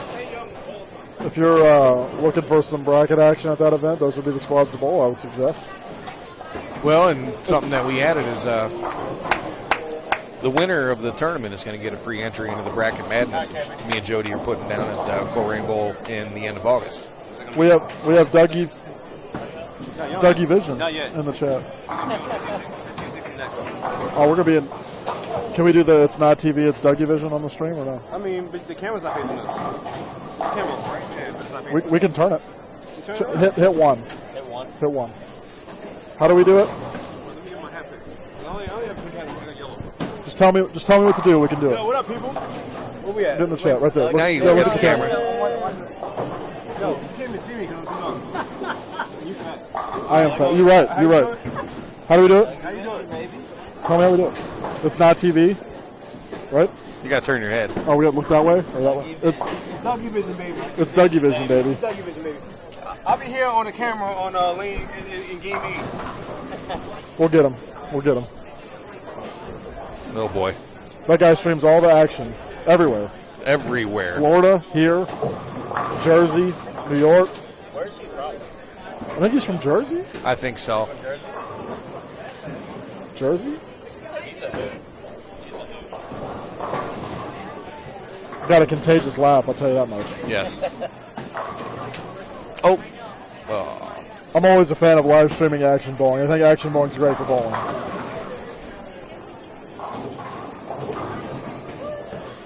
It's raw, it's uncut. That is true. Real life action bowling. That was Dougie, yes. Heard a lot of stories about all the action back in the day, both Dayton, Cincinnati, the Super Hoinky, everything. Oh boy. Everything. I bowled that tournament several times, and you want to talk about action upon action upon action. You ever bowl in that tournament? Mm-hmm. Did you? Mm-hmm. Thousands and thousands of dollars of side bets. Oh, yeah. At least.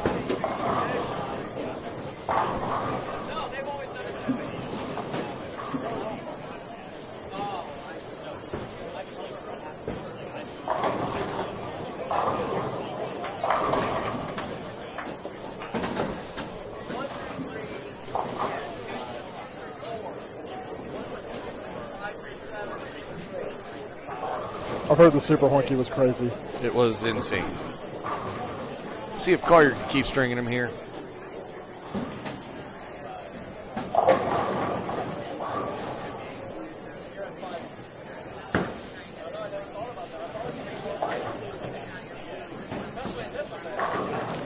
Pretty good looking shot right there. Good shot by Collier Pavey. He's also a member of the Best Friends Club. He is. Are you on 13 and 14 the last game? Oh, we're gonna get Mikey Slabach taking Big Daddy hacks. He's the only person I know that claims to take Big Daddy hacks while bowling, even though it's a baseball term. I'm pretty sure if anybody's hearing me talk, I talked to Mikey. Mikey's a good friend of me and Kyle's. He was, after 4 or 5, he was 120 over. Let's hold on 1 second. Let me see how much Mikey's plus. How much you plus? 107. So he just shouted you out. He said the last time I talked to Mikey, he was 120 over. I'm gonna see where he's at now. I don't think he was expecting you to go backwards. No, I went backwards. 1 and 2, 6,000 miles. 1 and 2 here for highs. I moved, I think 20 laps after my second shot. It was my favorite. flies. 1 and 2 always flies here. I think every time, because me and you just bowled a doubles tournament, 1 and 2 hooked a bunch. Yeah, the end pairs here definitely hook more than the rest of the center, and that's like without question. Oh, looks like we got a little scoring update. Todd, what do we have? Do we have the magic paper? The leader is still Daniel Freeman at plus 282. That's a bunch. What is it? 282, Freeman. Oh, really? Wow. Still, he's led from the last 4 or 5 games. 25th is currently 146. Great shot by Collier there. He's got a 6-bagger working off the hole. 50th is currently plus 98. What is plus 20? Or what? Plus 25th is 146. I am in trouble now. 25th didn't move.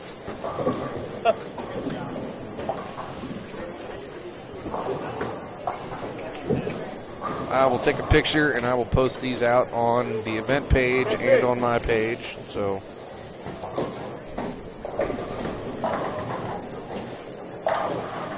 Great shot by Evan Pollard there. He's got the front 6.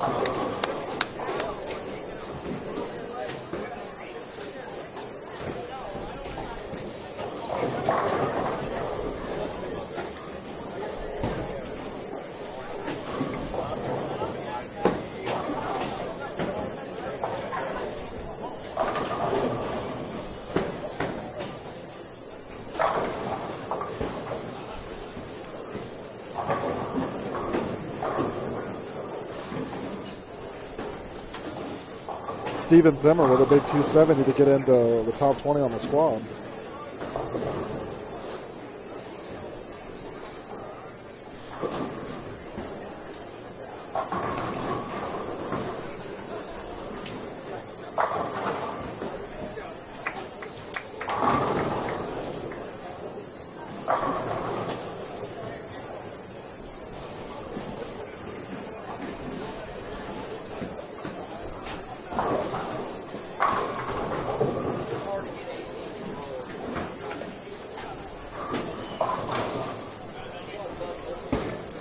Okay, it's posted in the event page. It is now posted on my page as well.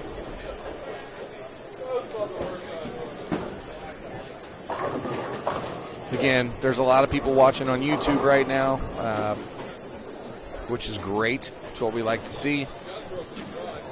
We've got tomorrow morning, 10 o'clock, will be the top 50, and we're going to be on, just like we are today, be able to find it on YouTube tomorrow at TMT Bowling Stream TV.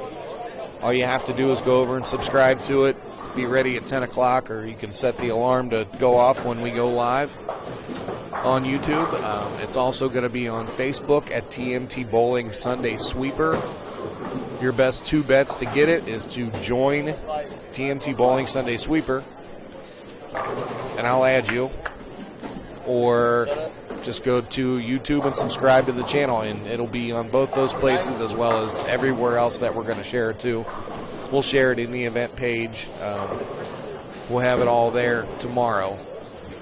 So go ahead and share the link around. Let people see what we're doing. Let people see what tomorrow's all about, because it's going to be a lot of fun tomorrow. So, Todd, did I hear the cut didn't go up at all? 25th didn't move. 25th didn't move at all? That's surprising. Thank you for fixing my unibrow earlier. Jordan Pennington fixed my unibrow earlier. Todd, if you had, There's if your you had shout to out. guess, what do you think the cut's going to be? You got to take a pull. Todd, if you had to take a quick number, right now after 6, 25th is plus 146. That's James Grago. If you had to take a hot guess, just a quick number, what do you think the cut for the top 50 is going to be? After A squad, it was plus 219. And then after this squad with 2 to go, 25th is plus 146. So it's 219. 219 after A squad. I'm going to put it around 209. That's what I'm thinking too. 208, 209. Yeah, I'm thinking that too. I forget who told me they had plus 209. Ron Holiday. Was that? Yeah, that's who it was. Yep, it was. Ron Holiday had plus 209. I think he's going to be close. I definitely do. That's my pick for the number. Yeah, with 2 to go, that is a good pick. There are still some guys killing them.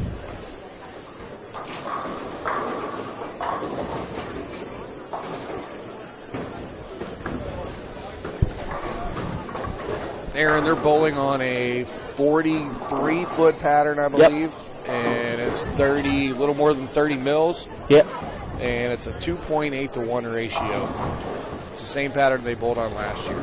Yeah, when Jody told me that, it was kind of crazy because last year, when Jody told me that last year, that it was the same pattern as this year, it kind of confused me a little bit because last year when we bowled, I think I bowled A squad last year too, and we got left super quick. This year, I think we were a little bit smarter how we played, per se, because we played a little bit further to the right. And I think B squad did a little bit, but they moved in a little bit quicker than we did. Yeah, they kind of had to. Yeah, because when you re-oil, the fronts kind of go away, the back ends get a little bit tighter. Yeah, the transition got a little funky, Yeah. a little faster than it did for you guys in the A squad. Because A squad, you could really stay on top of the gutter pretty much the whole block. If you had a good couple pairs, you could really stay out there the whole day. Honestly, that's where I should have stayed. Yeah. But I definitely think, like me and Ty were talking about, I definitely think plus 209 could be very, very close. Like we said, it was plus 219. And that was 25th on our squad, which was A squad. Obviously, there's still 2 games to go. Anything can happen. But like I said, right now, James Grago, who is sort of close to our pairs, I think. I think he's down only that way now. I think he's only like 5 pairs away. Yeah. He is 25th at plus 146 on the squad. So I definitely think the scores are a little bit lower. It's not a whole lot, but I definitely think they're a little lower on the squad. So it just depends on how things go. But we do have a couple good players right here. We have Evan on the front 7. Let's see where Evan's at on the standing sheet real quick.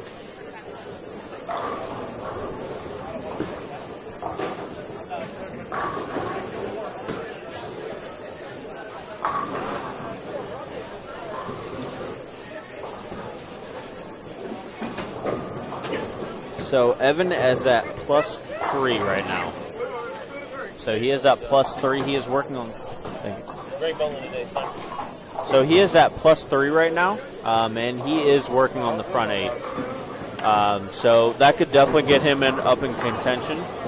Hopefully he can rattle off a couple big games here.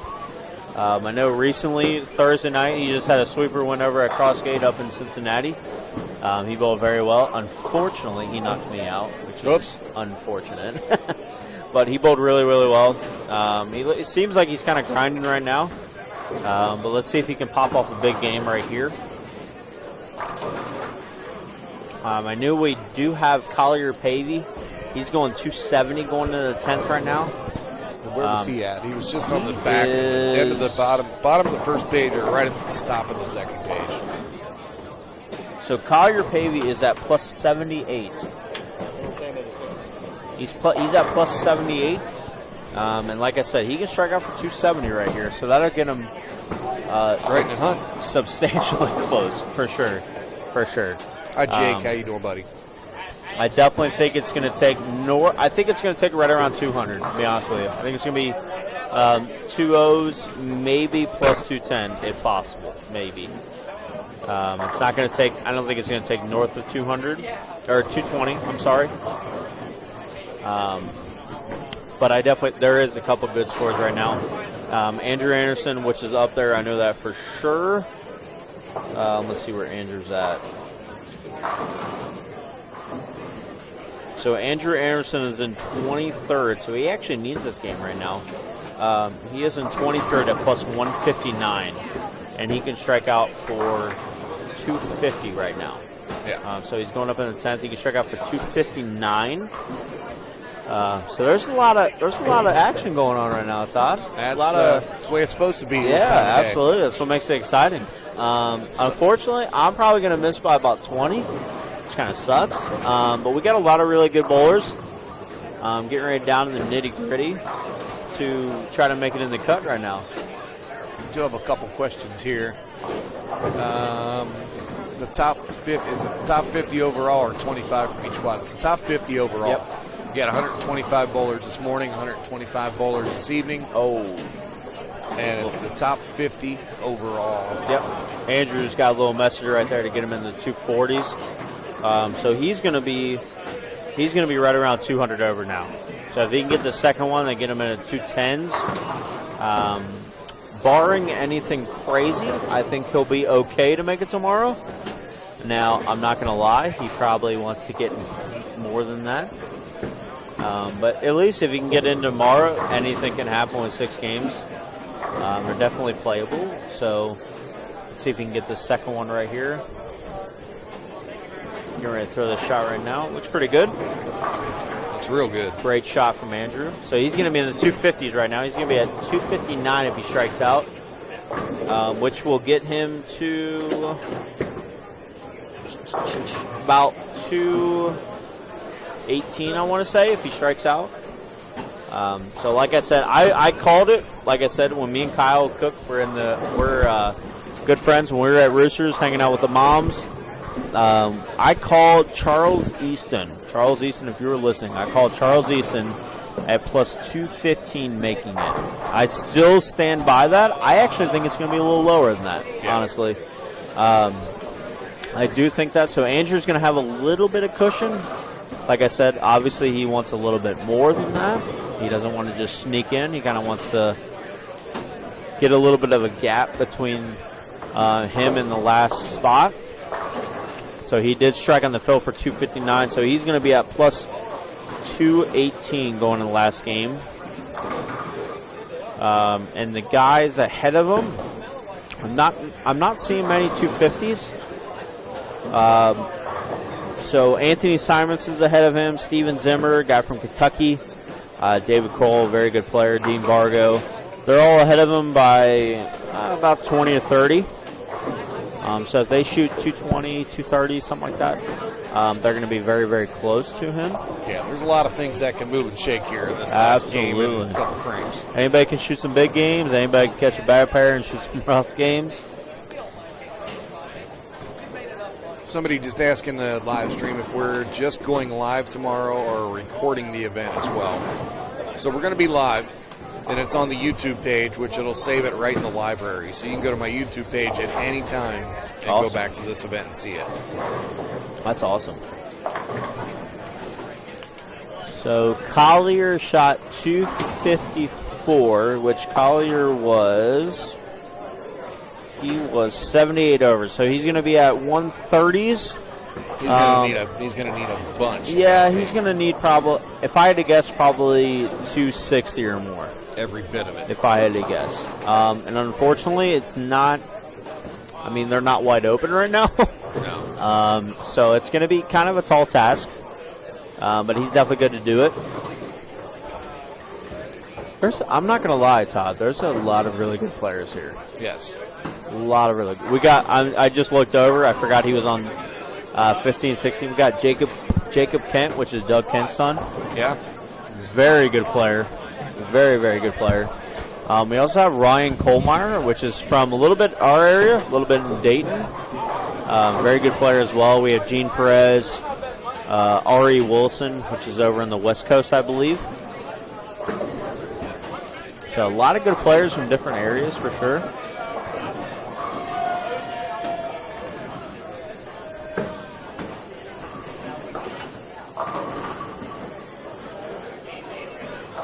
All right, we got Evan here that at the front 8, unfortunately had a mishap. Missed a single pin spare, it looks like. But he can still strike out for 260. I know he was a little bit further down, but he can give himself somewhat of a chance.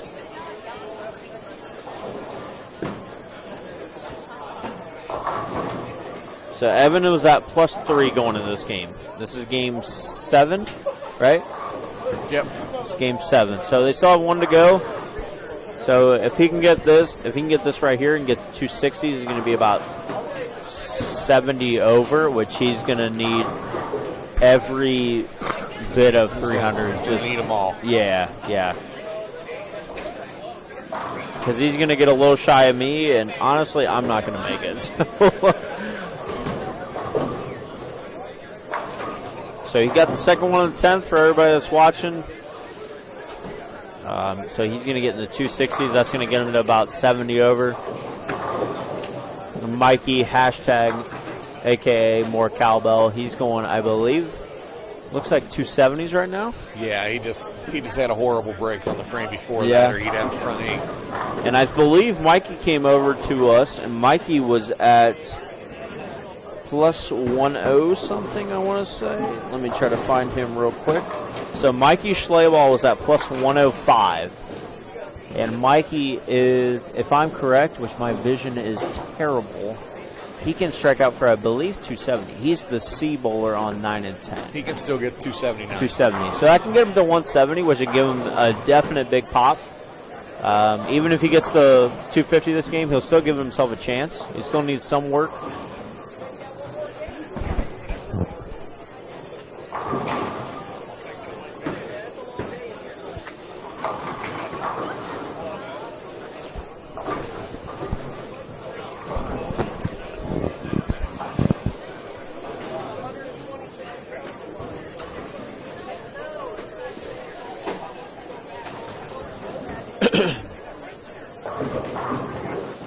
Where was Packy after game 6? Packy after game 6 was +200. He just shot 201. So he's at still 201. Yeah, so I think he's doing okay. He's going to have to shoot better than even to stay right there at the number. I would say he probably needs at least, I'm still leaning on Charles Easton making it, to be honest with you. He's got to shoot 210 or better. Yeah. Charles, I just got done hanging out with Charles at Nationals, which was an absolute treat. Hanging out with Jeff Fair and all them at Nationals, and Charles was on their team. I definitely think he should be in. Don't quote me on that, Charles, but I think you should be in at 215. I think it's going to be a little bit south of that. I know you're talking about Ron Holiday being at +209. I think it's going to be very, very close to that. So Packy is going to get to +201. So he's going to need do a little bit of work.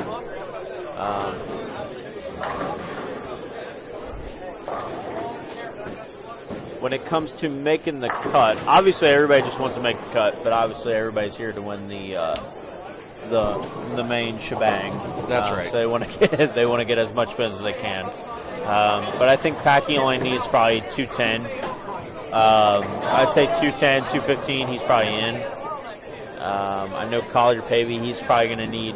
He's going to need 260. Yeah, he's going to need 260 or 270. I believe my man Dougie Vision is struggling a little bit. I don't know if he's going to make it. But definitely check out his YouTube channel. I have stayed up all night for the past 2 nights watching Dougie Vision, bowling the action matches and stuff like that. Love his content. So much fun that he live streams that stuff on YouTube.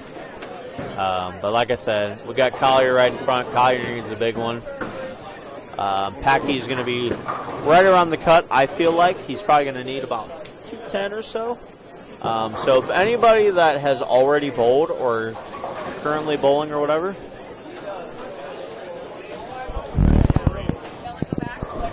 What's the stream? Time to go tournaments? It's on YouTube at TMT Bowling Stream TV. TMT Bowling Stream TV.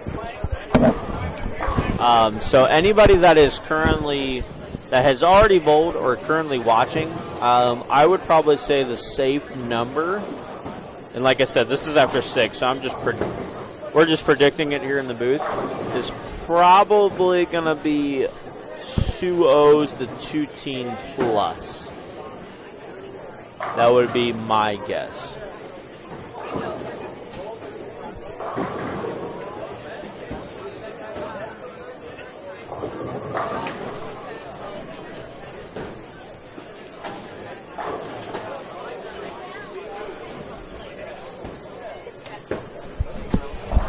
Packy. Look at your messenger. I just sent you the link.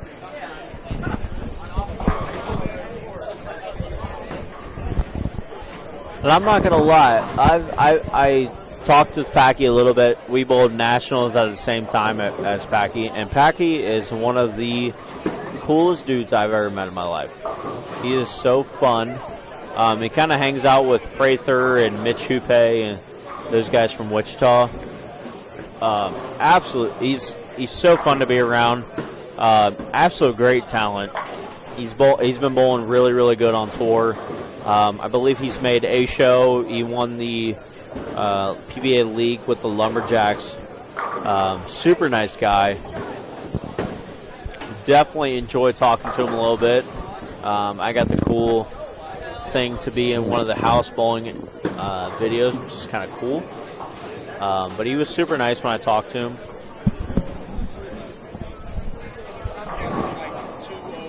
I'm thinking like 2-0. 2-0. My guess. 2-0 or 2-10. What do you got now?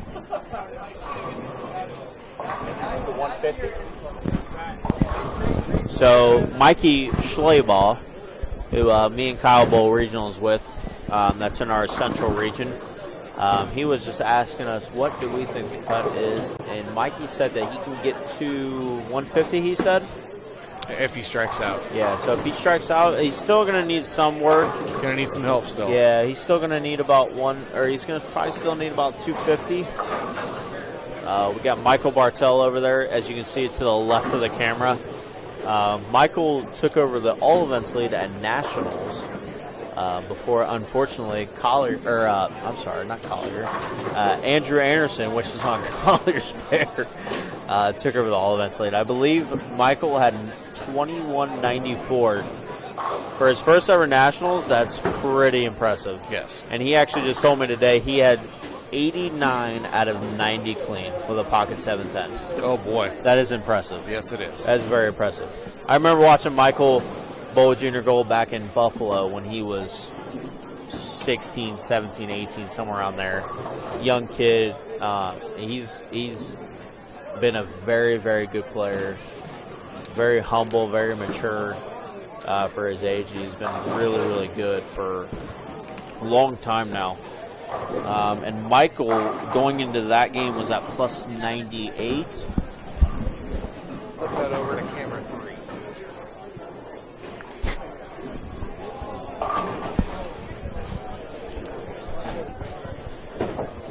We're going to flip over to camera 3 here for a bit. Michael looks like he got to, I believe that is 240. 47. So he's going to be at 140s. So like Mikey on his player, Mikey Schlebaugh, he's going to need a big one. He's probably going to need 250 or 260 for sure. AJ Rice slapping him out like always. That guy's good. Yes. He's very good. But we got the camera right here on 15 and 16. Like I said, we got Collier, Packy, Dougie Vision, Andrew Anderson, Collier. Very good group of guys.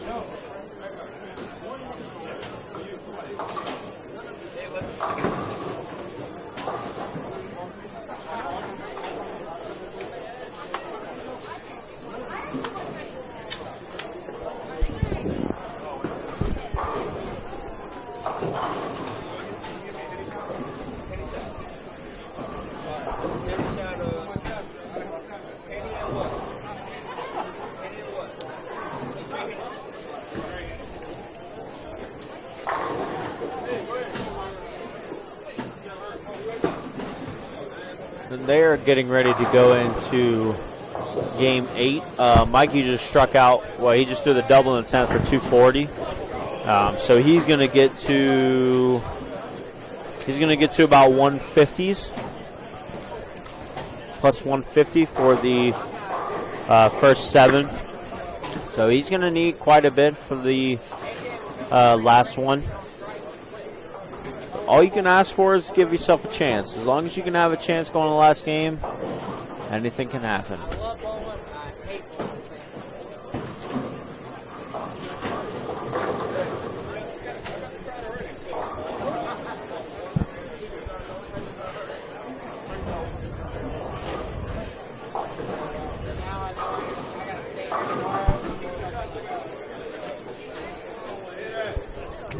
like we said earlier, we do have Packy on the live stream pair. He's at plus 201, so he's going to be close. We do also have Andrew Anderson. He's going to be... Do you know what Andrew had last game? You remember? 250. 250s? Yep. So he's going to be at plus 210. So he's going to be okay, barring hopefully not a terrible pair. Let's hope. We do have Michael Martell and those guys, and Mikey right in front of us. So they're going to need a big one.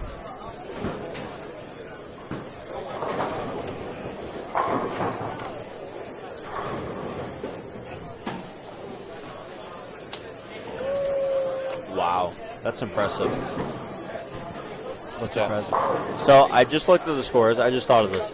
Jacob Balzer, he's bowled your shootouts a couple times, right? Oh, he's been there several times. So Jacob Balzer has gone 256 over for the first 6 with 2-2-0 games. That's a lot. Yes, it is. That's a lot for the first 4. Yes, or it is. 4 games in that 6 games. That's quite a lot.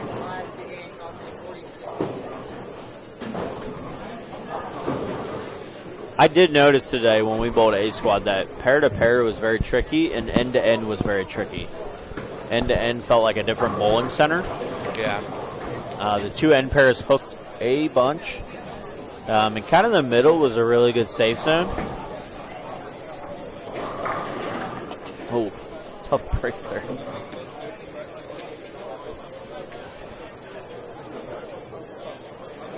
I'm going to butcher this guy's name. I'm going to butcher his name. Robert. I'm going to look at this real quick before I butcher it. Robert Harvinich, maybe? Hold on 1 second. Robert. How do you pronounce your last name? Harvestack. So we got Robert Harvestack, also bowling on a live stream pair with Matt Zywig. I believe Matt had 300 the first game, I think. He did. Yeah, he had 300 the first game. He's been bowling okay. Let's see where he's at in the standings after. So Matt Zywig was at plus 120 after 6. I don't know what he shot the last game, to be honest with you.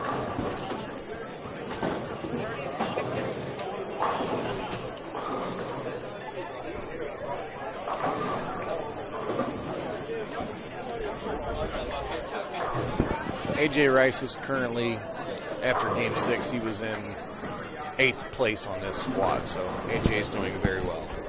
Yeah, he's been bowling really well.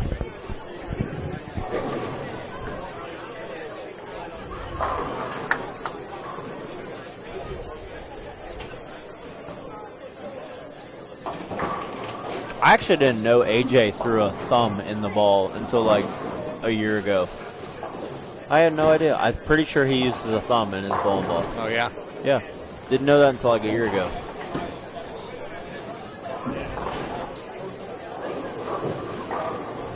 You're welcome, sir.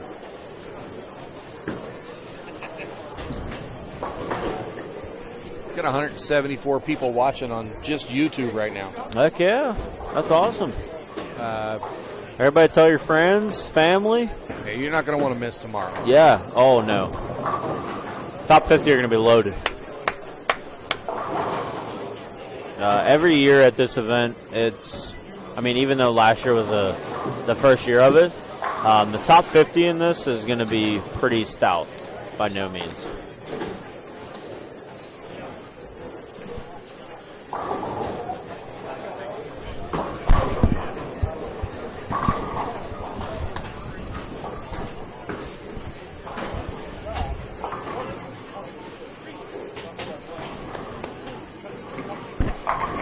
Mikey.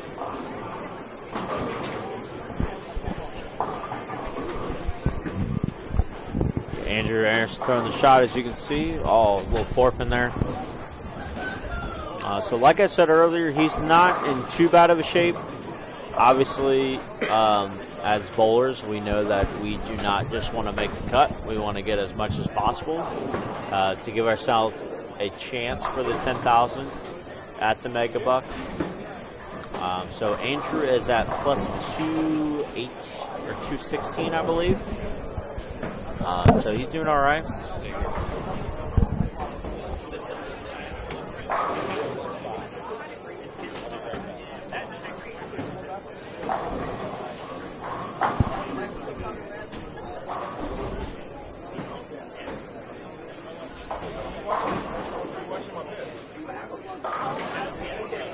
Like I said, if you guys are watching, Tell him I'm hurt. Make sure they know I'm hurt. huh? Tell him that Dougie's hurt.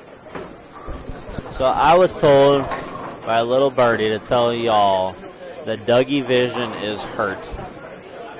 Dougie Vision is hurt. That's just to let you all know we do have a very good group of players right in front of us that are all around pretty close to the cut. Like I said, we do have Michael Martell. He's trying to make a run. Mike Schleyball. He bowls regional tour in our region. We got Packy Handerham. We do have Andrew Anderson, former player of the year. Collier Pavey, guy who runs tournaments in our area. He also drills at the pro shop I drill at, which is Dave's Road of Bowling. Matthew Zywig, as you can see it to the left of your camera, he did shoot 300 the first game today. Brett Boho. There's a lot of really good talent. So, what we doing? Oh, boy. What's up, Dougie Vision? How you doing, bro? What's up, man? Hey, I'm hurt, man, but I'm not making the cut. So apparently, this shot right here, they said it was a pattern, right? In the beginning, it played kind of to me like a house shot. Yeah. But everybody else was throwing urethane for no reason, in my opinion. Yeah. And everyone switched to resin after that. There was a lot of guys that on the A squad bowled and threw urethane for the first couple of games. I'm not going to lie. It was pretty sweet. I wish I would have brought urethane, but I kind of tricked it with reactive. I don't have urethane because I'm not that good. I'm just a cameraman. But you're Dougie Vision, man. I'm Dougie Vision, baby. You're Dougie Vision, baby. Come on now. I'm the guy that does the recording. I'm bowling like shit because I'm hurt. Can I curse on this? I'm sorry. I was over there making fun of somebody because he was laying on the lanes, right? Yep. He bowled 300 the first game. Yep. And then last game he was laying on the lanes like in a plank form, and he was trying to read the lanes. So Dougie, where are you at? What are you at? Don't worry about it. Don't worry. Don't look because don't look. I left a lot of 7-10s. All right. I left like 3 7-10s in one game, and I left a 4-9 in one game. I'm not winning. Dougie told me not to look. So I'm gonna be here tomorrow. I'm gonna go live alongside Tom McGill. So if you, I gotta go bowl. I'll be right back. All right. Go throw a strike. Yo, here. you want to bet 5 on my strike? No. All right.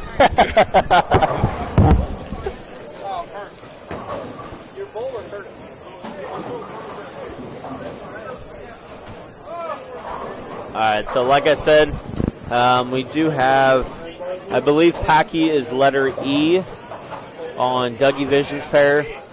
He's got a double so far. He's at plus 200.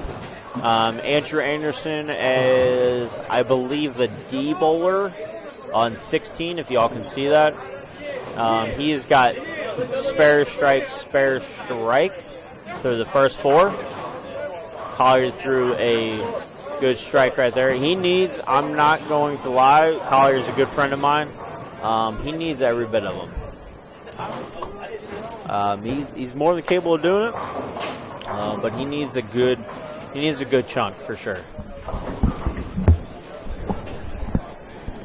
Got to train him in the booth. What's up, Brandon? Absolutely. How you doing, man? I'm doing all right. How are good. you? I'm doing good. I'm doing good, man. What'd you get to earlier? I got to plus 179. That ain't bad. No. It's going to be probably, if I had to guess, it's probably going to be about 20, 25 short. Yeah. Unfortunately. It was a lot of fun. Love seeing people that I haven't seen in forever. Definitely good experience, too. Yeah, absolutely. This is like the, it's almost like a regional. Yeah. Like super regional. Oh, yeah. It's like a glorified regional/national style. There's a lot of good talent that aren't PBA guys, that are amateur guys. And then you got the PBA guys. Yeah, absolutely. Absolutely. A lot of the PBA guys are still killing them through the first 6. But there are some, obviously some. There's only actually looking at it, there's only a couple PBA guys up in the top. I'd say probably the top 15 of the after the 6 games. There's a lot of amateur guys. Daniel Freeman is still leading at plus 282 on B squad. My goodness. Now that is not overall. This is just B squad after 6. Like I said, my man Mikey Schleybaugh, more cowbell. He's trying to get a big game to get in the number. Andrew Anderson, if you guys are supporters of Andrew or friends of Andrew, he has got spare. I'm going to take a wild shot, Brandon, say he's going to make this. I mean, you know. Hopefully he does. But you caught it on camera. He's still got 250 left. He did.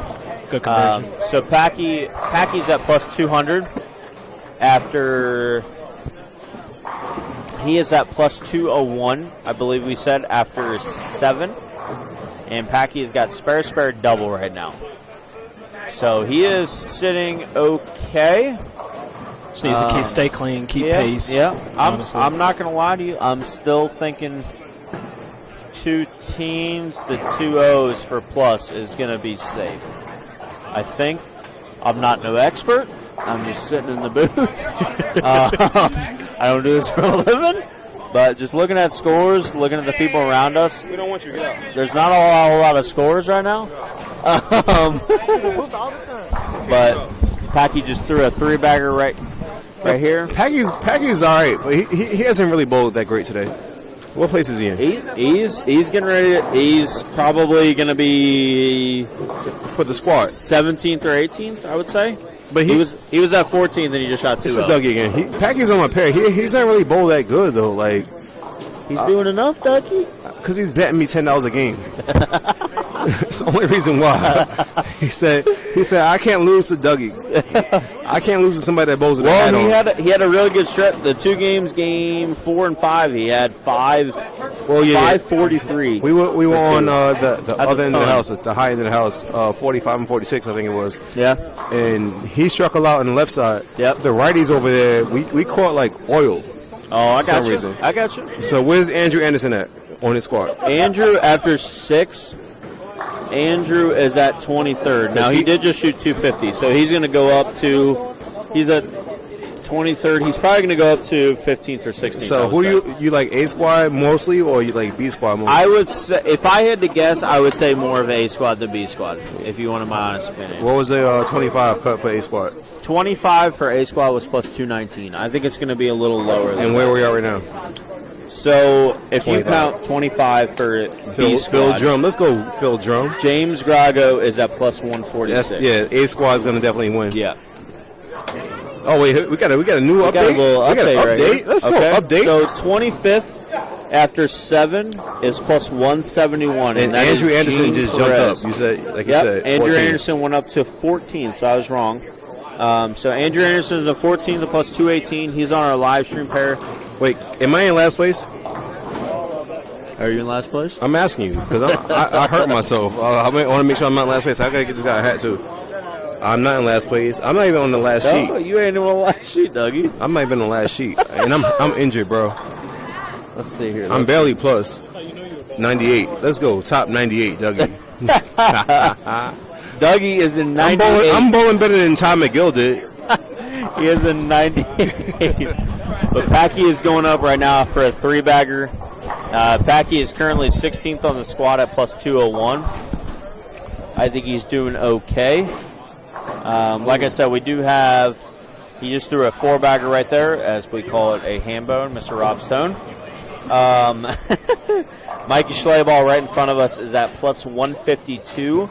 Mikey is working on a 3-bagger. So anything can happen. A big game here can happen.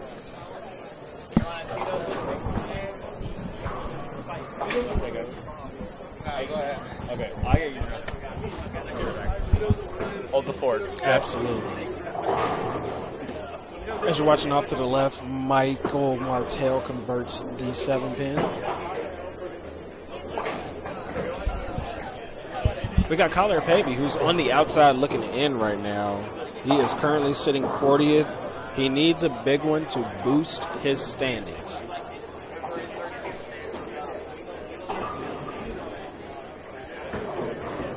Currently at 260 pace, I believe. He's got strike, spare, 3-bagger. So if he can keep this going, he has an outside shot looking in. Before I do, I'll adjust it. Should be where you normally stand. Yeah, just right out here. You got Dougie out there I'll probably acing. stand a little farther back this way because of the sneakers, so I'll kind of get the happy medium. It's a sideways hat for me. I got a camera there, or I've got where it's over this way. Shepherd? I think that's Collier Pavey up on lane 16, throws it. Acer. He's got a really good look right now. If he can keep this going, he should be safe.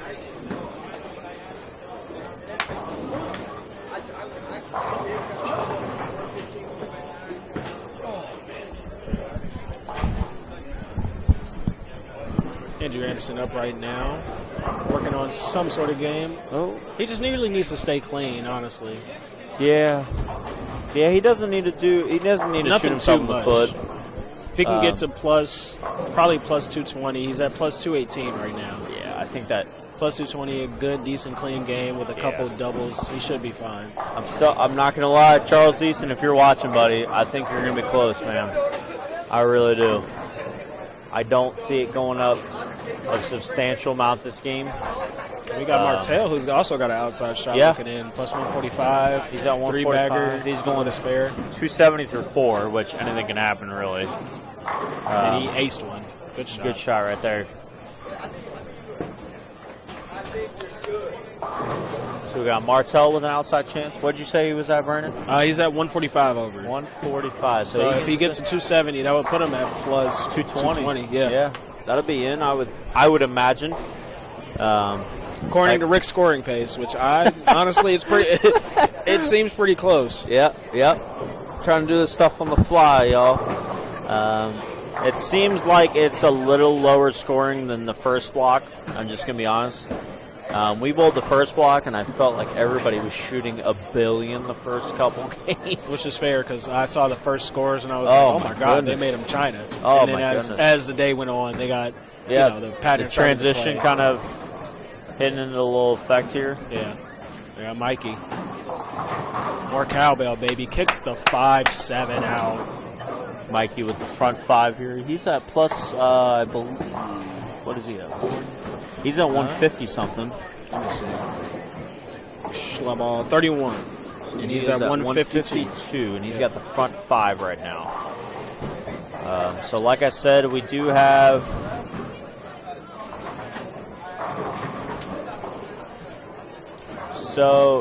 Jeff M. So Jeff M. I'm not sure what your last name is. Probably Jeff. I don't know. We really don't know what the number is right now. Like we said earlier, after A squad it was plus 219 for the top 25. So that's what we're trying to look at for B squad too. B squad's a little lower. So I would say plus 201. What you are saying is going to be close. I think it's going to be a little north of that. But I think it's going to be a little lower than 219. So it's going to be within a couple pins, personally. There are some guys still striking, but there are also guys still kind of going backwards a little bit. Let me take a look. I mean, separating Ryan Lakota. Go to the second page for me, Brandon. Ryan Lakota. 100. He's at minus 14 right now. So the reason I asked if Ryan Lakota, he's another guy that bowls regionals. He's on the front 6 right now, so he still has somewhat of an outside chance, even if he shoots something. It's a very slim chance. Michael Martell is getting ready to step up on 13. Thing I like about Martell is he takes his time. Oh, for sure. He's going to get everything he wants out of that shot. For sure. He's a super good dude. Takes his time, makes sure every shot counts. Decent. Stepped out of it. Yeah, oh, great shot. 7. Good shot. Shot by Martell.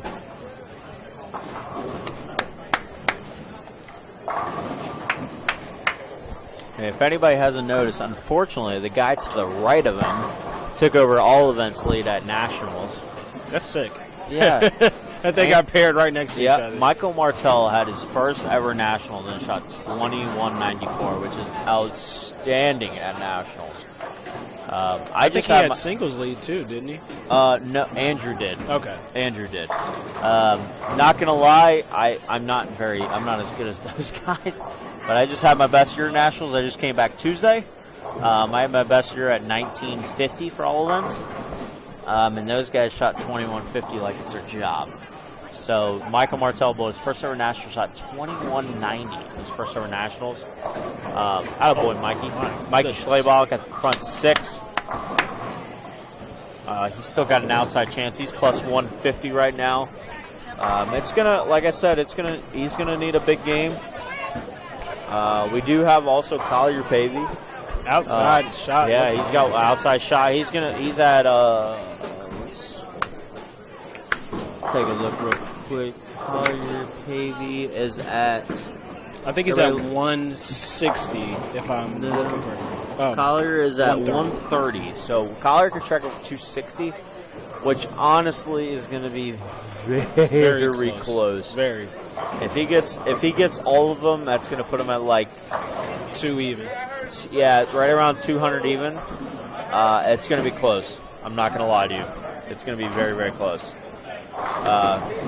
But like we tell everybody, get all you can and see what happens. I just want to do a little commentary about the Wichita Wade. Pracky just went Brooklyn, and he's over here like this, slapping him off to me.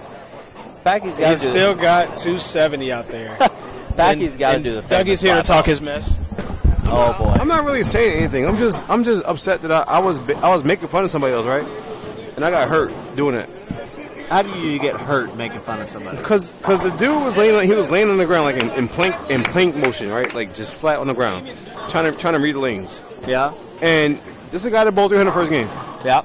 And I saw him, and when I struck in the 10th frame to beat Andrew and Packy, I lay on the ground and I was talking junk to that dude on the left side of me, the same guy, right?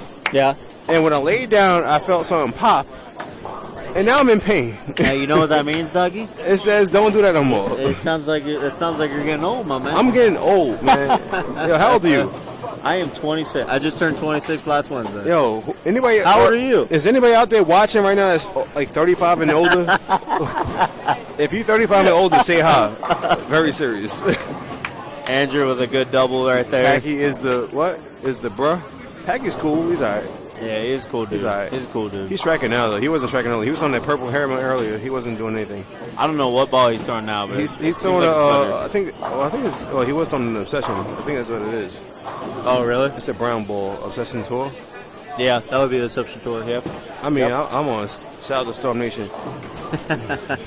Cheap plug. Hey, My Ty, man, you good Dougie. over there, bro? My man. Ty, you good? All right, cool. Gotta make sure you're good. Hey, tomorrow, Ty's gonna be live. I'm gonna show up. I'm gonna go live on my own thing too. I'm gonna bother everybody that's bowling. Is that okay with you? Who, me? If I bother everybody that's bowling, I gotta go bowl. I don't care. That's up to Ty.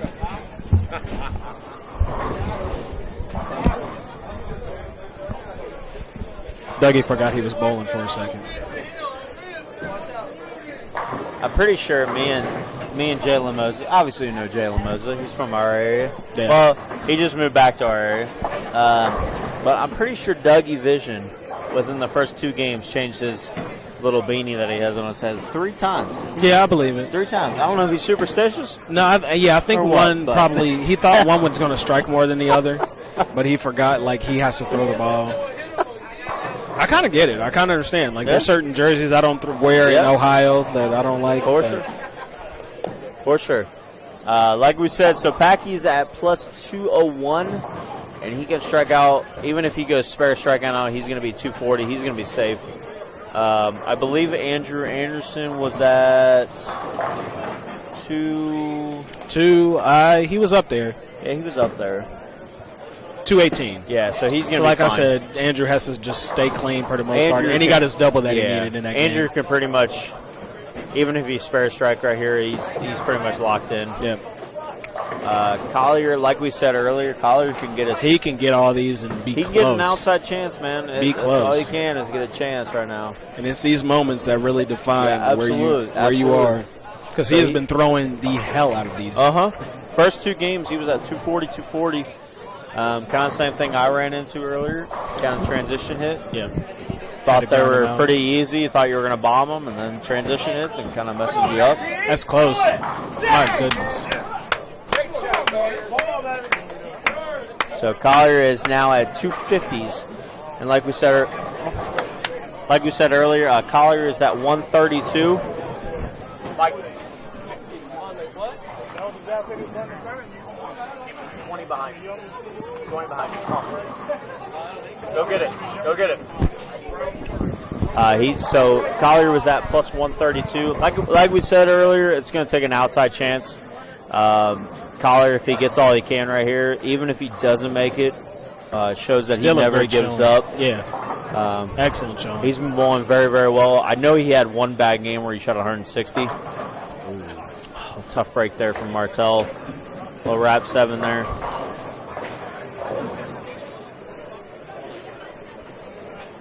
Let's see if Collier can get this double right here. This would be huge. Oh, my God. Aced it.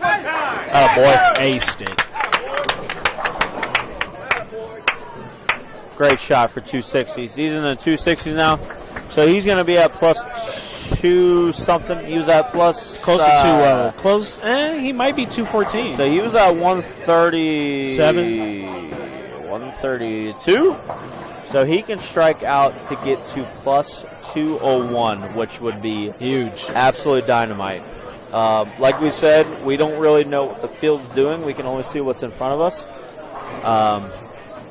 But so count's kind of huge here. Can definitely give him a chance.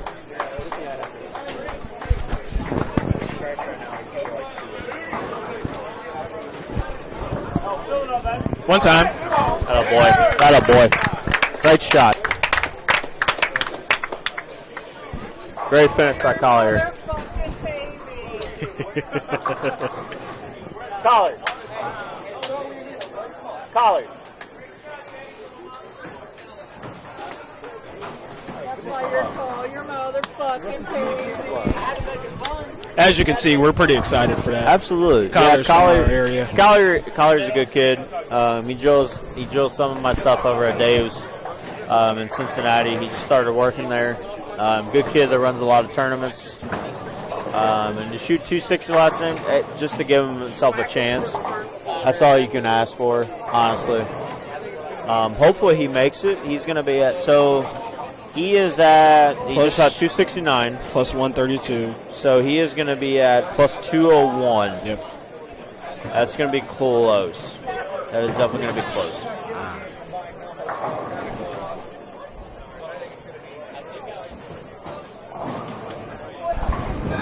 Mikey, give it a chance. Give it a chance, Mike. 214 for Mikey. So we got, I believe, AA, a.k.a. Andrew Anderson.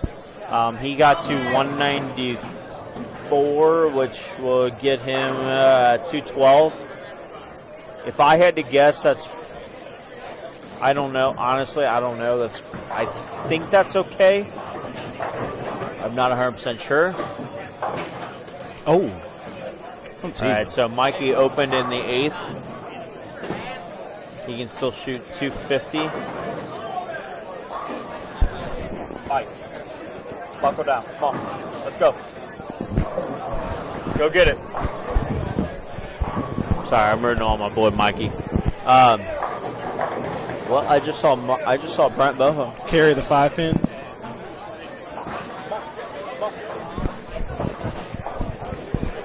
Did you see Brandon? Yeah, that was absolutely atrocious. But hey, it struck. It got all of them out of there. That's all that matters in this world.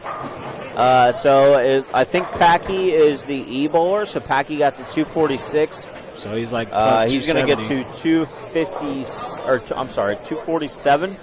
So he's in soft, as we call it. It all depends because B Squad is playing a little bit, not a lot lower scoring, but a little bit lower scoring. So like we said earlier, 25th off of A squad was plus 219. I do see that going down just because one game to go, 25th is plus 171. I could see that going up to probably plus 190, plus 20. I would say plus 190, 120. It depends on what Gene is. I know Gene is only a couple pairs away, but Gene's able to shoot 300 like it's going out of style. Uh-oh. Doing Gene things, I guess. Yep. Oh, yeah. A.J. Rice, he is right in front of us on 11 and 12. He is second right now on the squad. I'm actually going to flip the camera.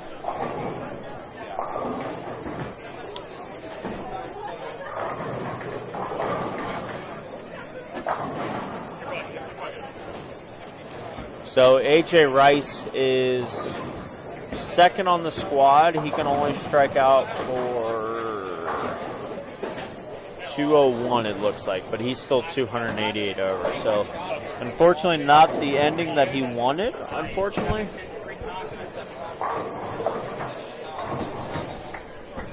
See if we can get the spare real quick. Okay, so he can strike out for 201. That'll get him to plus 289. I don't know what B.J. Moore is doing because I'm pretty sure he's about 10 or 15 pairs away. Let's see, what other big scores do we have? So Collar Pavey, he's at plus 201.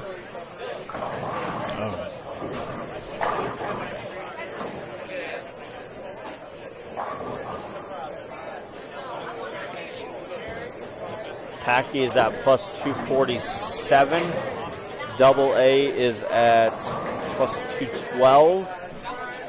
Mikey Schleibach right in front of us. He can spare this and strike out for 245,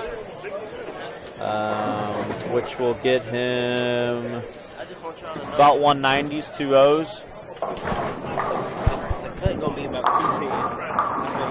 I think it's gonna be 2 O's. I think 2-0, 190. Yeah, I think 190s. Collier may sneak in. And I just want y'all to know that I was honored to be right here sandwiched between two greats. It's time for me to exit the booth, Rick. Hold on a second. Jalen, you can't sit there and say that you're next to two greats when you are one of the greats. When you're the GOAT. I mean, you did shoot 16th at the USBC Masters. True. Same tournament I just shot 84 at 3 years ago. I don't know how because I was doing it every day. And that was a true blessing, bro. I was living good. Also, I'm sure everybody's seen it by now, but I'd like to comment that Jalen Mosley just made $32,000 in one day. Yeah. That is. So I hit the strike jackpot at the Bowlers Journal out in Vegas, and you won up me, man. You won up. I'm only gonna win like $1,000, and you won 30. Listen. It's kind of sick. What I'm thinking. Listen, 2016, bro. I made the Masters. That's true. 5 years later. You hit a strike jackpot. That was 5 years ago? Yeah, but that was 5 5 years years before that. I don't know. No, it was 4 years. 2013. Junior gold. Oh, yeah, you did make a run. I finished second or third. I only come in spurts. You were on the show? No, I missed the show. So what Jalen's saying is every 4 years, every 4 years something he has spectacular something big that just every 4 years. Yo, better watch out. So you telling me I got to wait 4 years to shoot 889? That's horrible. I want it tomorrow. I'm going to disappear for 3.5 years. I'm going to come back. Bam. 900. Second African-American man to the PBS. All right, so we got, let's see here. Let's look at some scores. Ryan Lakota, I know he was struggling a little bit. So he's going to get to like plus 150s. Unfortunately, that's not going to be enough. Michael Martell, where was Martell at? Plus 130s. 130s? 130-ish, 140. Oh, he was at plus 140s. So he's going to get to, he could get to 191, which... Yeah, outside. Yeah. Very outside looking in. I mean, it could be close. I'm shooting. I'm hoping everybody shoots 84 this game. I'm not gonna lie, trainer. That way I can sneak in. Mix it up. Absolutely. But Martel can get to looks like 190s, 191 to be max. Mikey Schleibach is going to be bowling up in the 10th. He can get to 240s as well. Let's see where Michael is at. Mikey Schleibach can get to 170s, I think. Well, he can get to 245, which will get him to 197 overall. So everybody's really got an outside shot. Yeah. It just depends on how people finish. Yeah. It's hard to tell because, like, we're just watching the pairs right in front of us. Yeah, we could be totally wrong. We're going based off assumption. We could definitely go totally wrong. But so, like we said earlier, plus 219 is after 5. Or I'm sorry, after A squad. My fault. That's plus 219. It is going to be lower this squad. So right now, that was 25th after A squad is plus 219. 25th after B squad with 1 to go is plus 171. So the max I could see it going up to is possibly 200.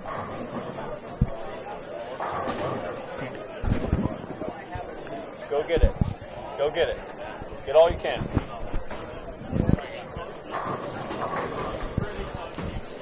So I would say the most it's probably going to go to is plus 200, maybe 210. And all again, this is based off assumption. Where is Jacob Balzer at? So Jacob Balzer after 7 was in 5th on B squad with plus 270. And that is plus 270 with a 207, a 204, and a 214 game. So that's a lot of really, really good bowling for the other 4 games. I don't know what he shot last game. I'm not 200% sure because we're just sitting in the booth. One time. Shot. So Mikey's going up. First 1/10 he gets. Still 240 out there. Like I said, outside shot looking in. I definitely think it's a very outside chance. I think he's going to be very close. I don't know if it's going to get down to that low, per se. I don't know if it's going to get down to that low. But I definitely think to give himself a chance, he needs probably this one right here. Yeah, I would definitely say he needs this one.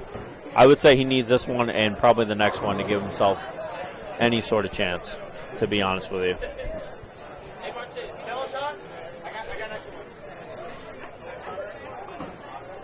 Looks close. Get there. Got it. All right, so Mikey gets that one. He gets the second one. So he's going to be in the 240s. So he can get to, like we said, he can get at the max he can get to is plus 197. Absolute max. Will that be enough? I don't know, personally. I love Mikey to death. He's like a brother to me. But I don't know if that's going to get enough. So after 7, let's go over the top 10. First is B.J. Moore, then A.J. Rice, Daniel Freeman, A.J. Chapman, Jacob Balzer, Tyler Slaybaugh, Scott Mathias, David Kroll, Anthony Lavery Spar, and the Mr. Great Kurt Pelon. Kurt Pelon is plus 241 and 10. The crazy thing is good finish from Mikey there.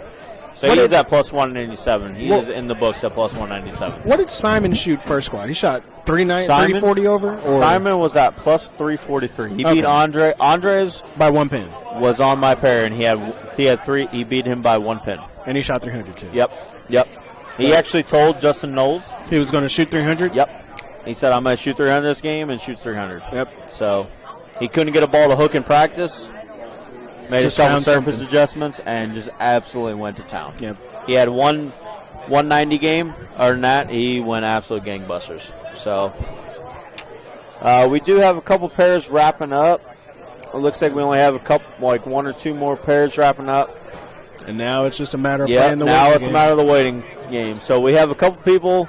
Mikey Schleybaugh at 197. Collier at 201. Yep, Collier at 201. Packy, he is already in Secured at 240. With a White Castle hoodie on, may I mention. He just walked past, and I saw it, and I'm like, okay. Double A is at plus 210. I think that's okay. I think Collier at plus 201, I think that's going to be close. It's a very good finish from Collier. I think Mikey's going to have an inside shot at plus 197. And I am going to exit the booth. Okay. Okay. So we got all the guys finishing up. Todd is going to be right back here shortly within a couple minutes.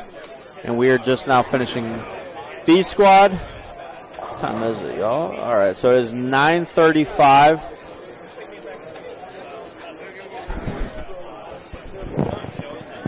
'25th on your squad was plus 170 going that game.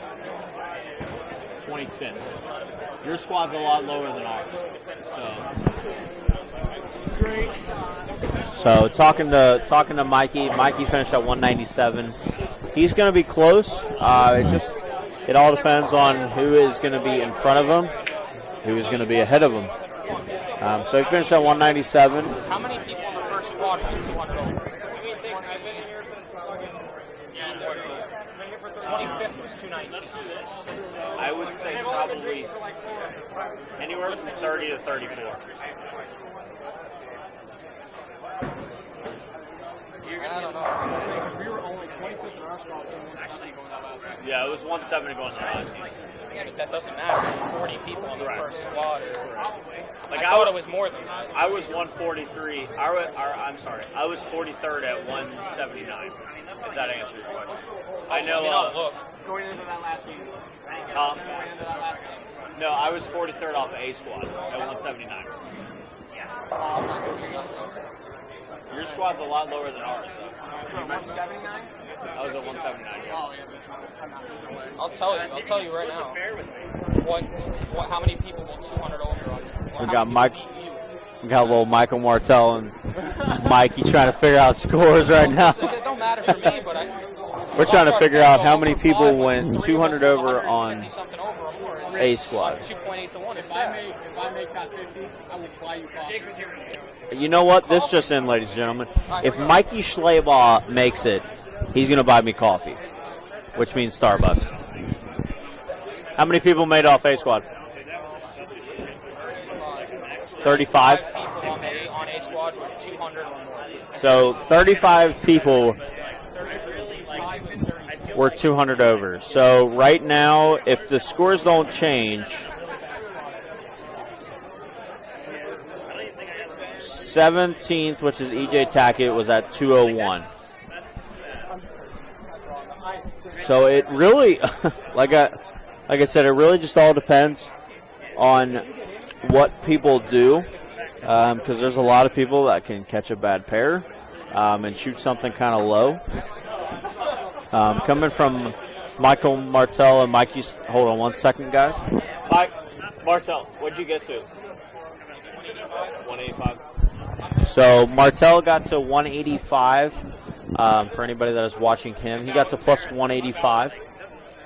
Mikey Schleybaugh got to plus 197. They're on the same pair. I think Mikey is going to be close. Martell, I don't know if he's going to be in personally. I don't think so.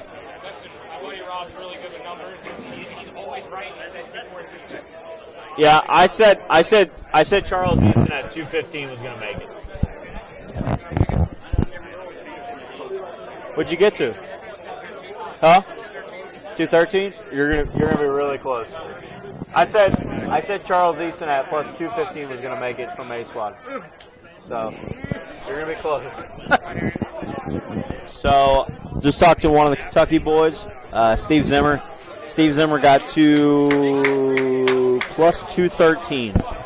So he shot 214 the last game. So he's going to get the plus 213. So that is going to be very, very close. And we will see. Like I said, I'm not very good with numbers. Kind of just hanging out, trying to figure out scores. We will see, though. I think Mikey could be close.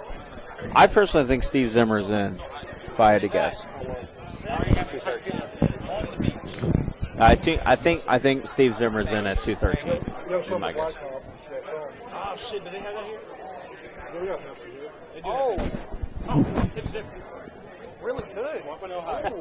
Welcome to Ohio. It's the summertime draft. Yeah.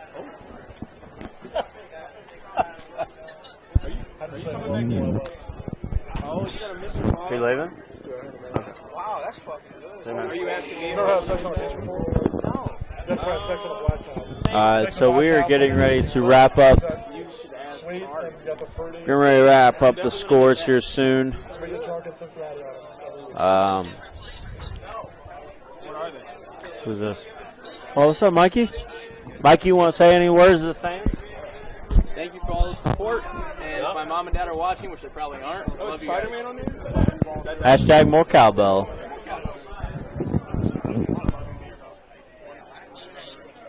Any good? Any good? I was going to ask him. I can go find him. Hey, what are you doing? So really, the people on the bubble right now, depending on what Simonson bowled. Actually, I can ask Simonson real quick. This is ours. Can you ask Simonson what he bowled?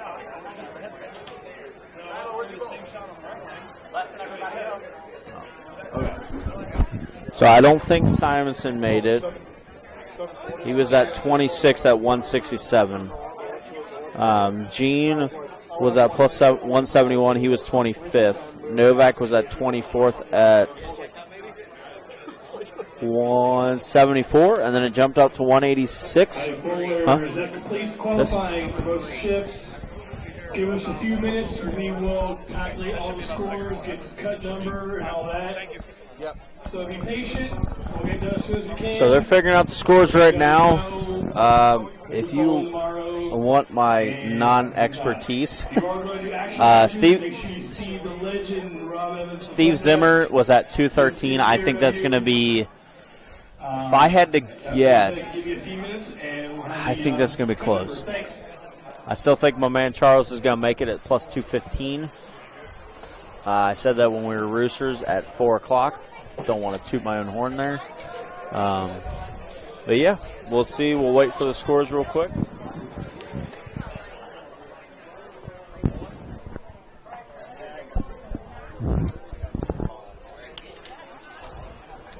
Jax, I'm sorry, but I am not going to tell Martel for about it. He's throwing it pretty good right now. Bowl 0-1, tie at 2-8. That's a good possibility. But you kind of add some. What do they do, Todd? Do they do a one game roll off, frame roll off? Last year. Did they have a roll off last year? No, they didn't do a roll off. I believe he just added a spot. Gotcha.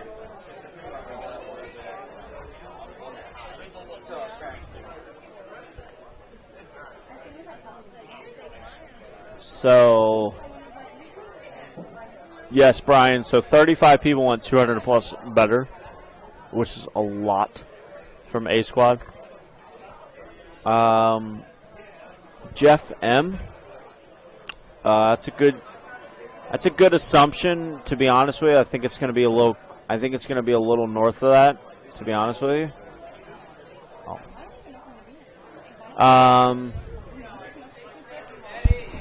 I do think it's going to be a little. I didn't see this until now, but Bumpus, thanks for calling me Shotgun. Appreciate that. But I do think it's. I think Steve Zimmer is going to be very, very close. He's at plus 213. So I said Charles Easton was going to be in per se at plus 215. I'm not really too sure because we're just looking off the scores from A Squad and looking off the scores of B Squad. But I think they're going to be. I think Charles Easton and Steve Zimmer are going to be fairly close, and they're at plus 215 and plus 213. So they are going to be very, very close. So they are doing the scores right now. Are they doing action matches? Yeah, I believe so. Oh boy. I asked Dougie if they were doing action matches. He said they didn't think so. I think they are doing action matches. Please subscribe to TMT Bowling. TMT Bowling Stream TV. Yep, go ahead and subscribe to them. They're going to do this tomorrow morning. Todd, Dawn, they're going to do this tomorrow morning. Yeah, we're going to have Zeke Bate in the booth a little bit tomorrow. Brad Bridges will probably be in the booth a little bit tomorrow. Zeke's going to take me into the finals. Nice, nice. So, yeah, so the top 50, they'll come back tomorrow for the top 50. We're still waiting on the number. I don't know how long it's going to take per se, but they're gonna live stream the whole thing. Unfortunately, I don't think they're going to make the sweeper. Well, we'll be back there, but it'll be late. It'll be late, yeah. I know me and my man Kyle are going to bowl it probably. The sweeper? To bowl sweeper? Probably. Yeah. Yeah, Scott and Lauren are going to get it running, JB, and we'll be down there sometime after we get done here. 39 feet, 26 mils. Double hammers. So if anybody that did not make it from this weekend that wants to bowl something for a little bit of change, there's a sweeper over at Corey and Bowl that Todd runs. It's is it $40 center? $40 center. It's on a 39-foot pattern this week. We bowled 3 games of qualifying. King of the Hill all the way to the top 6, Usually roughly, 6, yeah. to get into match play. It's on a 39-foot pattern this week. Make a little bit of dough. There is some brackets that Kyle pretty much wrecks every week, or lack thereof. Just kidding. But yeah, so there's brackets, a little bit of jackpots, something to bowl if you're in the area. It's only about an hour and a half south of Columbus if you're looking to bowl. It's on Sunday night. It starts at 6:30? 6 o'clock. 6 o'clock. So it starts at 6 o'clock p.m. It's in Corey and Bowl in Cincinnati, Ohio. If you guys are wanting to bowl. And like I said, we are going to figure out the results. Bumpus, don't laugh at me. But we are going to figure out the results. If you had to predict right now, number, what would you guess? Well, since I was kind of out of the loop the last few games, Yep. I didn't get to really pay attention to it. It was at plus 170 on that squad after 7. So if you had to take a guess. I'm still thinking between 2-0 and 210. Yeah, see, I think Steve Zimmer is going to be in at 213. So, Steve, if you are still here, wherever you're at, you're probably still here because I know you. You are probably, I would say you're probably okay. I think Charles Eason finished off on A squad in, I'm trying to figure out, I think 28th. I think that's okay. I think that's okay.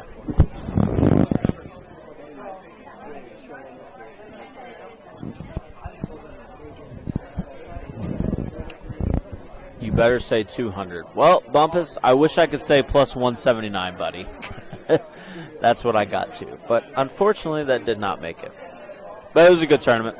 A lot of fun, seeing great people. Seeing some friends I haven't seen in a while. Dougie Vision, always sitting to the right of me.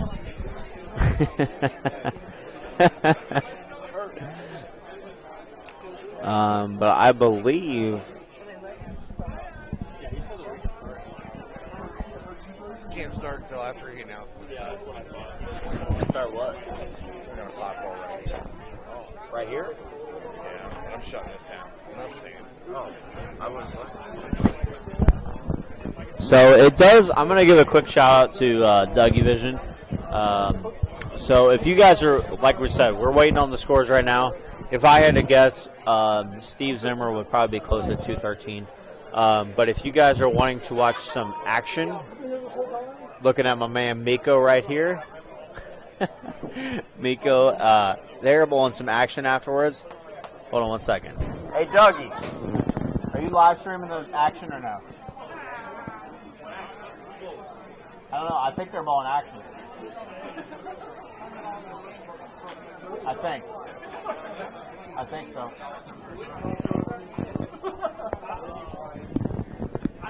If people are watching, I'm not too sure. We're not too sure if there's going to be action going on. I think so, but please stay tuned. Check out Dougie Vision on YouTube.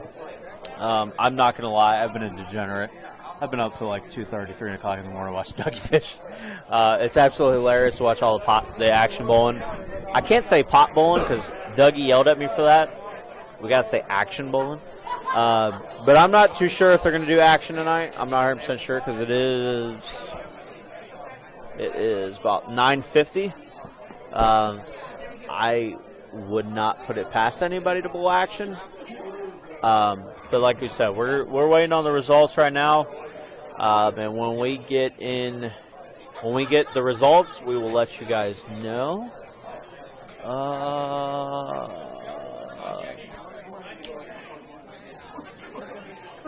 Well, Double A was at plus 212. I think he's going to be close. I think Steve Zimmer is going to be in. Andrew was 1 pin behind him. So I think they're both going to be very, very close. What time do they start tomorrow, Todd? 10 a.m. 10 a.m. So Chasing 300, they start 10 a.m. I don't know who Chasing 300 is, but they start at 10 a.m. tomorrow. And they bowl 6 games? Yes, 6 games. The 8 games from today carry over. And then that goes to the top 10, right? Yeah, yes. So the 8 games from today, plus from B and A squad, plus the 6 games tomorrow morning, will carry you over into the top 10. And we will see who the top 10 is. That will get into a eliminator format. Novak was in like 24th, I want to say, going in the last game. I don't know what he shot the last game. If I had to guess, knowing Novak, he probably shot something big. Well, we'll find out the number, and I'll get a combined list, and I will post all of them in the event page as soon as I get them. Yep.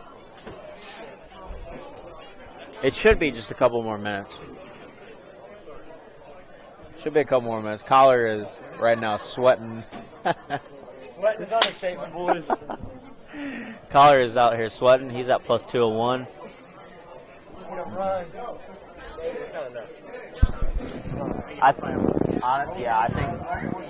wrong. Andrew got 12.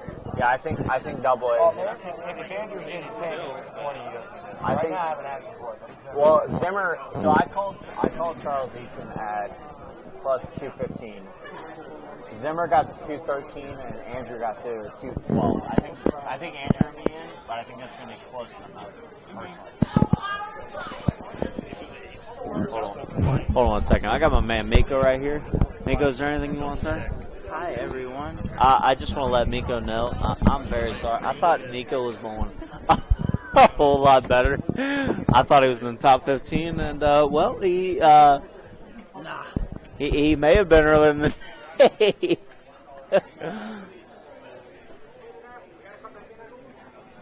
But I'm not gonna lie. Collier Pavey just came over. He had. Collier had 201. So Collier was at plus 201, and he was.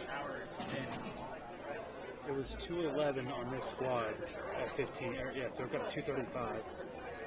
Oh no, I think it's going to go about 220. Yeah, it's going to be higher than what people were saying. I think so too. Really? I mean, after 4, you could have said it could have been about 2-0. After 6. Todd, can I see that score sheet real quick? Yeah, it's just the second squad. Yep. So these are the 8 games from B squad. So my man Kurt Pilon, the Mr. Kurt Pilon, actually led B squad at plus 320. Scott Mathias, I think I'm pronouncing that right. That's at plus 300. Chapman was at 292. If you want to take 25th, which is not correct by any means, 25th was A.J. Johnson at plus 186. That's not enough by any means. 18th and 19th is Steve Zimmer and Andrew Anderson at plus 213, plus 212. Do you think that's going to be north of that? Yeah. So Todd is the expert. I do not do this. So Todd thinks it's going to be north of 213, 212. So we're looking at more towards Dean Vargo, Parker Capra. Parker is at plus 222. Dean is at 215. I believe those two are on the bubble. Because 35 guys went plus 200 or more. So if you want to take that into consideration. Yeah, actually, you guys are right. I didn't even think about that. It's going to be north of 220. Yep. So it's going to be 35 guys off plus 200.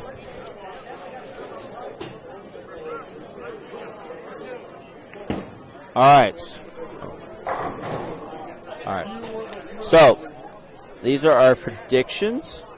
It looks like, let's see here. Steve Zimmer, Andrew Anderson, I think you guys are going to be close. Dean Vargo can be close. Parker Capra. I think Parker's the one guy that bowled a bunch of pot games recently. or this week, I'm sorry. He's at 222. I think all those guys are going to be close. Andrew is at plus 212. We're going to go ahead and do the results right now.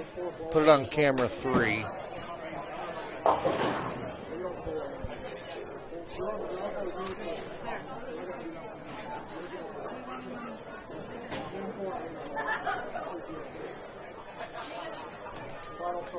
It's good there. All right. We got Anthony's going to make the announcement. We have added the combined scores.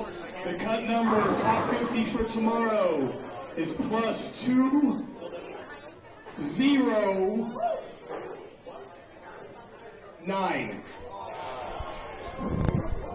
So, I'm pretty sure, Todd, I'm pretty sure our man Ron Holiday snuck in. Was it. Ron My Holiday man. was the cut. My man Ron Holiday. You shot better than 2009. Is that right? 1809. 1809.